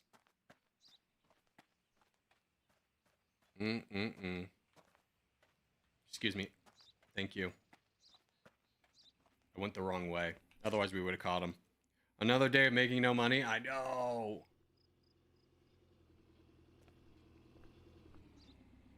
Hopefully, I can kill this man. Hopefully, he goes straight to jail.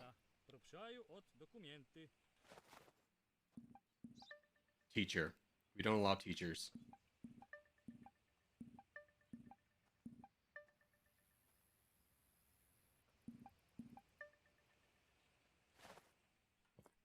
Okay, let's take a look at the vehicle. We have a front bumper, defect bodywork.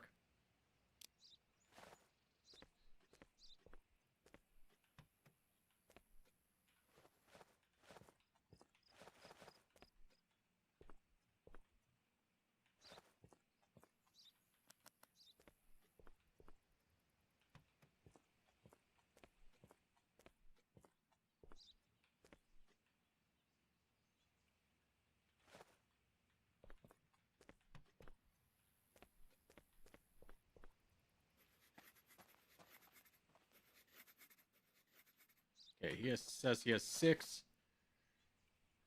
That does match. But we do have an entry regulation. We don't allow teachers in here.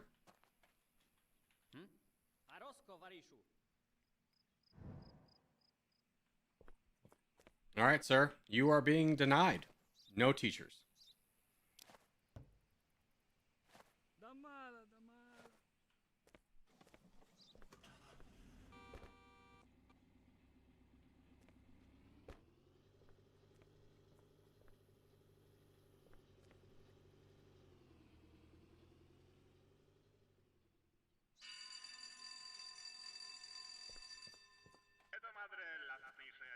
All right, bedtime.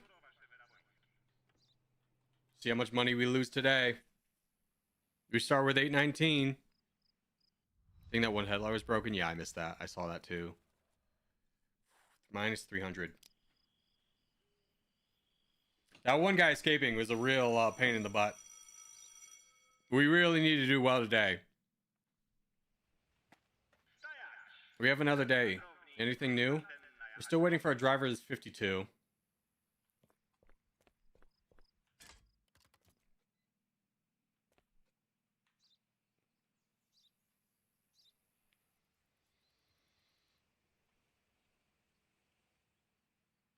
I love how I got promoted on the same day I allowed a guy to run the checkpoint. Let me get my gun out. You want to run this? You gonna run this? I will murder you.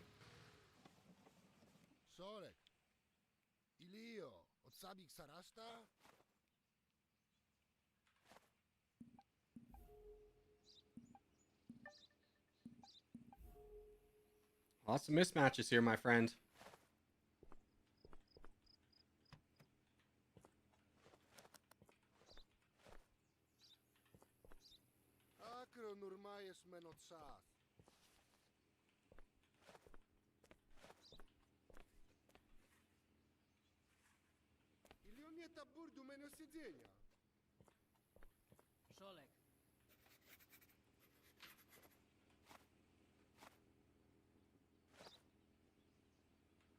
I don't see any cement here, sir.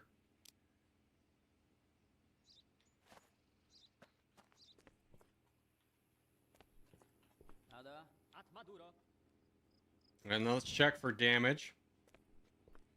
Bumper's good. Windows are good. Headlights are good. Yeah, there's no damage. He's just missing stuff. Okay, let's get him back in the car and get him out of here.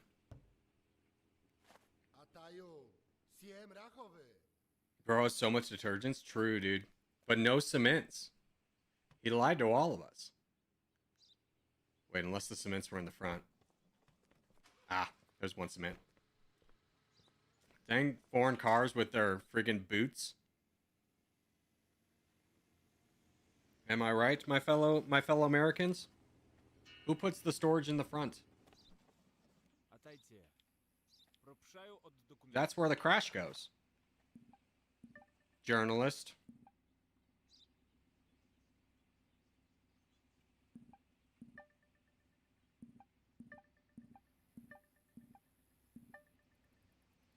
So we're immediately turning him away. Yeah, does he have any cargo? No. How old is this man? Who wants to do the math? 38 minus 1981 minus 1938.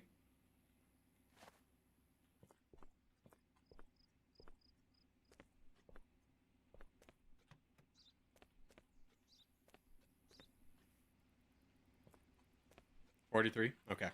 So we deny him for entry regulations.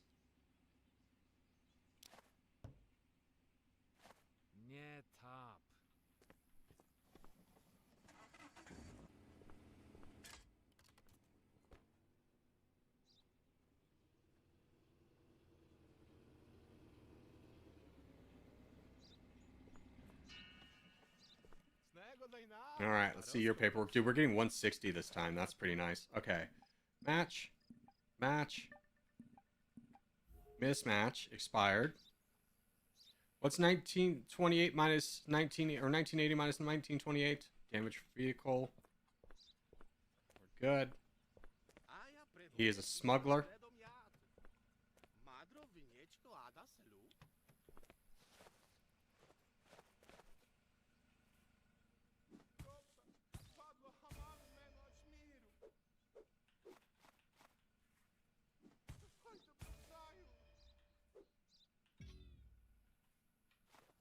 Oh, I gotta go free up space. Hold on. I'm gonna arrest you in a minute.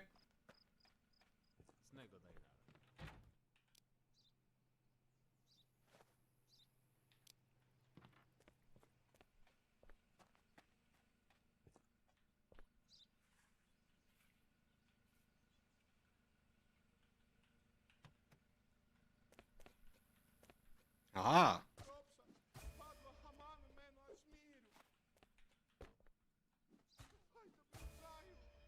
Lots of cigarettes, dude.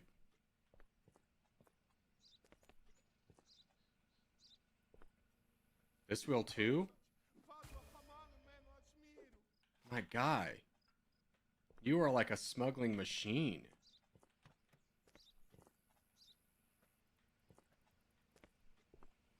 Yeah, you're straight to jail.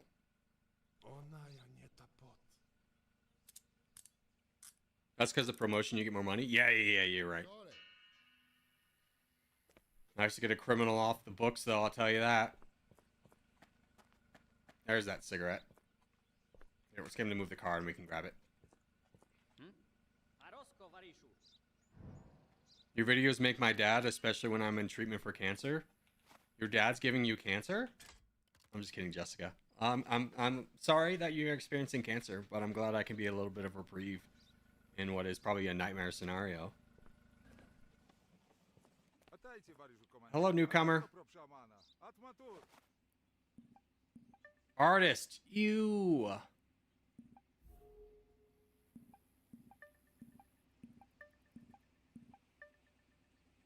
Do we let artists in? No.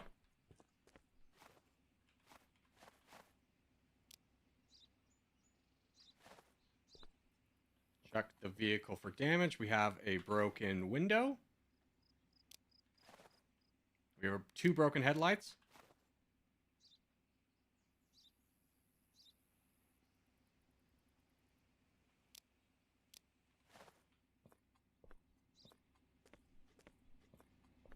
We are missing a back bumper.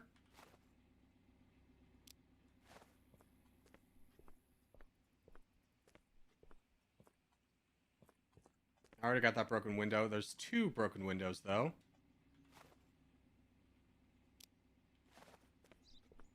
So this man gets denied.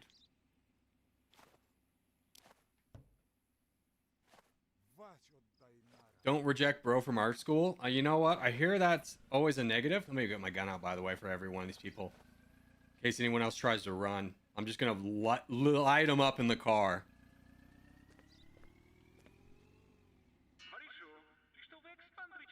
Comrade, I can see you can improve your border post. Perhaps it's worth investing in something. Potentially. I am running low on funds. Hey, you want to run for it? You may want to make a run for it? Just out of curiosity. I will never have anyone run on me again.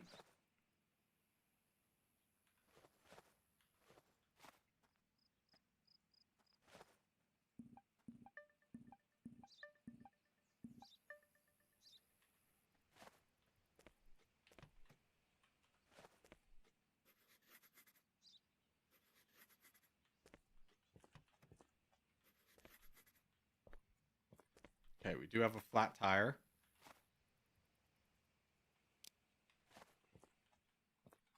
Just check the rest of the car. We are missing 2 rear view mirrors. You don't have that one either. Is that 3? I think that's 3.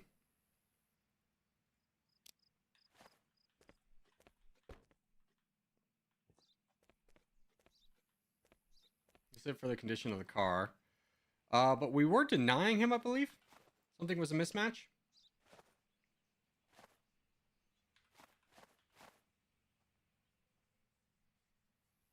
No? Yeah, we're good. He's good to go.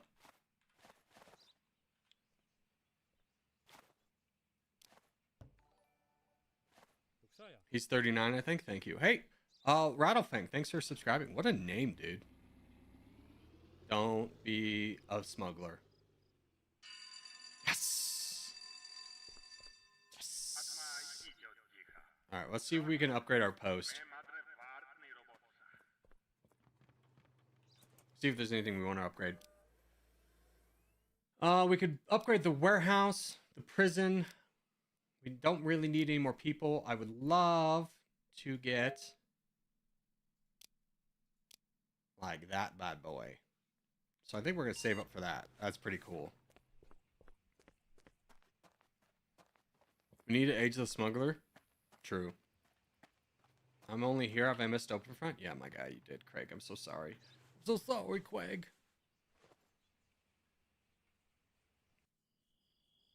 We already got the smuggler, so we don't need to... We're under attack!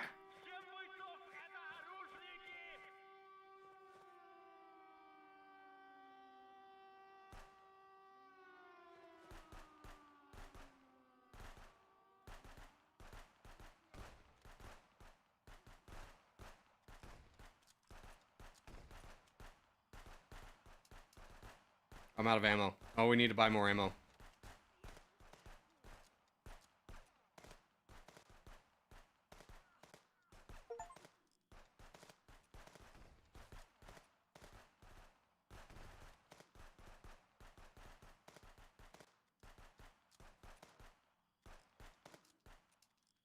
I'm out of ammo here too. Combat Knight to the rescue!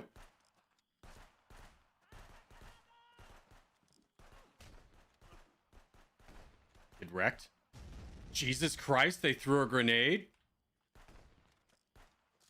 I hired so much staff. Hopefully they can do something about this. Pistol ammo. Here we go. We got 3 more bullets.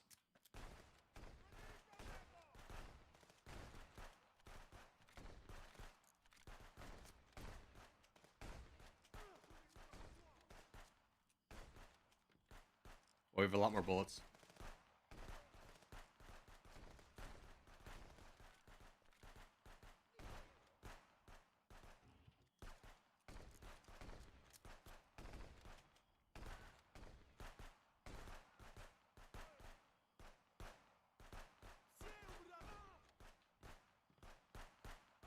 I can't believe I missed him right there.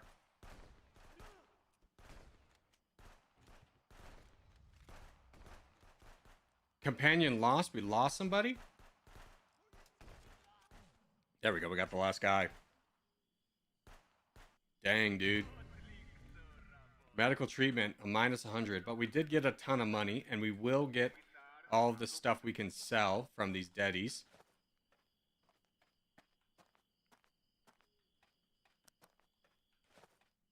Got cocaine, dude.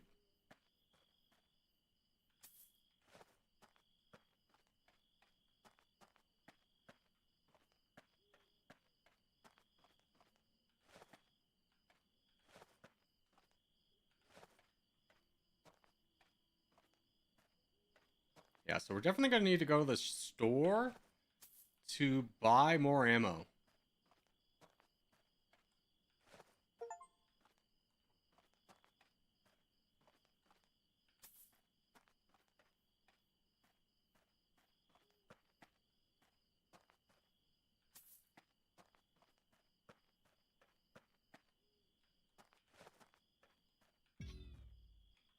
Really? Let's drop the shotgun ammo.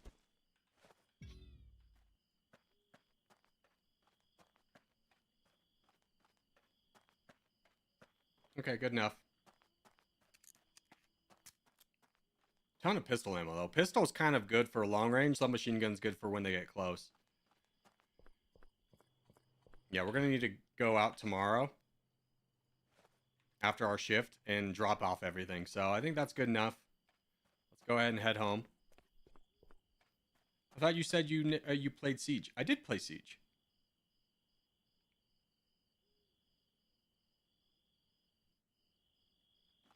Not anymore. That was like my pandemic game. Okay, we went very positive today. That's good. I was on about the aim. Dude, my aim was pretty solid.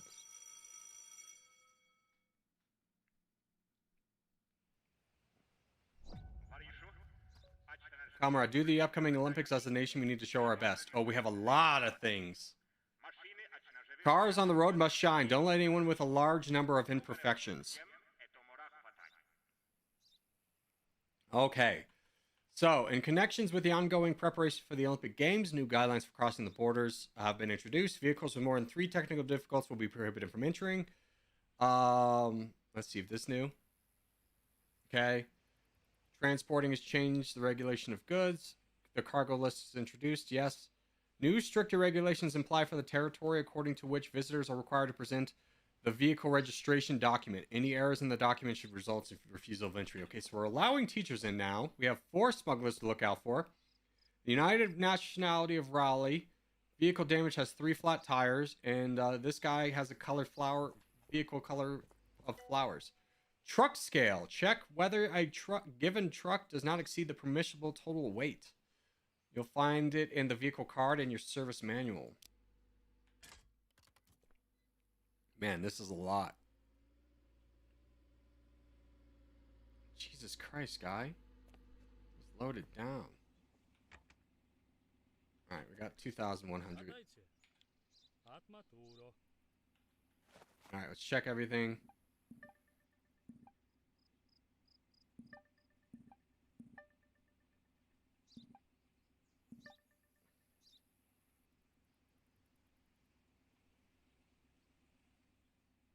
Max weight, he's under it.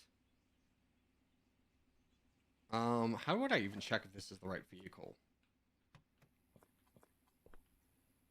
Check for imperfections. I think it's good. Get the flashlight out just in case.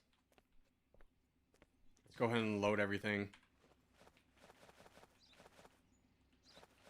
Just to make it easier to count.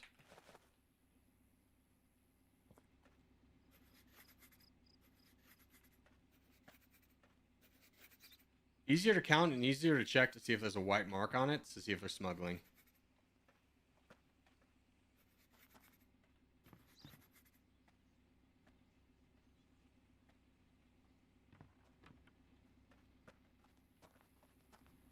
Okay, let's get this all back in.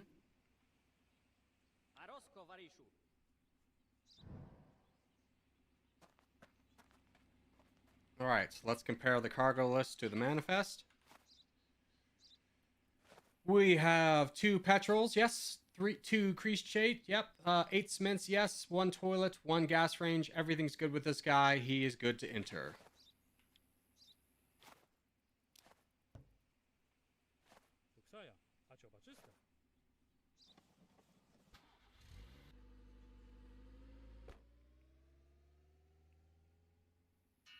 Yes. All right, next one up.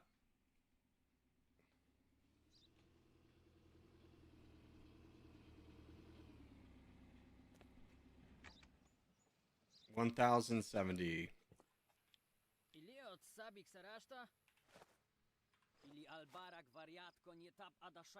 1,070 max weight matches.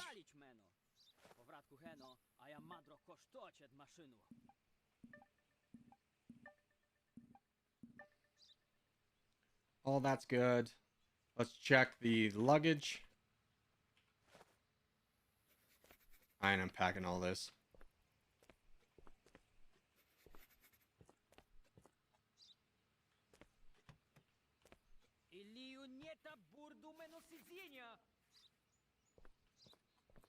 Okay, does that match? Yes. Any vehicle damage? No. Alright, this man's good to go.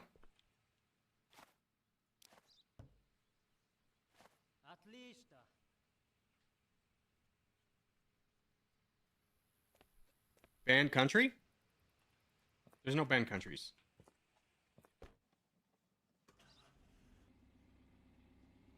Yeah, currently no banned countries.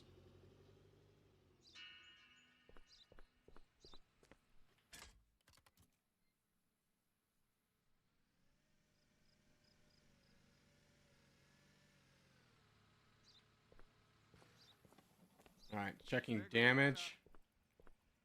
No damage.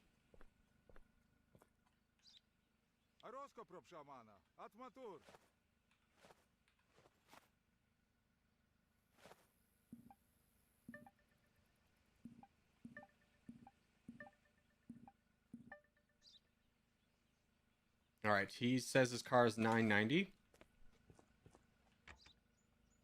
That's good. Let's check the stuff.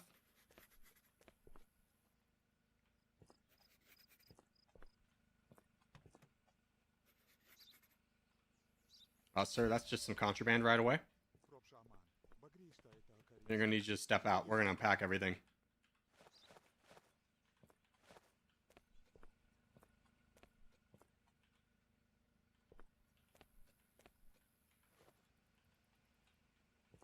How do I refuse the bribe?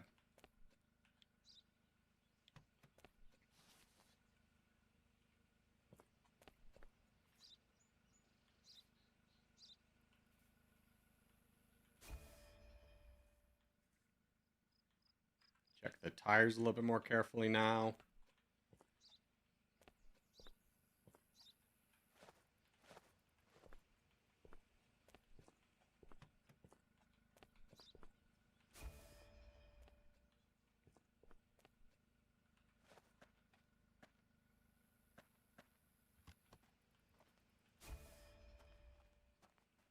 Yeah, sir, you go to jail. You go to jail. You're under arrest. You sick mother trucker. You think you can bring cigarettes into this country? You go straight to hell. How dare you? How dare you think you can bring cigarettes into this country? No siree. Clean up this inspection zone. That car belongs to us now. Disgusting. Disgusting. That man thought he could bring cigarettes into this country. What's up, utensils? How are you? Alright, check the weight.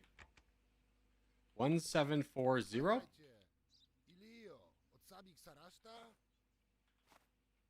1740, that matches.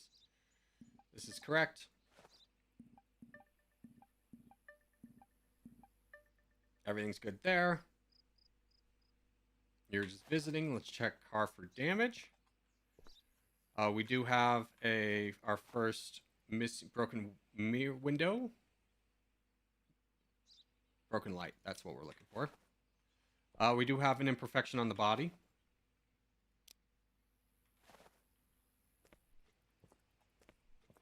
And we do have a broken window.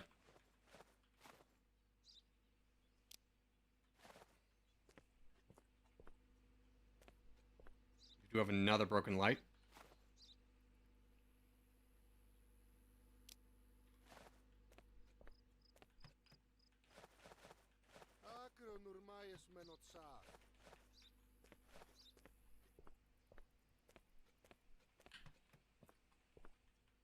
Any cigarettes you'd like to tell me about, sir?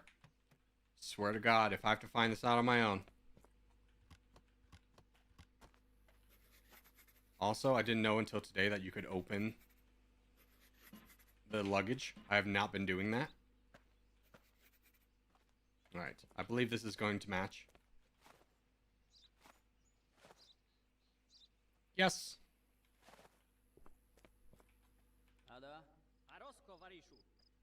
I think it's 2 windows, is it not? We have 1.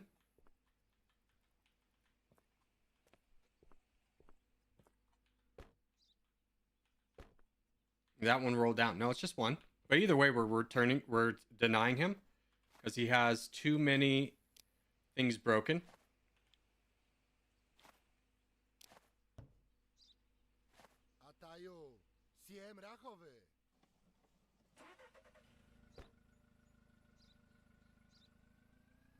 We're having the Olympics, sir. We can't have your trash vehicle in our country.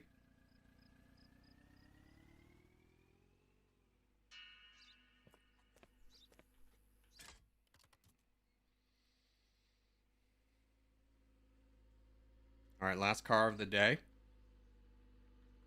Let's go ahead and get a weight. 2690.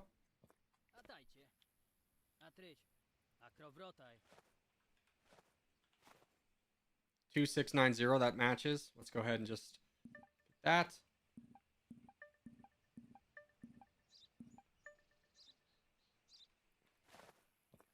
Check the car for damage. We are missing a mirror. We have a broken window.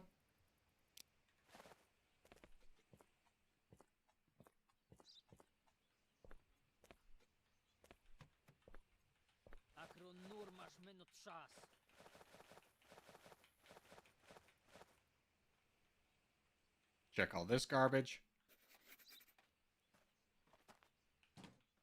Dude, so many of these things can open.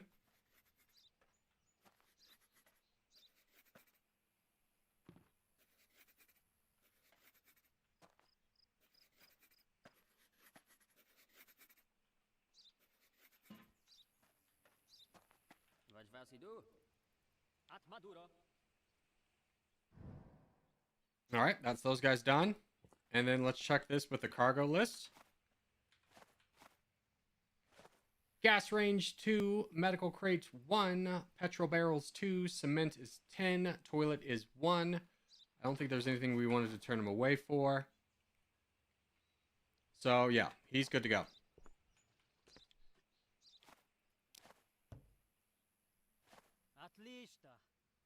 You missed a light? No, did I really?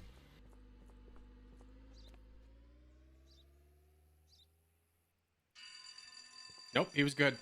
You were wrong. I was right. That's probably all for today. I agree. Is my prisoner guard dead, by the way? Let's just double check that.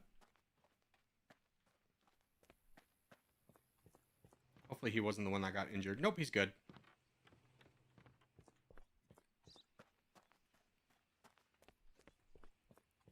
All right, well, that's where we're going to end today.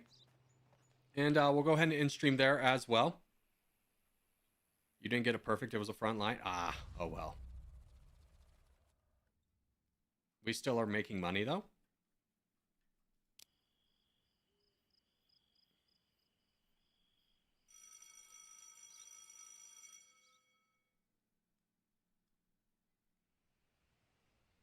Alrighty, and that's where we're going to end the stream today. Thanks, guys, for being here. Hope you had a lot of fun. I had a great time, and I'll see everybody tomorrow.